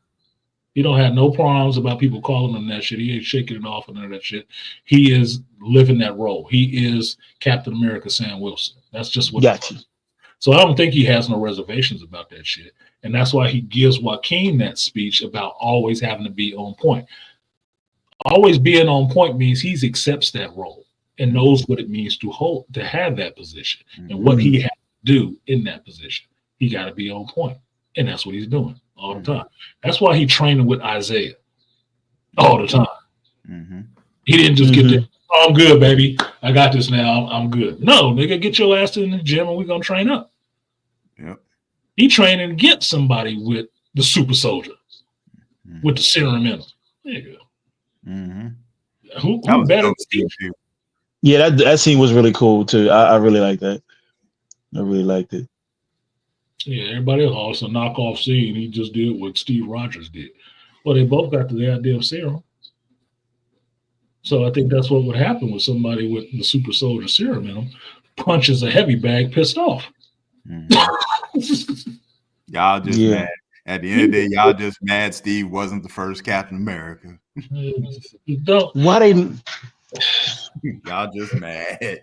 So weird. I got it now. Like, it don't matter, dude. Look, if you feel that strongly about it, you can kill Sam off and give it back to Steve. How about that? But Congressman Buchanan, I don't think is going to shield. I don't know how to fuck you a congressman, but I don't think he's going to be running around with the shield. Even though we got to see him in Thunderbolts doing some extra military bullshit. I'm interested to see how y'all going to square that weird-ass circle in the Thunderbolts about him trying to be a congressman. How y'all going to square that shit? How you going to square it and how you going to put his ass back out there to where he's chasing down these other super soldiers? Yeah. He's back in Good but question. he back in leather black though. Yeah, leather black, and then he fighting the Century. Nigga, that's not something that happens. You are He not done. supposed to be there. You thought Anthony Mackie or you thought Sam had a problem fighting the Red Hulk. Winter Soldier got a huge problem fighting the Century. Yeah.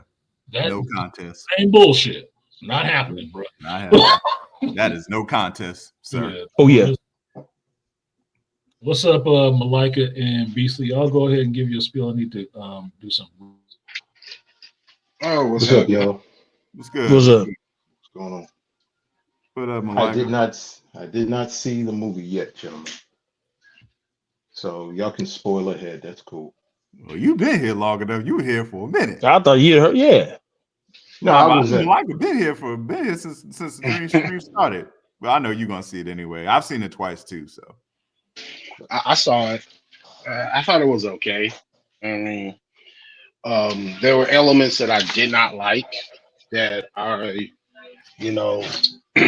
as far as, I felt like it was too much of the old other Cap movies, and it was like, and I'm sorry, but I fucking hated the shit with the Hulk and Leader and all that other shit. I said I hated that shit. I was like, bro, give him his own set of fucking villains. Why are we still trying to give him the other white superhero villains?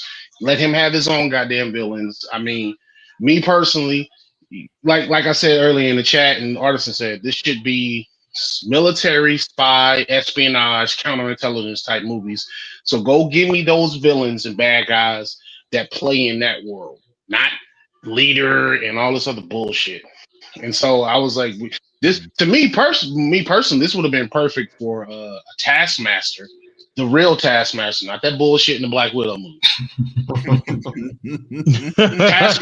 Taskmaster would have been a great fucking villain in this damn movie. And and as far as like Sam, I think he did all right. I would actually, my critique of him is I need my fight scenes to be a little bit more fluid. He was a little stiff. I know he's older and all other stuff, but I need him to be a little bit more fluid.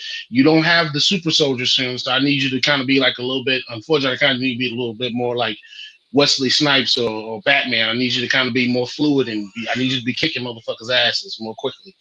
I mean, he kind of was, but He kind of was. I credit that to the fact that because his wings are introduced into his fighting style, it's wire work. He's doing wire work. That's a limit. That limits your movement a lot.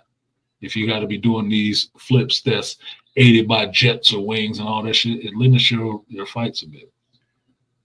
That's what I accredit it to. But I could be wrong. But yeah, I mean, he's not a trained martial artist, so I was like, I thought the fight scenes were fine. I thought he did good. Hell, even in like Falcon and Winter Soldier, when he was training, when he was doing all those flips, when he was sprinting, that wasn't Anthony. That was a stunt man. Hell yeah. You seeing all that acrobatic stuff that he's doing in the training montages, that the character or Sam Wilson himself is pretty athletic, but Steve Rogers is a little bit more than that because he got the jab in him. And mind you, I said, Steve Rogers most of the time in his fight scenes is doing fucking parkour and just brawling. He ain't that damn fluid. He just bouncing all over the place. Same with Chris Evans. Parkour I normally do. Flying that fast, a bumblebee would ruin your day. No shit. A bug hit my neck while riding a sports bike. It was squashed. It hurt. Yeah, dude, I've had a bug hit me in the eye riding a bicycle. Like, oh shit! I'm like, come on, man. Mach 1? Sound barrier breaking? Nah, put a helmet on. It's good. I'm not mad at you for not having a helmet on. But I thought the fight scenes were straight. I didn't have an issue. I would love to see General Esposito be the main villain in the first one. I just don't know how he would hold up physically for the whole movie as opposed to the scenes he was in his first movie. But he probably did do a lot more. Yeah. Than what they gave us in this original movie. So I could be wrong. I'm sure. He probably did a lot more. The way he was handling that AK. That motherfucker was handling this. Real good. Somebody went to tactical school. Yeah, like is he going in a John Wick movie next or what? Yep. Dude, he was handling that shit. He came around that corner, man, and let it fly with a trench coat. So, Malika, you said you hadn't seen it yet. No, I haven't seen it yet. Hopefully, I'll see it next week or the following week. Okay, why are you waiting so long, brother? Hey, what you waiting on? Work. Oh. Fair. I just wanted to hear what his excuse. I knew what it was. I just wanted to hear it. It's like telling women something sometimes. Like sometimes I just ask you the question because I just want to hear the answer. I already know what it is. I just want to hear it. And Beastly, you said you saw it, right? Yep. So you hated the leader and the Hulk stuff. Yeah, I don't blame you.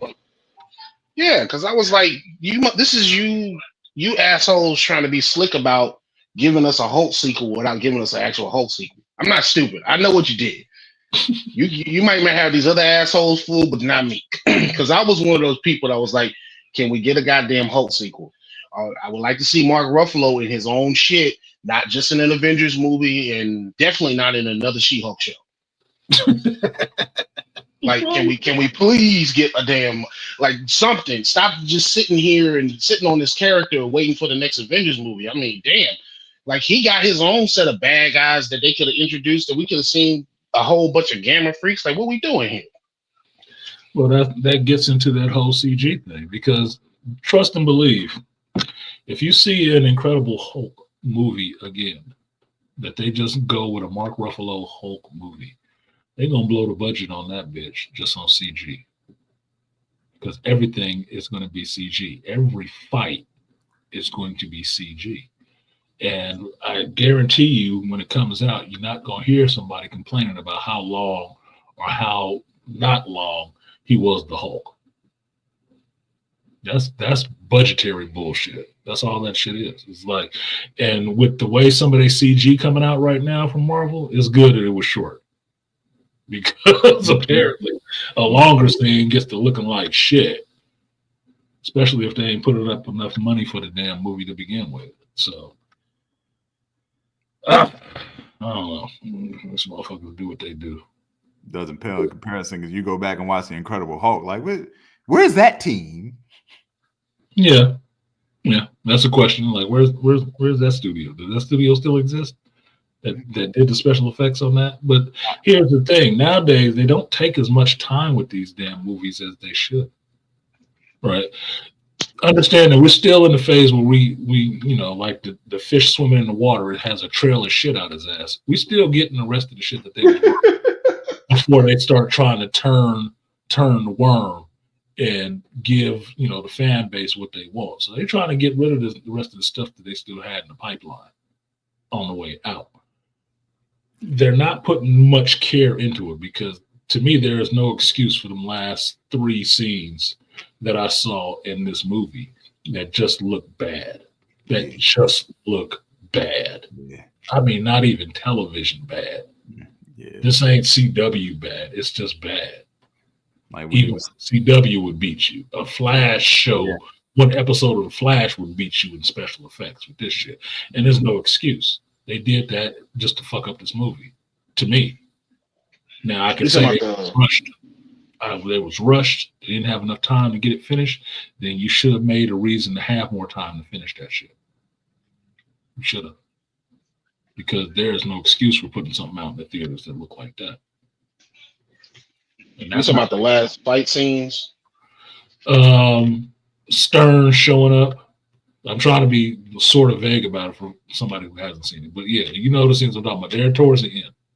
When Stern shows up and Sam meets him, that is a added on scene. You could tell when you look at it. It looks bad. It looks fucking terrible. The last few minutes pissed me off in this movie. Last few minutes, you could tell they worked on that longer, but there's some other scenes in there that they didn't spend no time on that shit. That was probably an added in scene. That's why it looks so bad. Because you can't tell me you had this shit from the beginning. And it looks like that from the beginning. Get the fuck out of here. Some of that shit looked terrible. And they still put it in the movie and put the movie out with it in there. That's like somebody serving you a burger with half a dead rat in it. Like, the fuck? It's still a burger. Bitch, you got a rat ass in here. What you want me to do with that? It's a burger. The Demolition Man scene. Rat. Yeah, you pay This is for a rat burger. Yeah, you pay for a burger. Your burger. That's all we're responsible for. Get the fuck out of here. Yeah. So that's what I look at it as. That there was not an excuse. It could be for time, but that's not an excuse. They should have paused the movie or something and made sure that shit was right before they put that out. That was terrible. They're not doing a movie any favors. And a lot of the stuff I see surrounding this movie is just that. They didn't do this movie any real favors. They gave it a lot of water to carry for a lot of shit that's not even relevant to this character. Like all the Hulk stuff. That's somebody else's movie, man. It didn't need to be here. And the security lady had on a business suit to widow suit to half a widow suit back to a business suit. Seems like reboots. Yes. Because they're trying to play nice with everybody. Like apparently you can't have an Israeli super soldier in there because there's a real world conflict going on. The fuck do we care about that? This ain't the real world. And it's a character in the fucking comics. Let it go. Comic book character. Yeah. It's An Israeli super soldier. Oh well. Who is also a mutant, so that could have been your tie into a fucking X-Men, you bitch. Yeah, it turned into a fucking girl. Like that makes some kind of goddamn sense. Look, that and the fact that you left China out of this bitch. I heard a reviewer mention that this global conflict is going on and there's no mention of China or Russia in the middle of it. And I was like, yeah, funny, huh? Why? We got a problem saying China now? Or that would get the movie released where you want to make some of the monies. Yeah, you can't please everybody. And the people you do try to piss off and you okay with not pleasing tends to be the real fans of this shit, which is kind of fucked up. You pander into a group of people who don't even know these characters and might not even give a fuck. Exactly. Then chastise us for not liking it. Yeah. You didn't like this shit. It was garbage. I don't eat garbage. Do I look like Rocket Raccoon, motherfucker? Yeah, the fans that like I didn't just spend my damn money and bought some extra skins on this damn Marvel Rival shit. but screw my opinion. You know, it don't matter. I gotta get a game with y'all because I'm on Marvel Rivals. I gotta get a game with you, Art. You do, because I'm tired of cussing at people. Yeah, Marvel Rivals will do that. I'm serious. I'm tired. Muted. I played that shit yesterday. I was playing that shit up until about 2:00 last night, and I had to cuss at people. I cussed at some little kid, told him to take his ass to bed. Let me take a wild guess. Who was he playing as? Saying some shit. No, the motherfucker was Punisher. Look, y'all about to get me to go off about a video game. This is where this shit gonna diverge, and I'm gonna really get really upset. Talk about it. I am competitive. I am fucking competitive. Talking about go. This is therapy. Okay, this is gonna be some geek therapy right now. This is some gamer geek therapy. Go ahead, dog. I got you. I'm playing Shibuya 2099 on Rivals. Coming out of the little spider thing, we gotta walk the spider bot to his spot. Okay. These motherfuckers do the same thing over and over again. All 5 of them want to rush through one opening, and the other team is sitting there waiting on them. Yeah. I go out the side. I go out the side door. Right? I'm playing Groot. I go out the side door and try to throw up a shield in front of these motherfuckers so they can't pick them off while they're coming out to respawn. Yeah. They start getting pinned down because they keep coming out the same way, like fucking lemmings.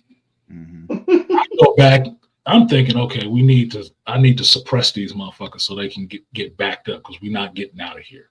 No. I want to use the Punisher. Somebody else got the Punisher. The person who has the Punisher is this fucking kid that got his mic open so we hearing him talk. He ain't laid down shit. He ain't popped He ain't pop ult nothing. Nothing. He ain't popped shit. He just getting picked off. Oh God. And I try to say it calmly. Look, if you're not going to use the Punisher correctly, get off that damn character. Oh, who the hell is that? You sound pathetic. You sound pathetic, you little motherfucker. About to hit her with that Thor end game. Yeah, that's right. Cry to your mama, you little bastard. I told him. Take your ass to bed if it's past your bedtime. Go to bed. Yeah. Get out of here. It's not enough of this shit. Get the fuck on. You fucking up my game. I got you with Magneto, dog. You play as Groot. I got you with Magneto. Artisan, and that was quick play, right? What finally made him get off that character, because it was two of these dumbasses. One was playing Punisher, the other one was playing Hawkeye. Why is this motherfucker standing in the open with Hawkeye? Can't hit shit. But the other team got a Hawkeye standing on a building somewhere. Yep. Yeah, that's how you the dude on the other team playing this character better than you. That's when he got off. Yeah. That's when he got off the game. Yeah. Put the sticks down. Picking you off. Asshole. Yeah, I cut that little kid. Fuck that little bastard. Artisan, this is the shit. And imagine this. And you don't do the rank shit either, huh? I did 3 matches, and it was worse than playing the quick drop. Quick one. And I'm in the upper, like I'm pushing Diamond 3. So it gets way worse. Yeah. Because the arguments, we had a whole argument. We arguing with the randoms, our team. We arguing with the randoms in our team. And we lost the fucking match because people want to talk shit. Oh, man, I'm like, bro. And I told the dude that's like in the fraction that I'm with, because we trying to get ready for this damn tournament, the tournament. I was like, bro, I said this shit. He said, Beast, you know what? You might be right. I said, about what? He said, about when you, I said, why is it that every time we play with a fucking Punisher, a Moon Knight, a Hela, or whatever, they play like shit. But then when we're playing an opposing team, they rock stars with it, and they're kicking our asses, and then nobody's switching, and it's like earlier today, I was playing Storm. This motherfucking Punisher had like 40 fucking kills. Yes. Yep. Oh, words. I'll do you one better. I was on a team because it's the same thing with me, because when I'm playing, can't get a good Spider-Man to save my life, but when Spider-Man's on the other team, oh my god, killing shit, whooping your ass, killing shit. And like I told him, I tell him like, look, I told the dudes I'm with, I said, look, I tell people immediately, I say, look, please, if you gonna pick that character, when we picking characters when we in spawn, I said, I don't play this character, please, because I look for anybody that's a Lord Spider-Man. I'm like, okay, cool. And everybody was like, why you say that? I said, because typically if they're a Lord Spider-Man, they actually took their time to actually master that fucking character. Because some of these characters that have Lord, they just spent a lot of time on the character. But the characters like Black Panther and Spider-Man, you actually got to take. Yeah, you got to actually take. Yeah, they 4 or 5 star characters, so you got to actually take your time and play with the character. Like I've been playing with Black Widow. I'm almost fucking Centurion with her character. So I'm like, and she's a 4-star character. And people are like, oh well, she need a rework. She need this. I said, no. You niggas need to learn how to play the game and play with that character, because I'm up here sniping Widow. They get up close. I hit them with that spin kick, grapple hook to stun their ass again, and finish them off with the batons or the rifle tap. And I'm done. That was my thing last night. Like one of the last games I played last night. Same area, the Asian area, whatever. And I'm on this team, and this team is just sucking bad. Now I'm playing Groot because I'm trying to get Groot to captain, right? So I'm playing Groot. And I keep getting taken out by Wolverine on this other team, right? Because the Wolverine on the other team got a plan. He's going after the Vanguards, right? He is running past other people on my team who are not doing anything to stop him, mind you. And he's coming after me. And I turn on the mic and says, can anybody stop Wolverine? Right? Now, nobody is saying anything, but these two dudes is on there. They had been talking. I guess they played some other game, some other match together, right? So they talking shit.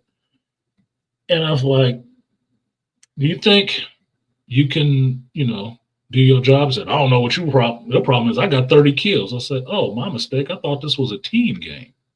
That's the thing. But what I understand is it's not my fucking job to take on a duelist. That's your job, Captain America. That's what I told him. It's your fucking job. You're the duelist. I'm playing the slowest character movement-wise on the game and getting attacked by one of the faster ones. Since you're playing Captain America and your buddy's playing a Punisher, why don't you take his ass out? Punisher definitely supposed to be on Wolverine. I hate having to have conversations like this with motherfuckers. Yeah, you're DPS. You're supposed to be. All you cared about was your 30 kills. I got 30 kills, so I'm good. Get off this fucking game. Look, I tell people immediately, take your ass back to Fortnite and Call of Duty with that shit. Yeah. I said, team sport. It was a team game. Here's how you know it was going down, Beastly.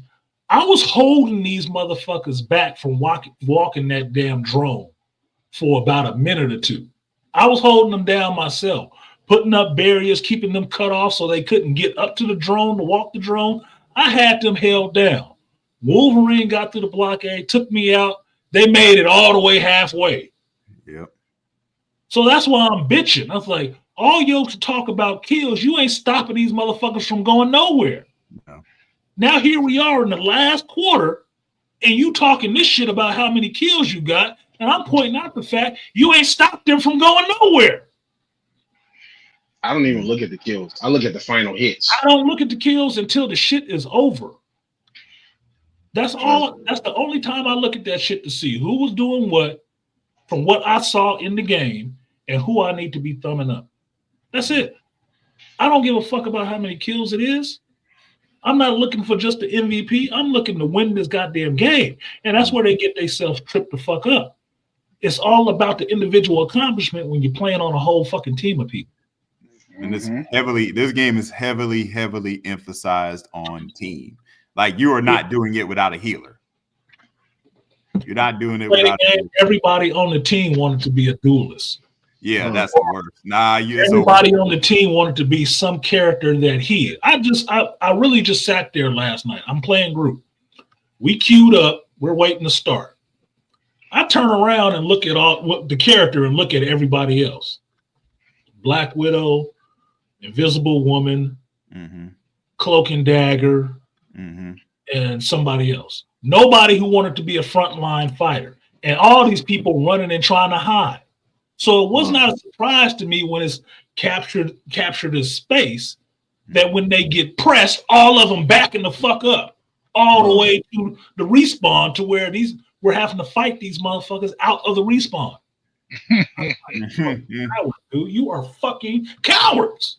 Yeah. Look, and then and me being in the higher competitive ranks, what we dealing with now is you're dealing with this triple healer comp to where they'll have 3 fucking support characters. Sure. And I told people on my YouTube videos, and I said when I was saying do not buff or nerf any of these fucking characters. And I told people, I said, you know what was, and I told people, and when I was talking to the guys, I said, you know what's supposed to stop the triple healers? I said, remember when they nerfed Hawkeye and Hela, the one shots? I said that would have stopped that 3 shit, as well as it would have stopped them from, because now they farm ults so quickly. Luna Snow's ult will be back like that. I said that's what those characters were for. But because none of you crybabies wanted to play Black Panther, which was the flanker, which was supposed to go after the long range shooters, that was supposed to take out your Hawkeyes and your Hellas. You were supposed to go Black Panther because he's 100% flank and he's fast as shit. Because I be playing Black Panther and I be on their ass, hit them with the spin ring, dash, spin kick, throw the spear, tack their ass again, and I be just tearing their back line up. It was me and Black Panther holding down a control point, and I'm playing group. I was throwing up barriers, funneling them towards him. He was wiping their ass out. The two of us held it down for like 2 minutes. Me and somebody else on my team. Me and I was Magneto. My homie was Doctor Strange. We held them like we were defending. We held their ass down for like 2 minutes straight. Yeah, but that's the problem with this shit. I never played Fortnite. I never understood Fortnite. I didn't play it. It was Me neither. I didn't. For me, it was some shit for younger kids, right? Yeah. But what I see in this shit right now is these must be these Fortnite players because they don't understand any kind of fucking tactics. I'm sitting there seeing channeling my inner beastly nerd while I'm having to call out plays to these motherfuckers. Hey, Star-Lord hits the field, take him out immediately. Yep. We don't need him. What did I tell them? Defenders, healers, healers, dealers, and then vanguards. Healers, dealers, vanguards. Healers, dealers, vanguards. Take out their fucking healer. Take out their fucking dealers. Then you can go after their vanguard. Slowest people on the field with the man, you can swarm them if you got enough, but don't let the Star-Lord get in here. Yeah. Oh, or Scarlet Witch. Don't let Scarlet Witch pop that out. Or Scarlet Witch. Don't let these flyers sit up there and just be bombing on you from distance. And because you all bunched up like nuts, you getting all taken out at the same time. Spread the fuck out. It don't need to be more than two of you standing next to each other. Yeah. Spread out. Spread out. Divide they fire. But they're relying on rushed. They getting blasted because they won't take out people. They're being cowards because they're just trying to hide. This shit is fucking frustrating. And they're usually playing with people. And when I tell people, they're usually, if you can catch it, that opposing team is relying on one or two characters to keep exactly. And if you kill that, and like when we was doing that triple healer shit, and I said, and I jumped on Captain America to stop that shit because they had the triple healers. They were using Adam Warlock was the key. I said Adam's the key because every time I go for their healers, Adam is keeping the healers alive. So I started concentrating. I'm going straight for Adam. He said, when we started the next round, I said, nope, I'm going straight for Adam.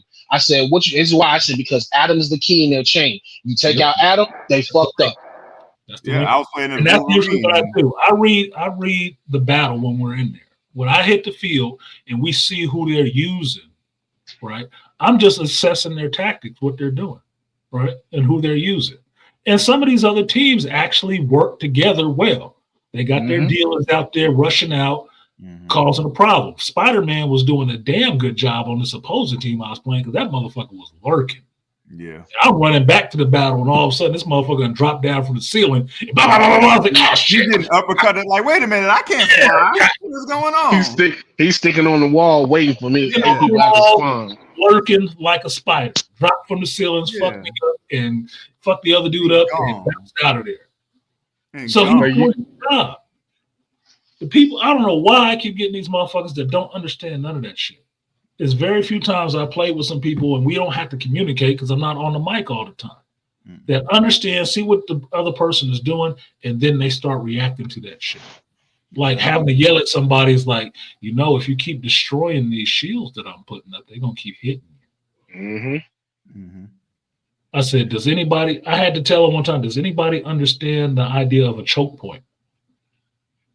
Because I got the Punisher, some asshole on the Punisher behind me. I put up a shield in the middle of the biggest opening to funnel them around to the smaller opening. He shoots the shield. Yeah. And hold on, and Artisan, is the Punisher what are you doing? Is the Punisher directly behind you, or is he supposed to be somewhere up high with the turn? I had to tell this motherfucker the Punisher is not supposed to be in direct combat. No, he's your not. range fighter should be back somewhere. I had to tell him this shit. This is the part that's irritating me. I'm having to direct traffic. I just want to play. I don't want to direct traffic. Why are you, as the Punisher, trying to run up on the front line, you dumb fuck? That's not what you're there for. You're the range fighter. You got the strongest weapon that can hit from the most distance. Sit your bitch ass back and stop being up there. I'm trying to go for my kill count. Yeah. And get it. Like back. And you can stop most of that stuff because, like I tell people, right there, setting up a turret right there. Like, you sure you want to set up a turret right there? If you set up your turret up high and in the back or in the cut somewhere down low, and I've thrown up this shield to where Yeah. they have to come this way. It's a shooting gallery for you, you idiot. Yeah. But if you sit there and destroy the barricade that I just built, which is how Groot is made, yes, he can protect. You use those shields to try to direct people in certain directions, right? You cut them off, they have to move in a different way. You set up kill boxes. That's all I was doing. Yep. This motherfucker keeps shooting them and opening up. So now all 5 of them is just all there, right there. Like, oh my God. Yep. A friend of mine, know we were what, playing Doctor Strange, and he popped. My friend was Doctor Strange. He popped us all and froze everybody, and that's when I popped my boom Magneto. Doctor Strange, Iron Man, fucking Namor always gets these motherfuckers because they always bunched up like nuts. Yep. Always bunched up like nuts. They have an area effect move. You already saw that that's who's on the other opposing team. I think you might want to spread out a little bit. Get out the way. I had to bitch at this kid standing right in front of me. I'm on the Punisher. I set up the turret in a narrow area to shoot. This little bastard come and stand right in front of me. Get the fuck out the way! I can't see shit through your ass. The Vanguard's supposed to go first. Oh my God! To go first. Watch them, guys. Yes, please. You know what you're noticing? You're noticing a generation of young people that are addicted to instant gratification, that don't want to really work with anybody. They don't mind being with people, but it's about, well, I'm gonna get mine, I'm gonna get yours. Well, that's why, because they're so used to being on a computer and online. You know, when you're working with people, they don't understand teamwork because you're doing something virtual, and they don't understand. I'm the leader. You take the left, you take the right. You guys stay in the back. They don't understand that. And then when you have somebody giving them accurate directions, they don't want to hear that. And they want to brag, like you said, I got a kill count. That doesn't mean anything. Come on, let's work. Let's work as a team. No, I want to get mine. Well, and then, like, when they're actually in battle, when they have to perform, oh, we're going to stay back because you're scared. Why are you scared? Yeah, oh, because I don't know what to do. All I know how to do is point and shoot. Well, why don't you know how to move and think? Come on. The most successful teams I've had, when we won and it was over and you looking at the stats, because you can look at all of that, all of us was in the double digit. All of us. We was all in double digits kill count, saves and assists, low numbers of death turnovers, because we're all working together. I don't know these people from nowhere, but they understood the assignment. Yeah, teamwork. They understood we either controlling this point or we taking this point or we escorting this stuff. It's only 2 ways to play the game. Yeah. I'm a Vanguard as Magneto. I'm not supposed to have high kill count. My damage block is supposed to be up, not the kill. Supposed to. But I noticed this before. If I'm playing a healer and my kill count is higher than yours, that's bad. What happened? What was the problem? That is not supposed to happen. I'm not supposed to have the highest kill count. No. Neither as the Vanguard. I'm not supposed to. No. I'm supposed to protect you so you can take out people. No. But you got to take out people. We're in a point. We're on convoy. My job is to block and push the point. Exactly. I'm supposed to keep the control space. Control space and keep them off you.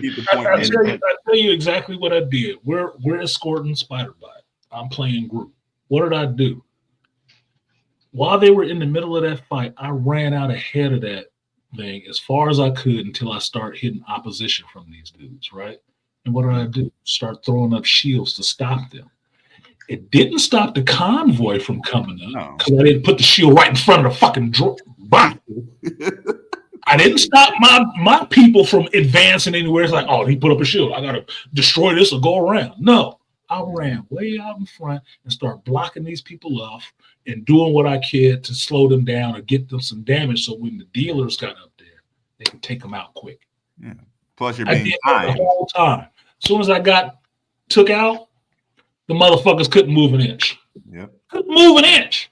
Plus you're being timed. That point has to move. It can't stay there long. Couldn't move an inch. They just there getting wiped out.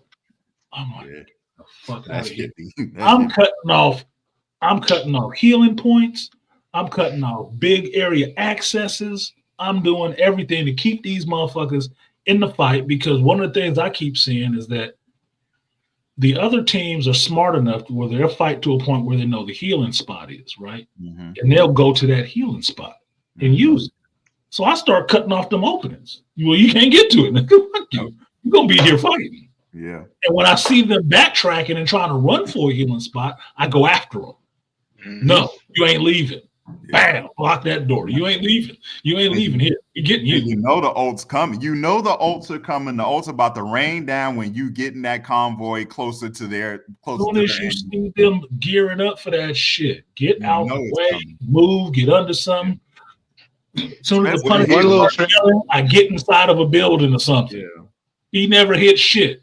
As soon as he geared up, he got his guns out, I throw a wall up. He mad. Yeah. Because if I'm Wolverine, I'm looking for healers. I'm looking for healers. Yeah. I'm looking for healers. And one thing that I do, if I know that if I'm playing Cap, or if I'm playing Pack or Panther, a character that's fast enough, I go get the healers. I go get all the healing packs before they do. They be like, as soon as they make that, nope, jumped over you, got the healing pack. What you doing now? I will take the healing pack just so they can't use it. If I'm taking some damage, I'll hit it just so they can't use it. So I know it's a delay, because it has to reset, right? It has to it's on cooldown. It's on cooldown. So they can't use that. So why am I giving the people I'm attacking who are attacking me the advantage to get a heal? Fuck you. Yeah. No, I'll take this shit. You're gonna stay here and fight, sir. I'll take it. Yeah, but you're gonna fight, sir. Look, and it was funny because last night the buddy of mine that I play with, he'll pick Groot, and what he was doing was, I play Wolverine, he played Groot. He said, wall them bitches off in a room with me, and we're gonna see who come out. And that's what we kept doing. He said, oh, they walled off beasts. I said, got them. Jump, Pharaoh leaked their ass into the room and start tearing their ass up, and I come out one last man standing. But I got you, Art. I got you, Art. I'll help you out, dog. I got you. Yeah, no, that shit. And like I said, I played it until like 2:00 last night, because I like the aspect of every day there's missions on there you have to do. Right? Yeah, the dailies. Yeah, the dailies. I like doing my dailies, so that's what I was doing. I was playing my dailies out, and it was past midnight, and the new ones had popped up. I'm like, what is this? I can do that. 3 matches, 2 kids, 10 kids. Yeah, I can do that. So that's what I did. I just did my dailies. Yeah, but playing the dailies is where I get all these fucking dumbasses playing. Yeah, I backed off because I try and avoid the dumbasses. I just be like that, because as soon as I see, I'll be already calling it when I see somebody pick on Spider-Man. I'm like, oh god, no story. I'll be reporting to people, and I'll be getting people banned and shit. Because see, what happens is we didn't already figured out at a certain after 12, between 12 and I say 4:00. You get a bunch of dumbasses, especially in ranked, that purposely throw matches. Yes, they purposely fuck everybody's rank up, and I've sent Marvel Rivals the emails. They hit me back, say thank you for reporting this player. This person has been banned, because they will cause us to lose the point or the objective, and then get pissy and then initiate a surrender. I'm like, bro, it's our turn. Push. It's our turn. Like shit. I hate that. And they purposely will throw the match, and or they'll sit and spawn. Like I remember, I had a Jeff use the ult on me and the other person as we were coming out of spawn, all three of us, and they swallowed us up and spit us off the map. I was like, what the fuck was? Like, me and the other person hopped on the mic. We was like, yo, what the fuck was that? Like, yeah, you on my team? What the fuck are you doing? Yeah. No, I've had people doing that where I see it that. Player has disconnected, new player has joined in. These motherfuckers is just camping. Wow. They camping in the spawn or standing against a wall somewhere, and I ain't got kills. Like, the fuck are you doing? I was like, I wish it was friendly fire and shit. I would be killing motherfuckers left and right. I got my revenge too. People, they just standing there, and I'm throwing shit. Like, the fuck you doing? Get on the mic. Hey, Cap, Wanda, what are you doing? Why are you looking at a wall? I mean, I'm calling them out, and that's why I start thinking I gotta stop playing this shit or something, because I'm gonna get a bad reputation. They're gonna start but see, I got my revenge back in rank because it was this two dudes that was on our team because we had a full we was forced we was going in a common four stack and we got two randoms. The one random got pissed because I picked Loki as a support and he picked Iron Fist. I was like, oh shit, here we go. And then we got into the match, didn't do shit. And so when we got an opportunity, I said they basically he set and spawned the first half of the match and cost us to lose it. And we barely won. We was able to win it, but I said, bro, if I run across these motherfuckers in comp, it's gonna be on. And their names popped up like 2 matches later. I said, bet. I said, no, I'm going Cap. I'm finna whoop their ass. And I jumped the entire match. We beat them. I was on their ass. Homie was Loki. I remember his name and everything. I said, yup, that motherfucker David 2001. I jumped right back in the back of Cap and started whooping his ass with Captain America. I was like, come here, bitch. No, you caused us to damn near lose. Come on, you want to play Loki, right? Let's play Loki. Go ahead and heal yourself. Because I started whooping his ass the entire match. We pushed that. It was on Clintar, the symbiote homeworld. We pushed that damn convoy the whole damn way, and I was whooping him and his partner's ass the entire fight. Just me. It was like, damn, beast. I was like, nah, fuck that. He damn near cost us to lose the match because he wanted to throw a fucking hissy fit. Because that's another thing that you got to deal with this game. People mad because you picked their character, so they want to throw the fucking game. No. It's not your goddamn character, dude. There's only so many on there. And my thing is, look, I might have had an idea of what character I wanted to play when I started this shit. If I get there and if the flag is on it and somebody's already using it, I'll just use another character. Yeah, I'm pissed for a minute, but okay, it's a different strategy. But I always look at the makeup of the team before I start. I usually want to pick somebody who got a synergy with somebody else. I'm not like half these motherfuckers on here that the whole team will have no bonuses whatsoever. Like, what fucking sense does that make? Yeah, one-trick ponies. Like the game works on these characters having bonuses if they're paired up with other characters. Why the fuck would you all pick some character that don't have any bonuses? The other team got bonuses working in their favor. That's the part that gets me. Like, who are these motherfuckers?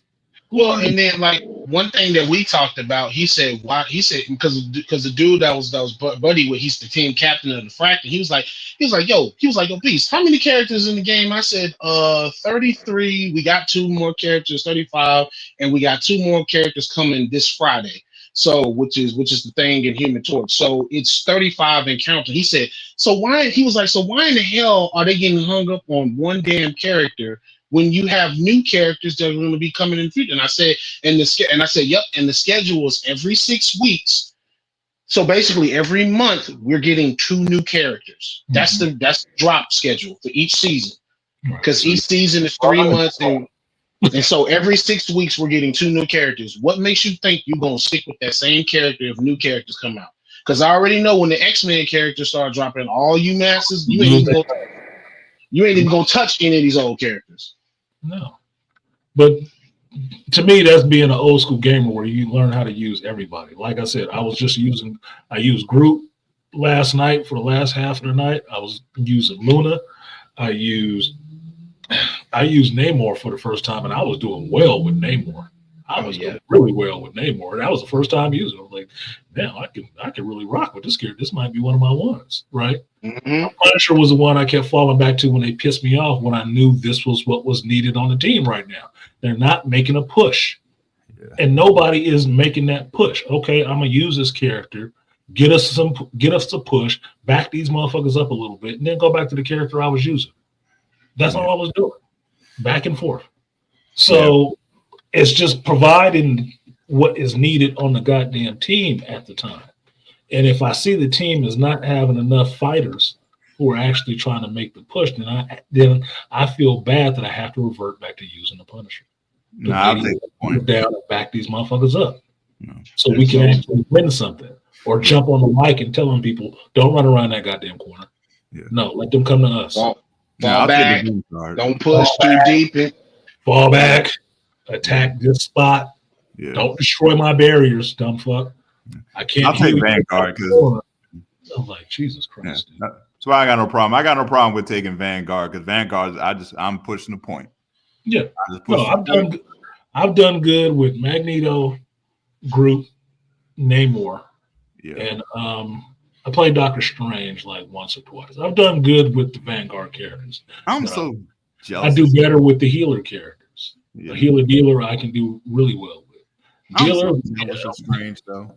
But Strange shield holds up so damn for so damn long. I'll be like, how the hell you keeping that shit up that long? It does, but because I've played that character, I know how long his shield holds. When I'm playing against that character, I go for that motherfucker right off the nuts.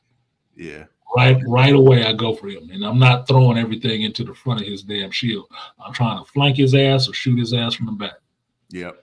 Because that's why you play with all the characters, so you learn their fucking weaknesses. Like Punisher's weakness is, as soon as that turret comes up, get his ass. Get him. He's stationary. Get him. Immediately. Aim for Roll up on him because he can only point one direction. Yep. You hear him yelling, judge, jury. When you hear judge, put him down. Yep. You hear Iron Man talking up there, maximum. Lay his ass out. You hear Storm lay her ass out. I duck immediately when I hear that judge jury. I duck immediately like, all right, he gonna be there for a while. What happened was me. I time oath. Yeah, I time the oaths. If I'm playing, I'm Magneto. I'm Lord Magneto. So what I do is I time the fucking anytime him, Star Lord, and Iron Man, because you can suck their ults in and power your. Oh, I said, go ahead. Yeah. Every time, go ahead, pop it. And I did it. I remember a Punisher and a Star Lord pop both of the ults at the same time, and I hit mine. I said, "Oh, really?" And I hit that fear Magneto. Yep. Took both of it and threw it back at both of them and got a double KO. I was like, that's what happens when you keep. I stood up to the Punisher with Reed Richards, was Mr. Fantastic on that bullshit, doing that reflecting the bullet shit. Took that shit and be like, "Yep, got you, bitch." No, you look. There's weaknesses to every character. There's good points and there's weaknesses. You play every character, so you learn their fucking weaknesses, so you know how to go against them. It's like Spider-Man is a problem until you realize Spider-Man ain't actually got that much health, nigga. Nah, so he got to do that erratic shit. Yeah. If you can get his ass before he gets there, Cloak and Dagger work real well against Spider-Man. Yeah, I was beating his ass as Magneto. Like somebody was playing the Spider-Man, and I was beating his ass as Magneto. He tried to come at me directly. I'm like, "Oh, you must be new." Yeah, I shoot through them iron shards. Cloak and Dagger. I barely use Cloak. I mean, I barely use Dagger. You know why? Cloak get the job done. Yeah, that little black shield that he throw out there that weakens everybody. That makes you take extra damage. Oh, I'm good with that. Yeah, I'm good with that because then I can flip in the dagger and just start. Get your ass. that should be so damn annoying too, and they use that shit. I'm just doing this fuck. I'm like, somebody kill that motherfucker. Kill that nigga. That nigga. That nigga right there needs to die. Him and Moon Knight. I'm like, if you don't get that nigga with the cape. I've yelled at people about not taking out Moon Knight, not shooting these damn onks when you see them. Don't run past them. You know what this shit does? Get that damn cross up there. That damn cross up in the corner. Kill him. Why are you letting him sit up there and keep throwing this shit? Kill him. Sniper. You got a weapon? You got a ranged weapon? Get him. What you want me to do? Run up there to him? Come on, man. What the fuck you got a gun for? I mean, look, that's why I say I need my Iron Fist players to go after him. Come on now, goddammit. Jump your ass, roll your ass up there and Jeet Kundo his ass. Let's go.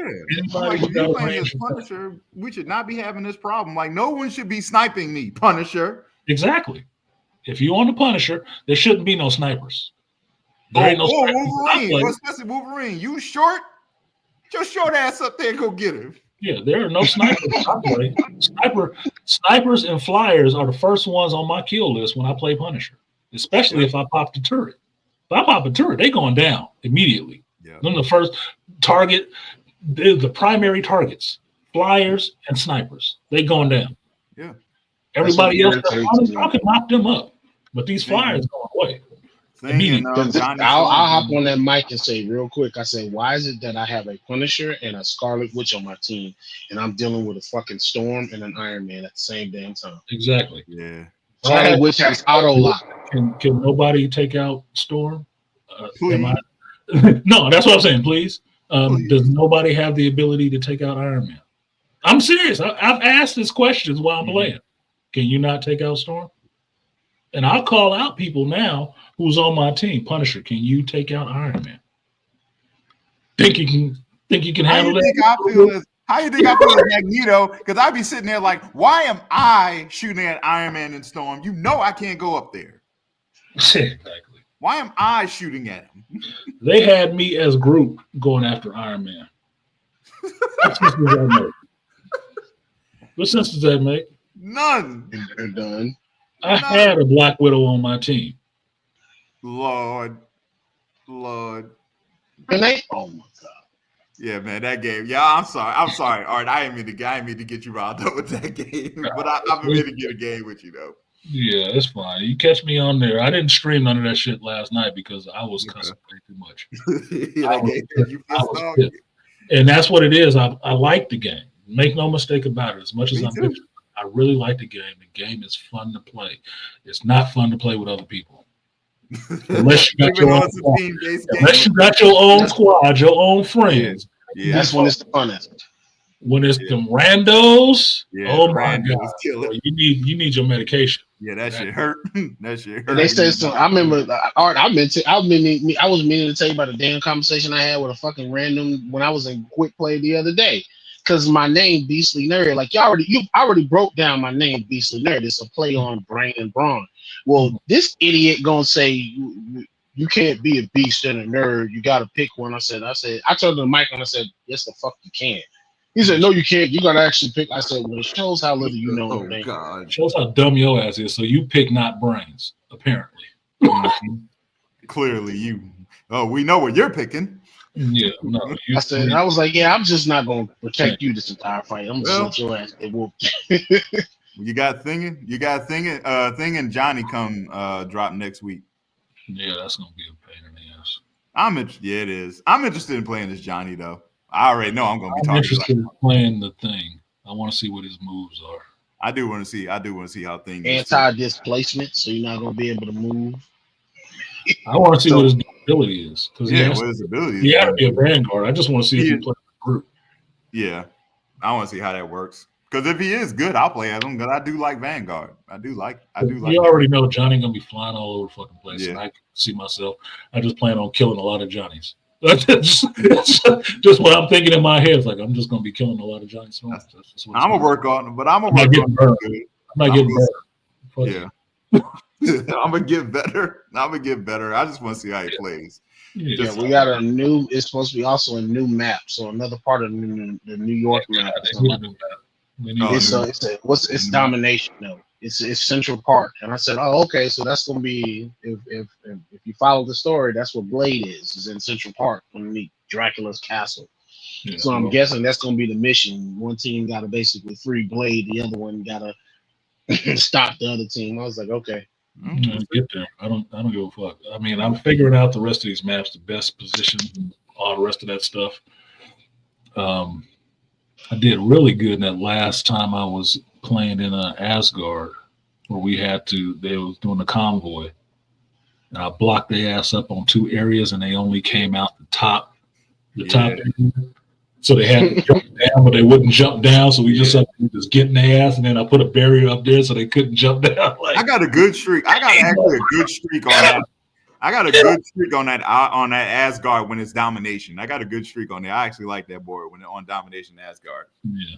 I've been with my team. All right, listen, we on my board. We can't lose. Let's go. Yeah, Clintar, I really like Clintar. I play that one. I fucking hate Clintar. I can't stand I hate Clintar. No, because honestly, let me tell you why. Because everybody runs out to that big ass opening and they want to fight them right. I'm like, fam, we have to watch for the flank or in comp. They're gonna use the strange portal. Turn around. Like it's me on the damn spot. I'm like, oh fuck, here we go. Now I gotta fight 5 motherfuckers at one time while everybody else is out in the open getting killed. I do good on Clintar. I know everybody else feel alienated in the conversation, but you should probably play Marvel Rivals and you can get up to speed. But I play good on Clintar. My first time playing Namor was on Clintar, and I did just as good playing with Namor as I did with playing with the other characters I play on there. Because I was getting them with them damn squids and stuff. I can play. I just don't. I don't throw them down low. I throw them up high around corners and shit. Getting sniped up. I was doing you come around the damn web blocks. You're like, oh great, now I gotta go around, you motherfucker. I have more overtime Matt and Comp on Clintar than any other goddamn. That's another that last inch so to get to that little spot. Like, nope. Yo, round. Look, you hate when that damn Galactus say round 5. I'm like, fuck, we still on this damn map. I had a battle on Clintar a couple of days ago. And I was with Rando because I wasn't with my team, but we were getting ran through. But somehow we held them down to that last bit and actually won the match. I don't know what happened, but the team just turned on and we actually held them down through the entire fight and won the match. I was like, I don't know how the fuck we won that, but that was good. Look, I'll tell you now, I like when I hear that shit. 30 seconds, 1 minute, 1 minute, 30 seconds. I say, we got these motherfuckers, man. Just hold it down. Just hold it down. Yeah. People fuck it up though, because I'm serious. We had a match. It was a control match, right? Control to control point. We got up to 99%. They was at 15. These motherfuckers kept dying. This match kept going. It got up to 99 to 98. And I'm like, are you fucking kidding me? We gonna lose this shit like this right now? Because these motherfuckers it was work. What was happening was working too well. Right? So now they want to keep fucking it up. We had them pinned down. They can't come out. They let the motherfuckers out. Because apparently these are the people that just want their kill counts out. I said, do not let these motherfuckers come back like this. They had people on there that was level 1s that was taking people out and saying, you're making these level 1s look way too good. You're making them look way too good. And I think that's what spurred their asses into actually responding. Because nobody responded to that shit, but you could see it in the gameplay. They got serious again. But we almost lost that goddamn game. Almost. Yeah. 99% they came back from 15 to 99. Are you fucking kidding me? Yeah. The worst ones Good when it be job, 0. but that was too close. That shouldn't have been that damn close. Yeah. Yeah. You lost. You on that team I've been on that team at 15 when it's like 98. I'm like, oh. Be right back. 1 second. I'd be mad when we lose it when the other team come from 0 to 100 and we had 99. I said, how in the fuck did we lose one? And it was usually because we got caught up by a series of ults and we just never came back, or there was been times where I went down and I'm playing Vanguard and that's when they started. I said, I take a L and all you assholes start losing. Like, what happened? Yeah, it's been like that. I've been on both sides. I've been on the team that came back from 0 and actually won the bitch when they had 90, when they was in 90. And I've been on the team that almost lost it. Man, that should be crucial. It's a good game though. It's a good game. It's just people forget it's team based. Yeah, team based. Game was close from the start than having somebody come back from 0 or a low number to damn near win it. Yeah, that shit hurt. I mean, you fell apart. You just started. Yeah, man. And that usually what happened. I went down and then they started losing and didn't know how to function. I said, and I turned that mic on. I said, how in the hell did we lose? They was at 0. We was at 99%. They got control of this point and never gave it up. Yep. Or you get a blowout, which I fucking hate. Ooh. A blowout back to back when it was close enough where you could have won that last match, and then you get just a blowout, just 2 and out. What? Yep. Hell no. Did you want to play? No. Were you even playing? Yeah, be like that. Speaking of which, let me get up out of here. My homie just called me. It's like, hey man, you getting on? Yeah, I'm trying to get some folks to play this shit. I don't want them to be just as upset as I am, so I'm really. I can tell all the rest. Oh yeah, it's a fun game. You should play that shit.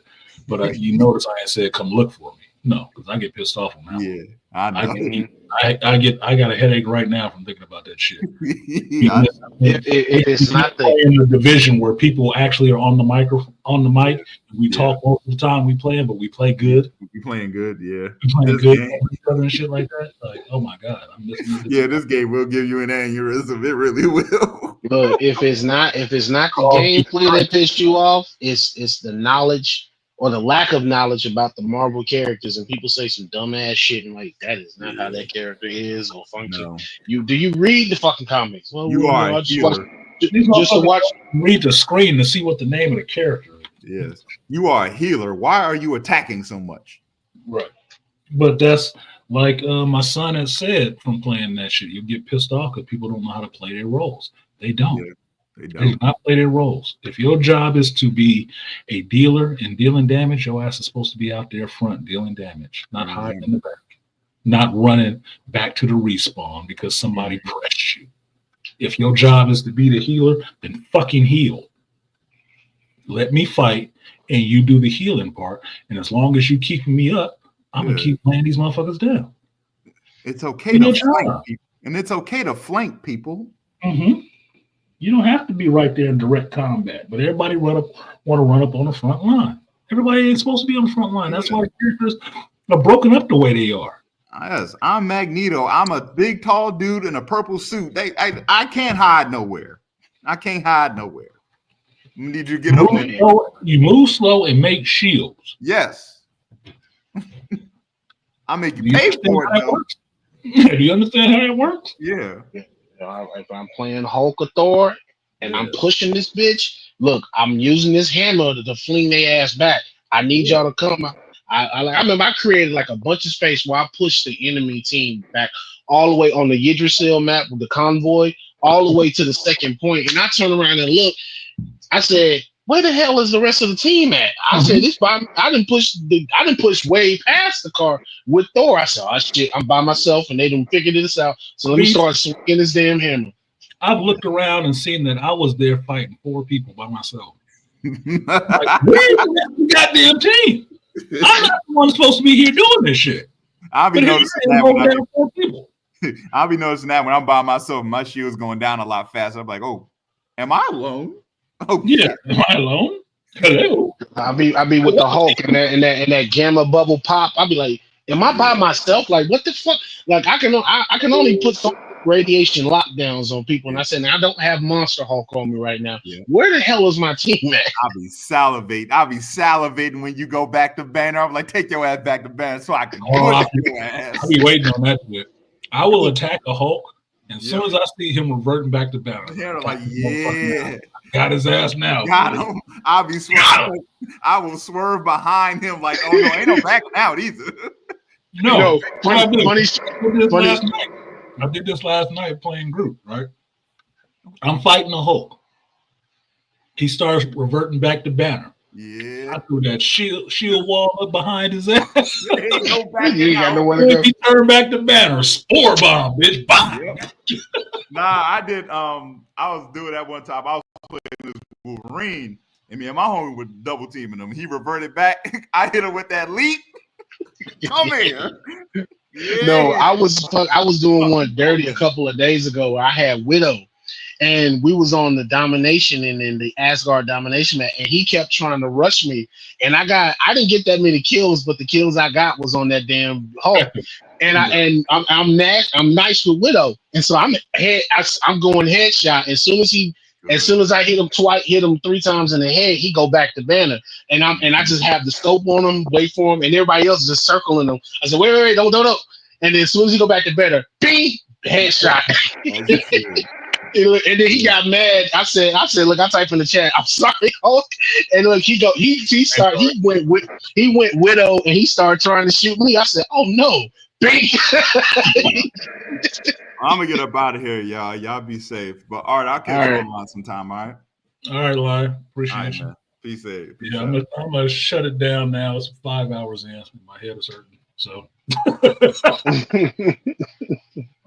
drink my water, eat my food. But what else you got, Beast? I haven't been crying out to anybody on Rivals, anybody on my friends list, because that shit has been irritating me. That's irritating. We having breakdowns within our team, within the team, because there's certain people that ain't doing, like, as the tournament draws closer, it's certain people that ain't getting on the way they're supposed to. Some people might be getting replaced after we can't replace them now because we already registered, but people not doing their fucking jobs, and it's like, yo, we trying to win this 14K, man. What the fuck is everybody doing? Yeah, see, my character is up to 38 now, level 38. So I'm playing pretty well. Right. I feel confident about my play style and playing this game and playing with these damn characters and the maps and stuff. But I still haven't jumped fully into doing competitive because competitive was pissing me off because I might have caught a couple wins, then I caught losses, and it was taking me backwards in that Mhm. shit down to bronze because I'm playing with people who play worse than the people in quick play, which was pissing me off Okay. because my advancement is failing because of other people. I hate that shit. I fucking hate that. Like I'm Mhm. losing points because your ass don't want to play. Oh my god, I can't stand that shit. That shit was bothering the fuck out of me. So that's why I stopped playing competitive as much and just keep playing quick play. But I And don't. we all shit. We all D-ranked last night. Shit. I went back down to P2. Some Yeah. people was Diamond 3. We was like, yo, because Diamond, they have hero bands in Diamond rank. So we all trying to get everybody to Diamond at least, because at least Diamond or GM, which Grandmaster, so we can deal with this hero band shit. That way, because that's one of the reasons why I also tell people why I get mad with people that want to be one trick ponies. It's like, bro, they have hero bands at the higher levels. Okay. So you can't be a one trick pony. You're gonna have to actually flex and be, you gonna have to be able to play a character. Like I was telling the team, because I was telling them like, yo, what we need to come, the game plan that we, and what we need to start working on is everybody need to be able to play multiple roles, multiple characters within their designated role, whether it's duelist, vanguard, or strategist, and we need to be able to play at least one character per the different roles. So that way, if the comp is not what we go into the comp or go into the fight originally, when we start with, we might have to switch and change roles. I might have to go to, like I tell people, I jump on, if we getting our ass kicked on the front line, and there's two tanks that's pressuring, I will immediately jump off Magneto and go Wolverine and like, yo, Beast, go Wolverine. We need Wolverine. I said, okay, cool, bet. Because I'm gonna tear their ass up with Wolverine and move the tanks out of the way. Right. You know, or I'll go support with either the Loki or the Invisible Woman. And so whatever. So we got to be able to flex and know what we're doing. But the one trick pony shit ain't gonna work. No, because that's just being adaptable, right? You have to understand each character's role, and that's why, like you were saying, is how I would do it, which is you need to know at least one character in each role. You need to know at least one character in each role well. So whatever is required from the team, you can fill that damn role. Not your favorite character, just your favorite that you just like playing all the time. If you end Mhm. up on a team where you can do that, fine. But if the situation calls for something different, you need to be able to switch up on the fly. You need to be able to switch up on the fly. So at least one character in each role would be beneficial because maybe you need more healers Yep. in the battle that you're going for. Well, maybe we need you to play the healer. Maybe you need to play the healer. Oh, I'll never play Invisible Woman. I don't even know how to play this. Well, you fucking up. You're gonna let us down. Your job is to heal, motherfucker. Get in there. Do what's necessary for the team. Because there's so many characters on the game, I can't worry so much about favorites. Yep. Yeah, I have my favorites, but I need to know how all of these motherfuckers work because there's so many characters. And in a competitive setting, you need to know how all of them work. You need to, because if you're not playing it, you're going up against it.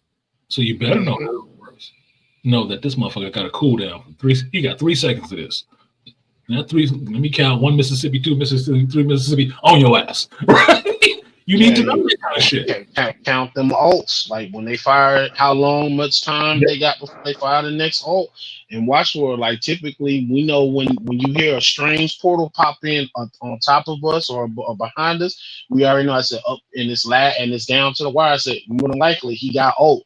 So you need to be watching for the You're portal, gonna and you come. need You're gonna come with this. You're gonna come with the sneaky you shit. need to be looking for the counter, and so in case you need to watch Spider-Man who ain't popped their ult in a while. Well, they heal all three of the healers ain't popped their ults in a while, so possibly when they down to that 10 seconds, you gotta move that point. You hear Galactica, you finna The see rush. a Yep. whole bunch of healer ults. Yep. Here comes the rush, and they're gonna be looking for this ultimate. So spread out a little bit. Give them some space. Don't all bunch up together Mm-hmm. and let them waste them, motherfuckers. Look, yeah. So appreciate you, Beast. Thank you for the therapy session. Let me get this out about rivals because not enough of the people I know in the real world play this shit. So I can't Mhm. bitch at them. They wouldn't understand. Oh yeah. I mean, my coworker Corey, I could bitch at it with him, but he's just gonna laugh at me because it's a video game I'm playing and I'm upset about that shit. I'm not upset at the game. I'm upset at people. And those are Yeah, real. it's people. The It's people are people. real. The people are real. The game is fake. I ain't mad at Marvel and none of these other motherfuckers. Oh I'm no, mad at these people that I'm playing with. I'm at the motherfuckers I'm playing with. It's like, God damn it, dude. I need some actual tactical people. I need to actually have to build a squad. I need to get on a decent squad because these motherfuckers suck. And that's what I saw myself yelling a lot. These motherfuckers suck. They just suck. Jesus, this is painful. I lost. I was going to get an MVP and everything else. And we lost. We shouldn't have lost. Assholes. Yeah, so No appreciate you, Beast. problem. I know we diverged for a while on that, but look, man, I got to get my geek off in some kind of way. I know I made this stream. I didn't initially make this stream when I planned it. I didn't think it was going to be about all Captain America anyway until I saw the movie, and then I realized it needed to be a Captain America 4 stream because I could see two people up right now giving their reviews on how terrible it is. So I guess I can tune in and listen to them and see what they complain about. Mm-hmm. Since they're going after me, I'm curious. There's some of my favorite Ninja watchers, so I'm curious what they got to say, what pieces they picked up. But yeah, shit. It failed. It's garbage. It's low. Okay, so one about the money, one about the character, Rotten Tomatoes, and then one about it's just terrible. It's kind of terrible. Oh, okay. All right. Fine. I'll wait to see what you give Thunderbolts. Even though I believe that Thunderbolts might be the sleeper hit. Just because it's a bunch of characters you don't know that damn much about, so they can do anything and make it seem wonderful. Like Guardians. Like Guardians of the Galaxy, exactly. So, we got some final thoughts before we shut this down, close it out. Make good shit. As you see, with the as much frustrated as we are about this Marvel rival shit, it's a good fucking game, and it's true to the comic books and the characters and who they are, and it's telling an original story within the game. So if you're doing the game, they actually have the comic books, the long ass lores. Oh my god, I'm still reading everybody's stuff. It's long as shit. Yeah. Like I said, bro, they could have just made this shit into a comic within the game instead of having me reading all his words. But yeah, but make good stuff. It's a new original story. We will support it. We'll like it. And they listen to the fans because when the devs came out this past week and talked about they were going to do a mid-season rank reset, so everybody was going to drop 5 divisions. Everybody bitched about it, and they came back with at like 1 o'clock in the morning because I was still up, and they retweeted. They updated, said we will not be doing mid-season rank reset. Everybody can keep their ranks until the end of the season. You're just gonna have to compete for the new gold skin for Johnny Storm. You're gonna get the Invisible Woman gold skin if you reach gold. And you're gonna have to compete for you have to do 10 matches to get the in gold. If you already are gold, you have to do 10 matches to get Is that where those gold skins come from? Yeah, you have to get gold, at least gold in competitive to get those skins. Okay, I was wondering where the black and gold Moon Knight skin. Where is that? Yeah. That looks kind of fucking cool. Where did you get that? Yeah. Shit? If and you don't even have to stay in that rank long. All you got to do is touch the rank, and even if you don't go back to it for the rest of the season, you still gonna get the skin. You still gonna get the skin at the end of the season. Okay, I didn't know where it came from, but it looked cool. I got the black and red one. I like that one, but that gold looked kind of nice.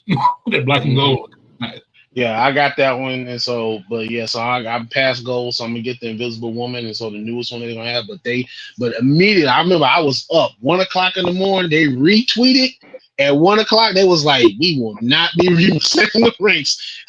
They put that in big ass bold letters when they put that updated dev talk article. They said in big, "We will not resync everybody. Everybody was like, "Thank God." I was like, I wasn't tripping. I was like, "Oh well, fuck it. Let me hurry up and get to this rank so I won't have to fight."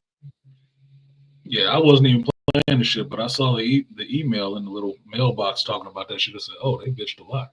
I was just reading it and said, "Oh, they bitched a lot. They didn't like that." When I read it, I said, "That sounds kind of fucked up." I'm not even playing competitive, but that sounds kind of fucked up.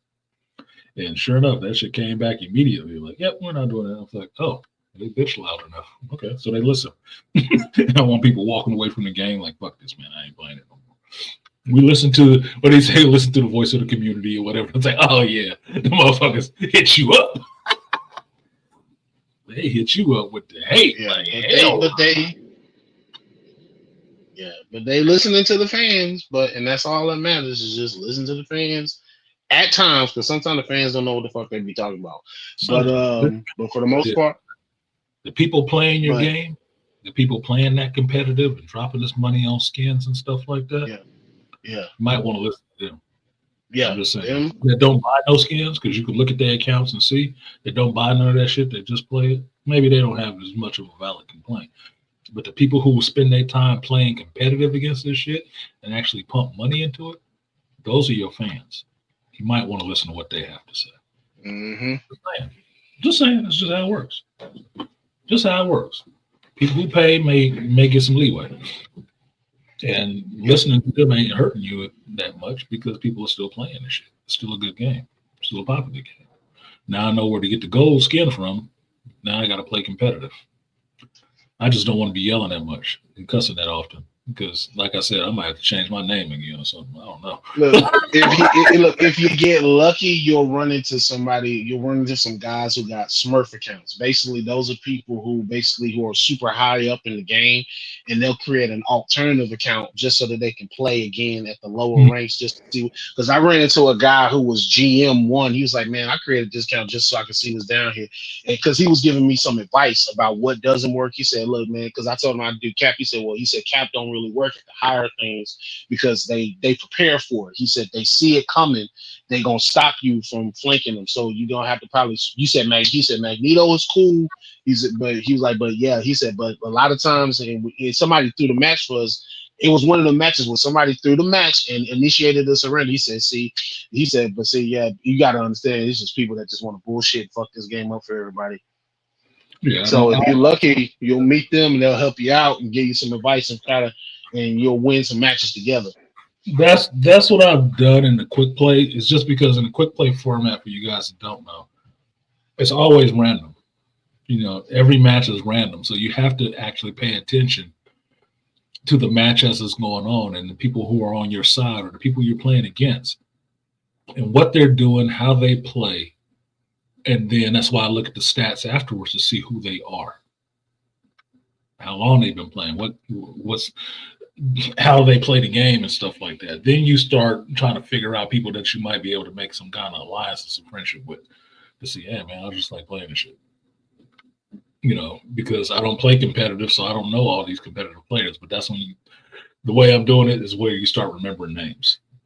And I haven't had to, I did block one person, that motherfucker that was giving all them slurs out all over the place. I did block his ass. Mm-hmm. Other than that, I'm not blocking anybody. I'm not wasting my time doing that shit. It's random, so I probably won't see your ass again anyway. But some of these other people, yeah, I'm trying to remember your name. Mm-hmm. Just for the love of, if I catch your ass again somewhere else where I can get at you, I'm gonna get at you. It'll be personal. Mm-hmm. I don't like being irritated. I got that opportunity, man. I told you. I was able to whoop the two dudes' asses. We'll be on opposite sides sooner or later. And I'll remember your name. Like, I remember you. Hello. My name is artisanmc. You fucking right. You hit him with the Obi-Wan Kenobi. Hello there. Yeah, hello there. Well, appreciate you, Beast. I'm gonna go ahead and close this out right now. Appreciate you already sharing that. No problem. And your views on Captain America 4. I'm glad you watched it. To everybody else that's in here that have watched or not watched the Captain American 4 Brave New World yet, like I said before, if you're interested, give it a watch. If you're not interested, don't. Makes me no never mind either way. But I would really like, if I could have any influence in this world, I would really like to get people to thinking for themselves and forming their own opinions and not just repeating other people's opinions. That's what I would like to see. Because like I've said many a time, that's the only thing unique about you, how you see the world. Why waste that uniqueness on copying somebody else's words, somebody else's thoughts, opinions? Trust yourself. Trust yourself a bit. Be the hero of your own narrative. Like Charles has said many a time, be the hero of your own narrative. Does the hero in your own narrative always follow what somebody else says? Or does he go out on his own limb and fly under the strength of his own wings and opinions? He or she. Do they? Or are they just robots? This is not an absolutely terrible movie. It has flaws. Yes, it does. Not blind to that at all. But there's good in it too. I was entertained. Was I jump out my seat, clap my hands, stomp my feet? No. But it didn't have to be that for me to say, no, it was a good movie. I was entertained. Didn't have to be that. So I am sad that it will get the reception that it has gotten, and how easy it is for people to sit there and dunk on it and talk shit about it or whatever. But like I said, people talk shit about Jesus Christ too. And he was being nice. So I'm not worried about that so much. I saw the movie for myself. I know what I thought about the movie. I know what other people thought about the movie who hated it. Cool. Tomorrow, the world will start over again, and we will still go on with our lives. The movie will still be out there. And what I felt, they felt, won't fucking matter. What should matter to you is what you feel about the shit. So, shout out to everybody who came up on the panel. Thank you guys for coming up. And shout out to everybody who donated in the chat to this stream. I do appreciate that. Shout out to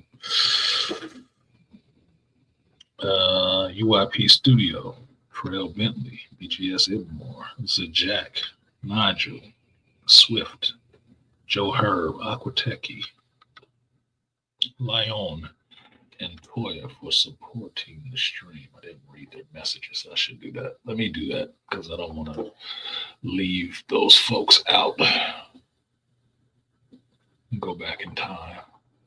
All right. Shout out to Studio. He said, I did side eye his first landing. It looked really cold, but he was moving so fast he could have been splatter on the concrete. Okay. I've heard that complaint about his landing. The only thing that I have a problem with that first landing, his superhero landing, is his right leg looked like it's bent down too far.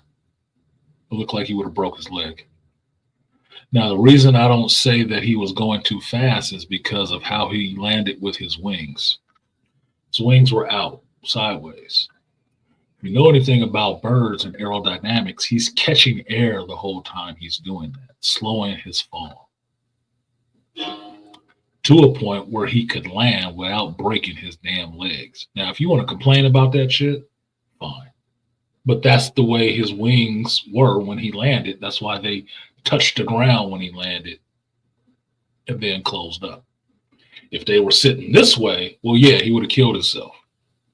But they weren't. They were this way, which catches the air and slows your descent. So appreciate your studio. That one. Trail said, let's keep it funky. Just like the Marvels, people are just mad that White Man wasn't the titular character. I saw it twice, once in IMAX and once with my son. Yeah, that's it. That's all it circles around. They can say he ain't got powers. They can say he's not Captain America. He ain't Steve. It's just not the white lead, apparently. And for the same people who's complaining about this movie right now, you can see them complaining about every other movie that didn't have a white male lead. And that's what makes you look at them with the side eye. They never like any movie that's not a white male lead. Never. Very few. That's why they can say that dumb shit that they like him as the Falcon, but they don't like him as Captain America. The only difference is he ain't a sidekick. He in the lead. So I'm not fooled by that shit. That's why I can call it what it is. And it don't mean I hate the people. It doesn't. I'm just pointing out the inaccuracy of shit. You do have a bias, motherfucker. If you don't realize it, look at your own fucking videos. You'll see it. Shout out to the master teacher, BGS Ibmore. Every time you say master teacher, a hater loses his wings. Appreciate you. You put a super sticker. I can't see the super sticker, but appreciate you, BGS. Shout out to Zajak. He said, I don't know if any superhero that deserved, quote unquote, deserved the mantle of superhero. It either happens haphazardly, forced on them, or were chosen. Exactly. And that's why that complaint that Sam didn't deserve the shield is bullshit. Because in fact, the shield was given to Captain America. It was given to him. Just saying. One white boy gave it to another one. Appreciate you on that, Mr. Jack. Who was it on the Cash App side?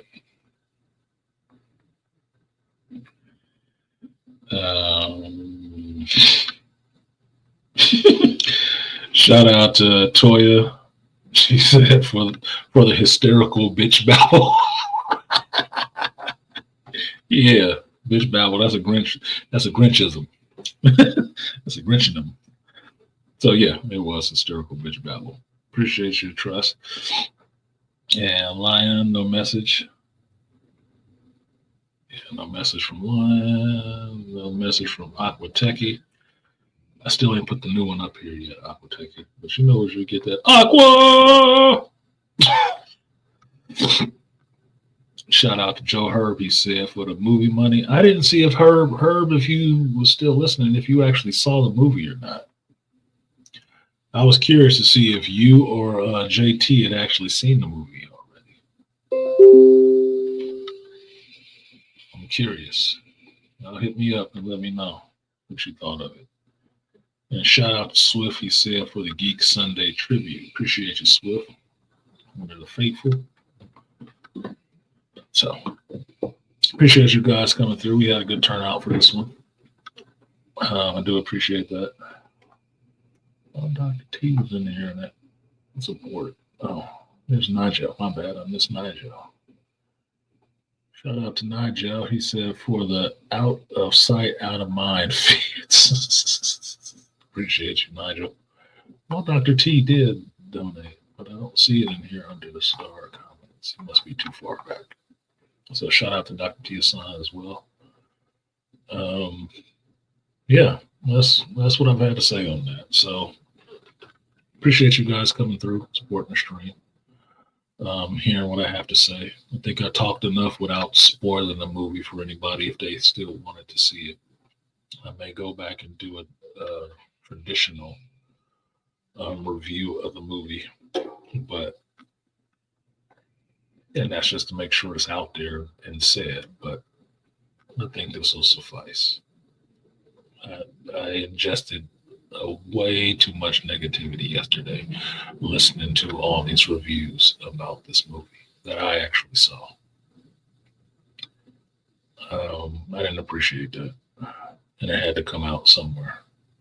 I had to, like Captain America and his mighty wings, repel those kinetic blows back at their source so I can move forward. So moving forward, I think I actually will do my actual review for that and put it out there so it's concise and to the point, not with all that venom involved in it. So appreciate you guys coming through. This has been the hero's journey.